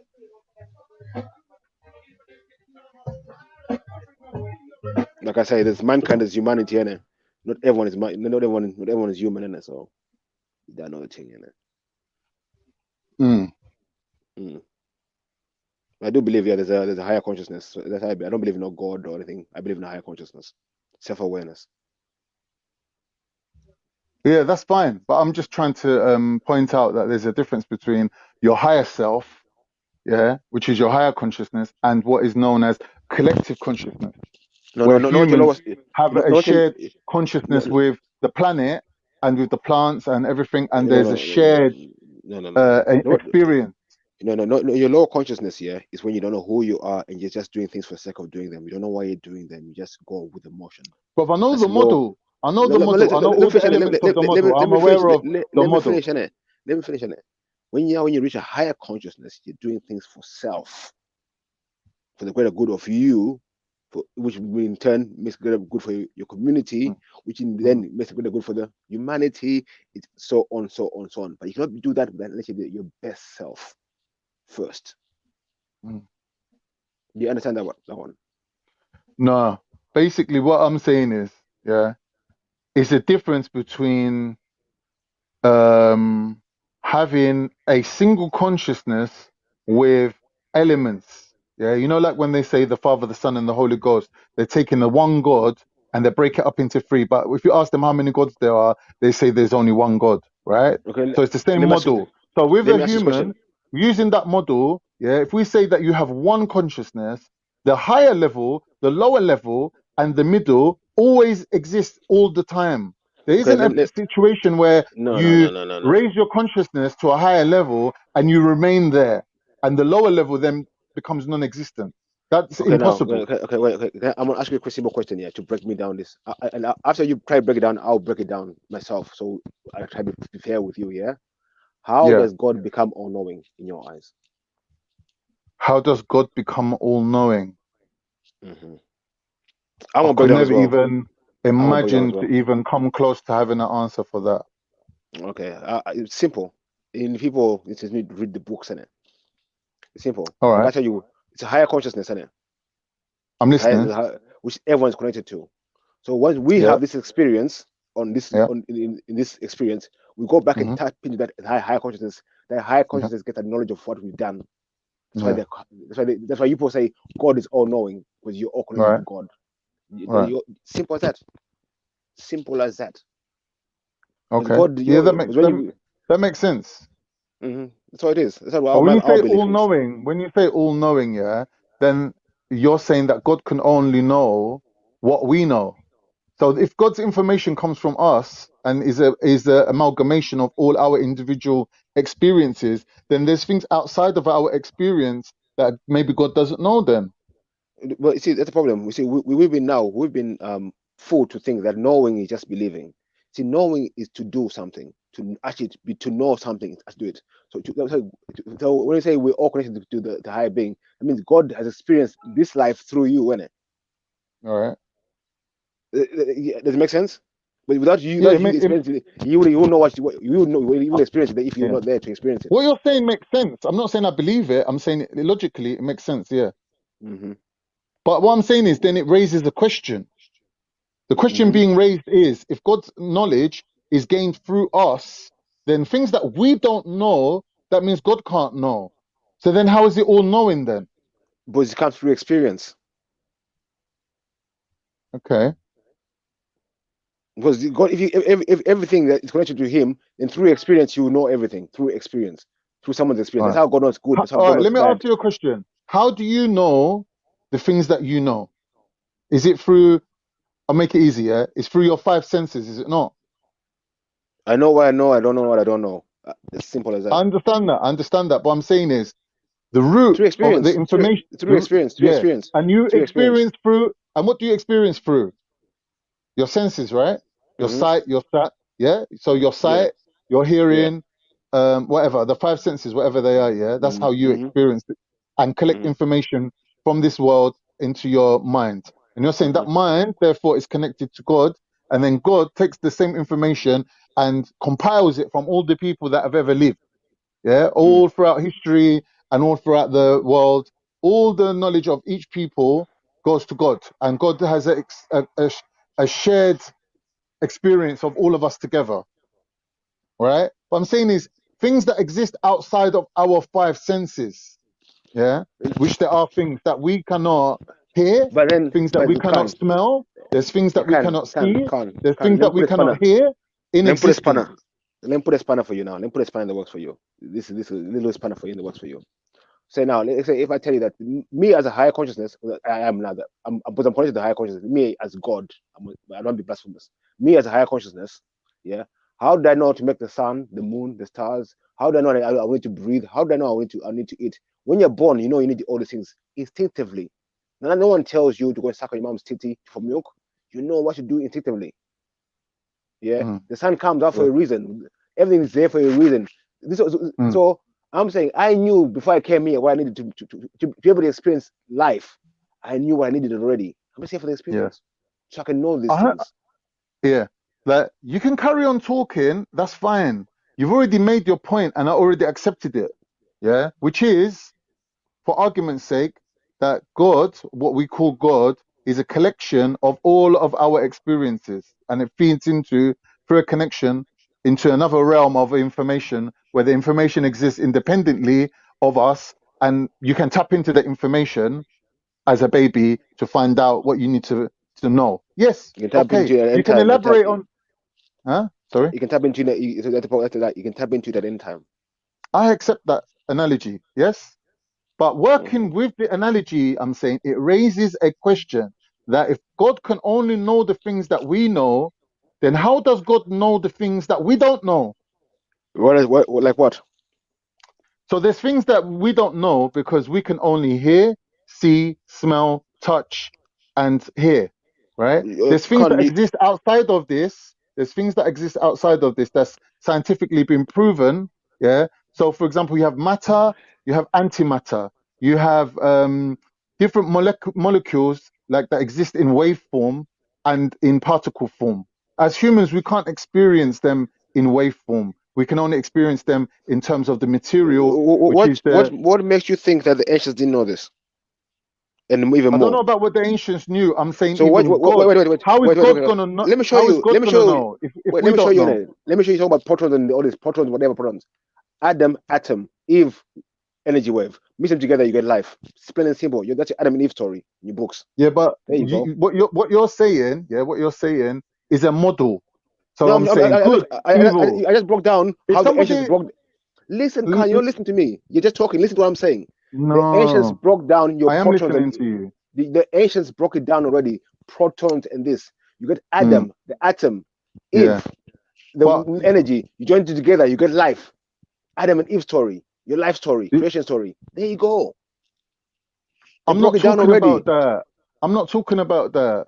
I'm talking There's nothing about new under the sun. There's nothing new I'm under the sun. talking about things that you can see, hear, smell, touch, right? And sense. You're saying that God knows what we know. The things that we know, I'm not talking about things that we made up in our imagination. Wait, things that we've experienced. You God said can to smell. me, Listen to me. You're not making sense. Once you start saying God can smell, you're giving God a nose. When you say God can do this, God is not a human being, bro, who can smell and do all these things, bro. Please stop it. No, I'm not saying God has a nose. I'm saying that the information that you collected using the nose as the sensor, No, has God got a nose? Has God got a nose? Does God need a nose? I'm asking you, innit? What's your nose for? For your senses, innit? Right, but what does your nose do? Smell. And when you smell, what are you doing? Using your senses, innit? You're doing something. Yeah, you're using them to do what though? But to recognize, nice danger, to recognize having sweets. To recognize, you can't smell. You can't smell danger. You can't smell danger. We're talking about smell. People, I can smell fear in people, bro. I don't know about you. All right. We're talking about smelling fear in people. What is it that you can smell then? The fear in them, innit? Yeah, but what is the fear? What is that? What is it? There's a little smell to it. Which I can smell off people. There is a smell to it. There is a smell to it. It's called the pheromone. Yeah. It's a hormone that's released from the person that you can detect it through your smell subconsciously. You're understanding that that person is in fear. It's a communication tool. Not only humans, like even animals will respond to that. All your senses are just communication tools. Yeah. So what I'm saying to you is, how can you communicate through smell? But that's what animals use smell for everything. Snakes, innit? Snakes use smell. They can't. Yeah, but how do they communicate? Taste in the air. I don't know, bro. I'm a scientist, innit? All right, cool. So let me explain it to you. You go on. We're talking about detection and recognition. So when you smell something, you're detecting it, yeah? In other words, you're registering it, and then you're comparing it to things that you previously smelled, right? So when I smell strawberries, I know that it's not a banana, because I'm like, okay, that reminds me of a strawberry that I smelled before. Okay, well, what about if you've never seen a banana and I gave you a strawberry the first time I called it a banana, then someone comes in and goes, you smell this strawberry, what are you going to say? Right. But God doesn't have that problem, because if I smell the strawberry, answer my question first. This is what I'm saying to you. If I smell a strawberry and I know what a strawberry is, and you smell the banana and you know what a banana is, and both of our senses are connected to God, then God automatically knows the difference between a strawberry and a banana, right? No, but I'm asking you the question. If you've never seen a banana, and I give you a banana and I call it a strawberry, then someone comes later on with a banana and says, no, that's not a strawberry, this is a banana. What are you going to say? Are they lying or telling the truth in your eyes? But this is what I'm saying. It doesn't matter if you change the word for strawberry, it's still strawberry. You can change it into a million different languages. There's lots of languages out there that use a different word to describe a banana. The word itself doesn't matter, because when you send the information to God, that link between the word and the smell is lost. Because it's about the experience. It's about, like you said, there's a difference between believing and doing. Yeah. So when you're doing something, when you know something from doing it, is different than just believing. Yeah. Is that not right? Right. So when you were telling me about the story about Adam and Eve and this like mythical story that was made up, that, and you're saying that it equates to atoms and whatever and waves and particles. I'm saying to you that isn't from knowledge. Yeah. In other words, that isn't experienced. That hasn't been lived. That's a different type of knowledge. That's a speculation knowledge. Well, you know, when you say that how do people come about man and woman having sex and children being born? What do you mean that's never been lived? How are you here in the first place? Yeah, but we're talking about experiencing it. It's not about doing exactly. it. I can do something without experiencing it. So if I throw a stone and I smash the window, I know what it feels like to hold this stone. I know what it feels like to throw a stone. I don't know what it's like to be a piece of glass that smashes. I smashed the glass though, innit? It was me that smashed it, innit? You didn't glass yourself away? No. It's not self-aware. So why are you making the point about glassing? We're talking about things that are self-aware, yeah? I just said to you, there's a difference between the things that you know from doing it and the things that you know just from believing it. You're telling me a story about Adam and Eve and how the ancients knew about atoms and waves. I'm saying, yeah, maybe they knew about it, but they didn't experience it. What? They didn't experience it. Makes sense. You cannot experience a particle as a wave. You can't do that because you're going into the film. You're going into the field of quantum physics. Humans do not exist in that field, but we can understand part of it. We can understand the part of it. It makes sense to us in terms of a model or a theory. Quantum physics. Where does it take place? Does it take place out of space somewhere else? Does quantum physics take place in this earth? Where does quantum physics take place? Yeah, I don't know. Oh, okay. I thought it happened here on Earth, and I know these quantum physicists go somewhere else out of space to perform these experiments, or they perform them right here on Earth, where we are, same place. So what you're saying makes sense, I would say it's part of creation. Yeah. Yeah, there you go then. What do you mean? There you go. Your point doesn't make sense, bro. Your point doesn't make sense. When I ask you, is the same place? They would have experienced it. If it's part of creation. Then the ancient experience, didn't it? Bro, can I ask you a question? Yeah, go on, bro. How old was you when you came to the UK? I first came here when I was about. Basically, what I'm asking is, I first came here when I was about 9. Then I came here when I finished my schools. I came for uni here first when I was 17, 18. So was you educated here or abroad? Abroad. So abroad, do they have the same examinations? You know the examinations. Are you familiar? Zimbabwe. Are you familiar with examinations? Yeah. Let me tell you, Zimbabwe is the same, exactly the same. Zimbabwe pass rate is higher than in the UK. We have the same curriculum, everything. Okay. So this is my speculation of how you would answer a question. Yeah. A question would be written Q ... and the question would be written there, and then we'll say A ... underneath, and you will write your answer. Now, what you would do, based on the conversations that we're having, is answer the question with another question, and then when the person answers your question, you turn around and say, well, there you go. No, but it doesn't work. If you play back this, I know what you're saying, but play back this thing, yeah?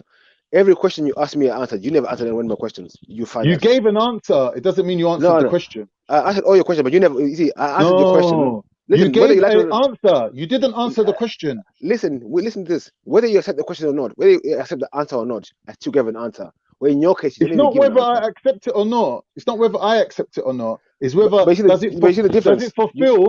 it fulfill its purpose? That's the benefit. Me, if I ask you for a question and I want an answer, I'm not detect your answer for you, that you should answer this way. I want your answer and I want your thoughts. I don't want to detect your answer. So I ask you for a question. I want you to answer. When I answer my question, not for what you want to hear, I'm giving you my opinion in it. All right. Let me give you an analogy. See if you can follow it. Imagine a question is a cup. Yeah. I can see the answer. Make a point. I know hypotheticals. Just make. Listen. It's not hypothetical. It's an analogy. Yeah. Imagine the question is the glove, and the answer is the hand. Yeah. Now, when you make a question with 5 fingers, you want to answer with 5 fingers. But a man with a finger missing can still wear a glove. It's just that one of the fingers is missing, but it's still an answer to the question. It's just not. It's not just fully answering the question. So some answers are better, and some answers are not so good. It's still an answer of source. Is that subjective? Is that subjective? Who answer is full or not? Is that subjective? That's up to you. No, it's not. It's if there's a question, yeah, is raising an issue. To resolve the issue, yeah, you can do it with as many fingers as you want, but it has to satisfy that purpose. That means that the person who is the question and the person who is the answer must feel that the question is now being satisfied. You understand? Me, I think we operate on different levels. Me, I just want to answer the question. I don't care if it's not. I don't need an answer. Yeah, but anyone can give an answer. I can say to you, what's better, red or blue? And you say purple. And I'm saying, but that's not an answer. And you're going, but if you mix red and blue together, you get purple. Yeah, which is true, isn't it? It's true, but it's not the answer. I'm asking you, which is better, red or blue? And you're saying to me purple. No, but I won't say that. I'll give you a color. I'll say blue is better for me personally. So see, you don't make sense to me. It's how you ask. If you ask a question, bro, just take the answer, innit? We're not understanding, but that's the answer, innit? But at least give an answer. I prefer someone give an answer than not give an answer at all. That's how I see things, innit? Or even saying I don't know. Sometimes the teacher say I don't know is even good. Say I don't know. Nothing wrong with that either. You know what I mean? You don't have to give an answer to everything. If you don't know, you don't know. So some more times I don't come to every conversation. I don't know a lot of things. I ask a lot of questions, but I know fuck all. That's why I ask questions. I don't know shit, bro. But what I'm not saying anything about that. What I'm saying is there is a way of asking questions. It's not just about asking questions, isn't it? Like there is a way of answering questions. It's like, for example, if somebody asked a question and me and you had to go and find the answer from Google, yeah, and we carried out a Google search, based on our wording, we will get a different result from the search engine. I think what you're trying to say, yeah, the different types of convos, isn't it? That's how you need to say. There's different type of conversations, isn't it? There's the conversation where people are just being honest, they're just talking freely, innit? Some convos are people trying to make points, innit? And try to score points. And try to catch the man out. You have to be aware of that. Come on. You know what I mean? So I'm aware of when I'm conversing with someone, where they're trying to go, or if they're trying to get one over me, trying to make a point over me. So I ain't gonna play the game with them, innit? I just do my thing, innit? That's why you have to be self-aware of these things, Con. Oh, so you're saying you're deliberately, basically, thingying it, sabotaging it. So somebody asks you a question, rather than answering it instinctively, intuitively, and just saying what you think, you're thinking about why they're asking you and what they're trying to make you say, and whether or not you want to say it. And what reason? What reason? Yeah. Okay. And everyone does that. But I find when most people online cannot give an honest answer about things, especially what they believe in. Yeah, I agree. Everybody does that, but people have the ability to kind of put that to one side.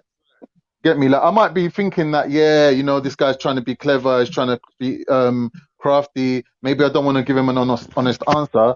But if I think of the answer and then I think, wait a minute, like nothing bad can come of giving this honest answer, then I will still give the honest answer still. I don't know, maybe it's a cultural thing as well. But where I come from, my culture, this waffling on about things. We like to get straight to the point. Time is precious, bro. You know what I mean? Get straight to your point, G. What are you trying to say? You know what I mean? That's the way I come from. Even on my ends and everything. Then there's no waffle. We just straight to the point and make your point straight to the point. Keep it moving. That's how I come from, innit? It's waffling on for no reason. I can't deal with it. I get lost in when someone says too many things, asking one simple question, but they talk for 10 minutes, they confuse too many things, and I can't follow too many things. So I prefer let's keep it short and quick, and we keep it moving that way. You know what I mean? That's how I prefer things for me personally, and I like doing things my style, so I can understand things better. If I do things your style and I can't understand it, then there's no benefit for me. You understand? I'm very selfish like that. I get it. That's life, isn't it? Yeah. Can you hear this music in the background? Can you hear it? Be careful. Yeah, be careful in case it's copyrighted. Yeah, these girls are playing music, man. And I better jump off then, innit? Get Sniper on to talk to you. Yeah, let me talk the chat. Michael, is he there? Mihalis. Michael, he's not there. Are you just gonna read out the chat? Let me go on mute then. Let me go on mute for a little while. Big up everyone in the chat. Good dip. sounds, give thanks sound system, Black Dog, Beef Bully, Power Me, Raw Beats. The man is doing full government names Pat. and that. What's wrong with this? I said the man's doing full government name and everything. I know. Yeah. Yeah, but so what did people think in the chat about me and my convo with Khan? Was it a good convo? Who was on point? Khan's always like, I don't know. Give me your feedback. Was I talking was Beefy talking shit? Was Beefy talking sense? I mean, yeah, I know. My convo, I can have a conversation with anyone, but I like being sticking to the point and keep the points moving and keep the flow convo going. I cannot be stuck on one simple point for 10 hours. Like, no, say this. No, you have to say this. No, I've given my answer. Deal with it. You give your answer, I'll deal with it. However, it's how I take it. How I understand what you're saying. Innit? But for you to be breaking down every word for every answer, I can't. That's long. That's long. We keep it moving, bro. Straight to the point. Man said this. What? Boom, done. You know what I mean? This long thing business I can't deal with. Me personally, I get frustrated easily. Maybe something I need to learn and get better, but frustrating sometimes. Yeah. But yeah, it's good. Everyone having a good Friday. I need to make myself my way to work, man. I'm getting lazy. Yeah. Self-employed business. I need to make my way to work. I've got some doors to hang today and some locks to put on and that. Work. Gotta work. What's everyone in the chat? Where? The chat is very quiet today. Maybe the streamer chat is just rubbish. Doesn't show everything. It doesn't show everything. Yeah, man.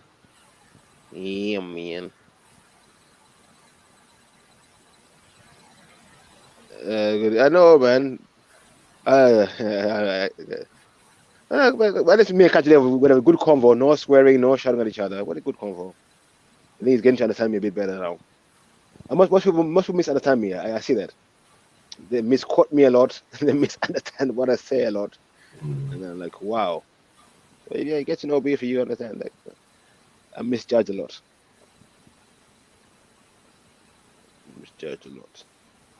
I'm not an atheist.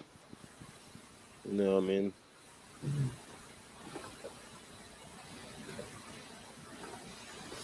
Martin, big up anyway, man. And I'm very close to religious people. Well, my family is very religious. I've got a lot of religious, very strict Muslims, very strict Christians in my family, and I love them people dearly.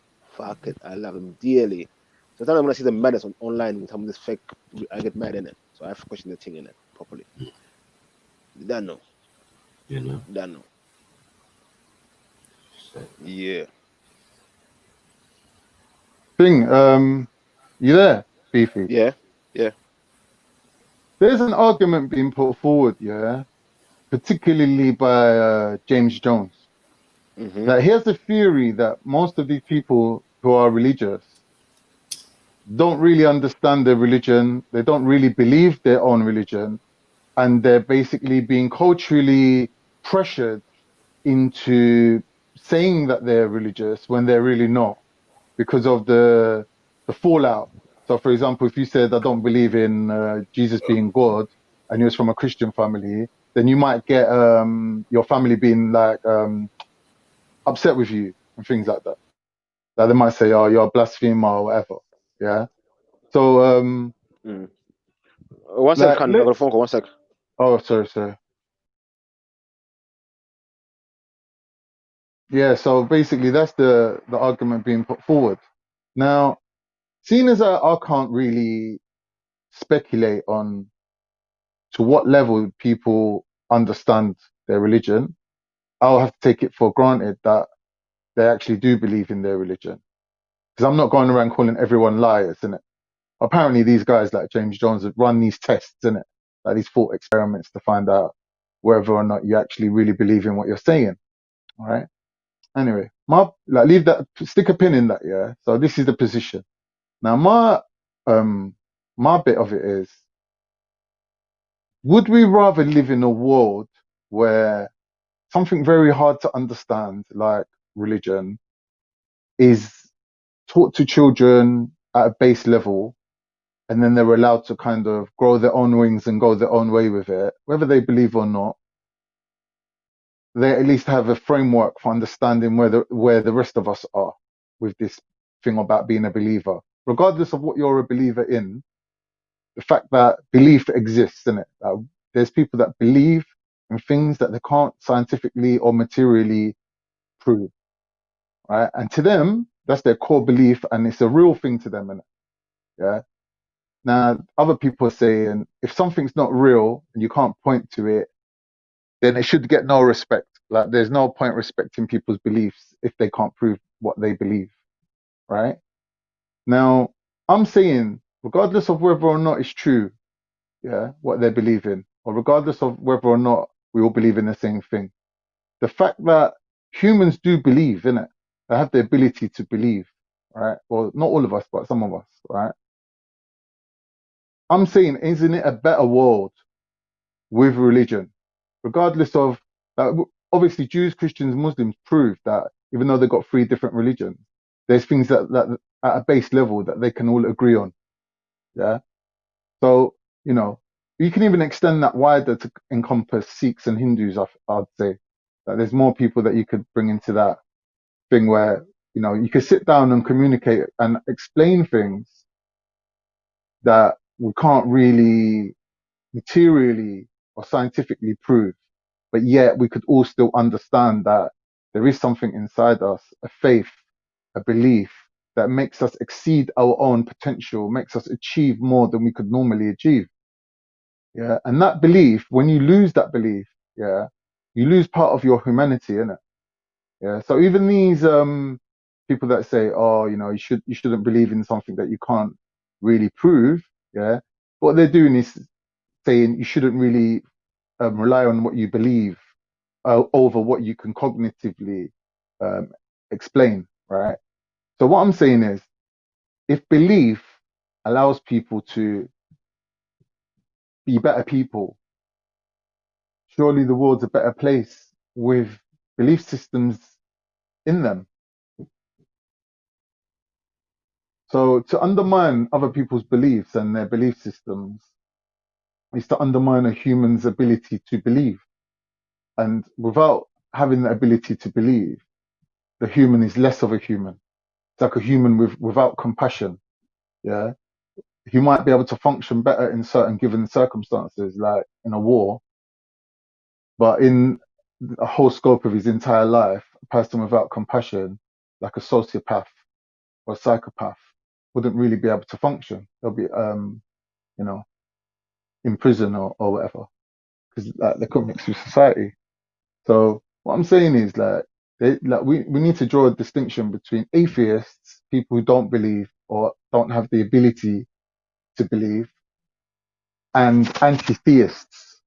Anti-theists are people who are saying that belief systems are actually detriment to humanity. Yeah. And I'm saying I don't agree with that.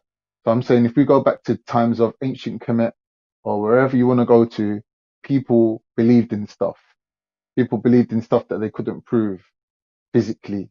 Yeah. People believed in stuff that, you know, whether or not it's to do with God or the Sky Daddy, that's irrelevant. They believed in things. They had a mythology, they had a belief system, they had a framework for to harness their belief in it, right? And their belief, yeah, got us to where we are today. Without their belief, we wouldn't be where we are today.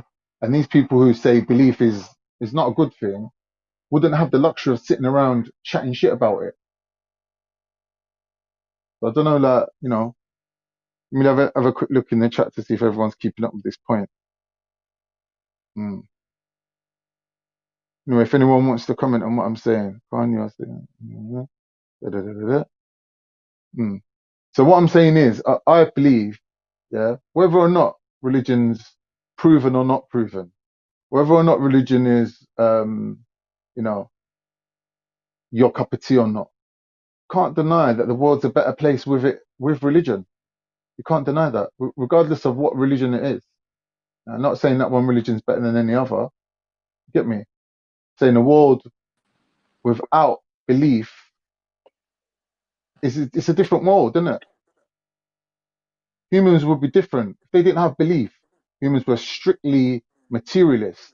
Yeah, what kind of humans would they be? We can see looking around us nowadays that belief systems are on their knees, basically being replaced by scientism and materialism and whatever. And we can see the effect that has had on people. The people are the most materialist they've ever been. People, like, without a doubt, are the most cynical they've ever been. People are the most callous that they've ever been. Like, we're seeing things on a daily basis on the news, like murders and fucking like police turning the guns on the civilians and shooting them up in Nigeria and things like that. Yeah, like whatever you're seeing on a daily basis is just contributing to making you more of a callous, hardened, jaded version of yourself. And without having a belief system or belief in a higher justice or what we call haq and all these things, if you don't have that installed in your mind to kind of offset all this stuff, and all you're doing is exposing people to this negativity, what are you doing to those people? What people are we producing? What people are we being surrounded by? That's my question. Ain't we better off having people that believe, whether it's an imaginary God or not? Whether it's like Beefy said, it's just our consciousness is all combining to make a higher consciousness. Whether it's that, or whether it's God, or whether it's the God of Abraham, or whether it's the God of whatever, yeah? Maybe it's like some Hindu version of God where it's got some half religious, half scientific explanation of consciousness that exists in a different frequency from the world that we're living in, and some people can tap into it and some people can't. Yeah? This is what I'm asking. My question is this: ain't we better off? Yeah. Coming from a religious background, moving into a scientific one, the vice versa.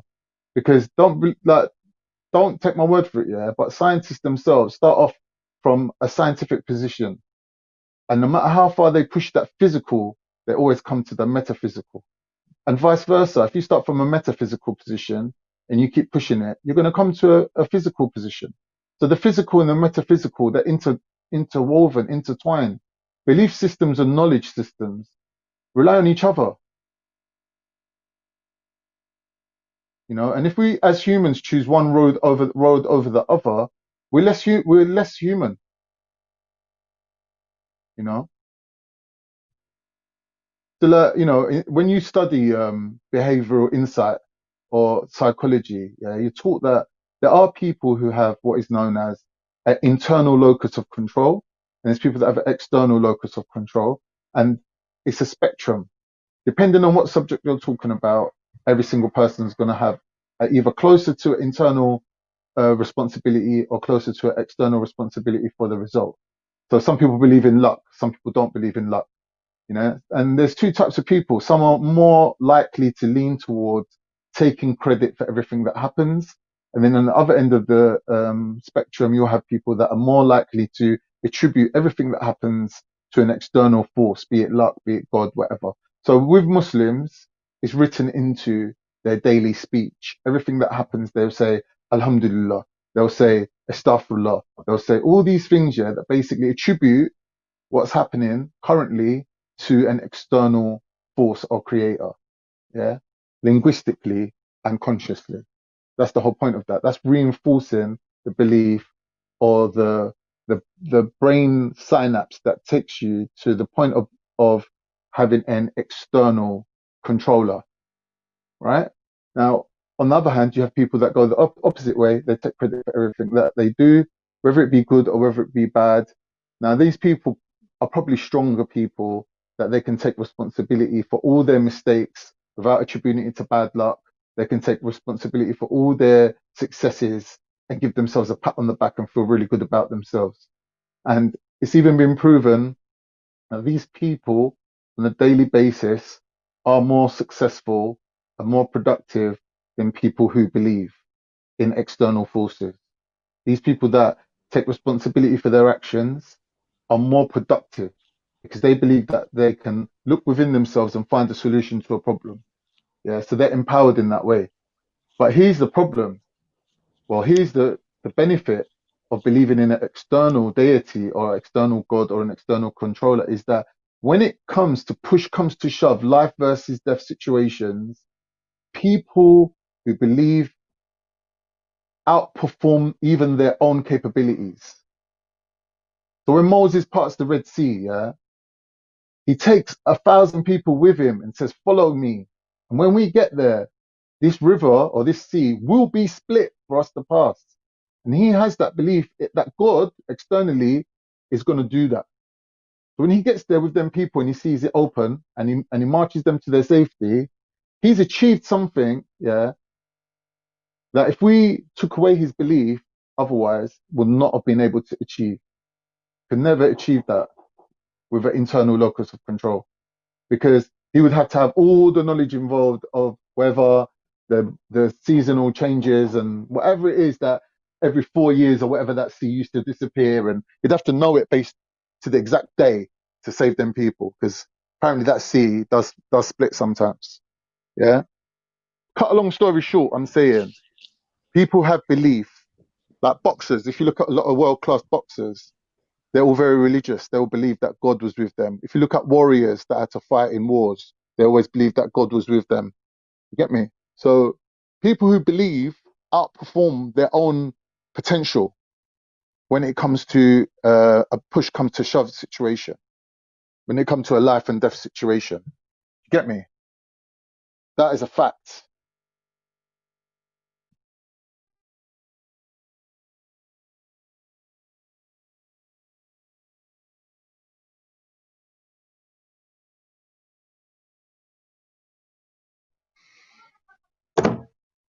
Yeah, so I'm walking, so I don't know if there's enough noise. Is the background noise loud? Yeah, I'm outside. Is it loud? No, I'm alright now. Work. No, I said, is my loud? Is there too much noise in the background? No, there's none. Oh, it's cool. No, I find what you're saying a bit interesting though. About what you're saying that people who don't believe in like an outside thing are more productive, more creative, and more dynamic. I find that very interesting. Yeah. So this is the thing now. If our belief, our belief system is in line with our lifestyle, then there should be no problem. So earlier on, was it the last time me and you spoke? You were saying that. Do you remember last time we spoke? You were explaining about your culture. Yeah. And I was saying to you, your culture is your internal thinking expressed outwardly, and there's no conflict between the two. Because you have the ability to manifest your inner thinking externally. Yeah. Now, you could find an exact same culture in China or in India. Because what I'm saying is, on a certain level, the blueprint for human thinking is the same. The mind, the circuit board that makes your inner thinking what it is the same in all humans. This is a universal truth that we have, that we share. Yeah. And when humans are free to express that, independently of each other, we can see similarities. So we can see Chinese belief systems that match up with ancient African belief systems. It doesn't mean that someone took that African knowledge and walked all the way to China with it. What it means is humans on a particular level are all the same, and they express their internal thinking outwardly, and we manifest, like Buddha himself said, with your thoughts you make the world. So this means that our inner thinking manifests the reality that we experience externally, and vice versa.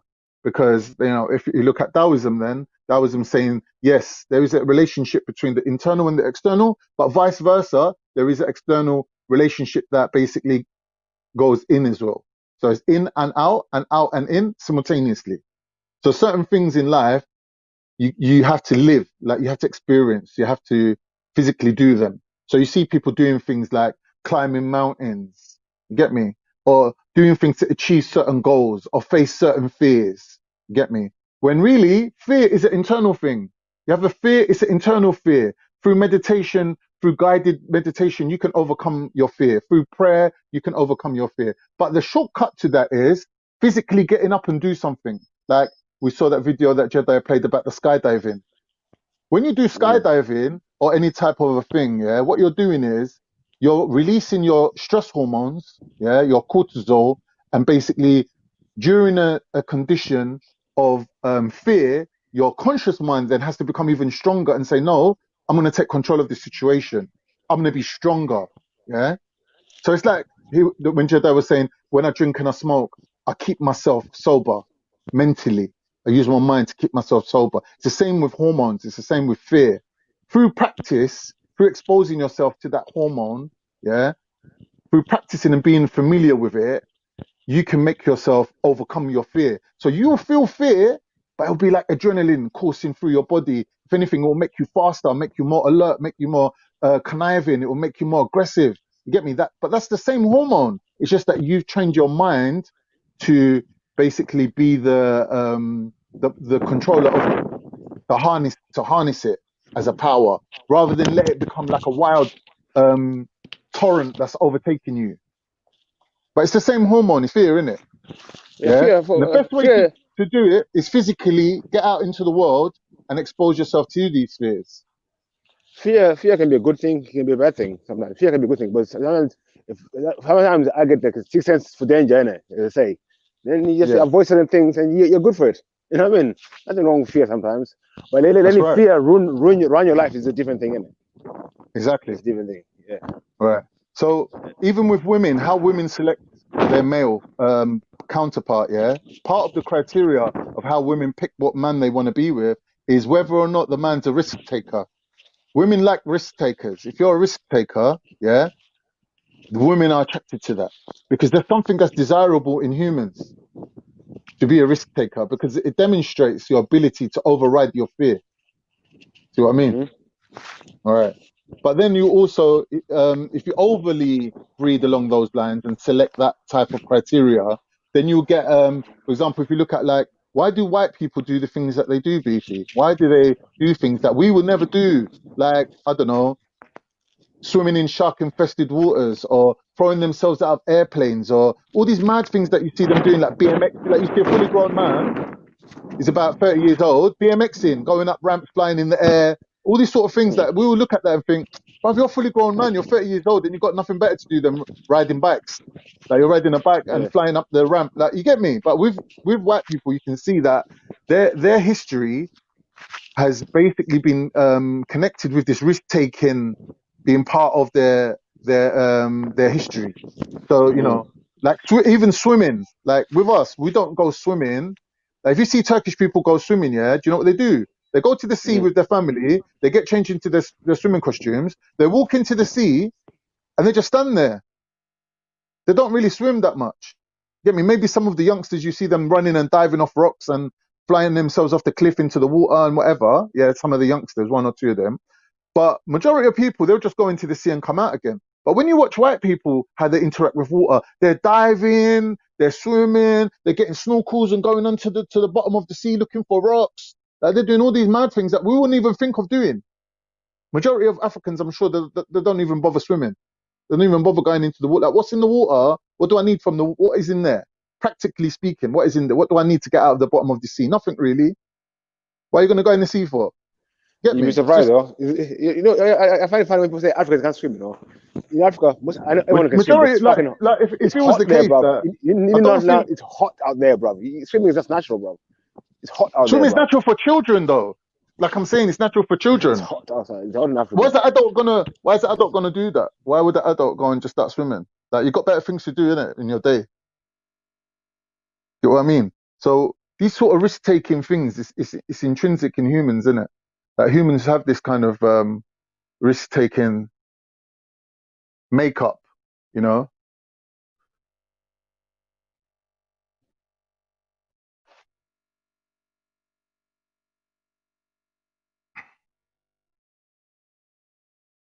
One second, Anita. 1 second.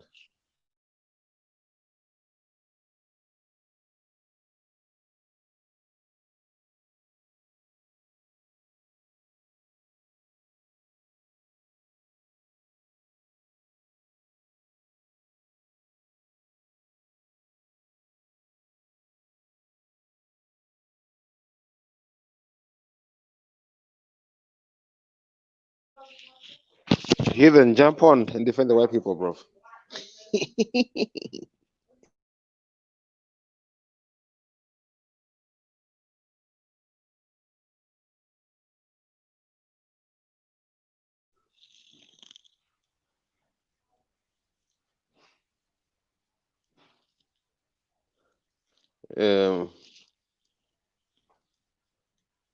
The myth about Africans cannot swim, that's a big myth.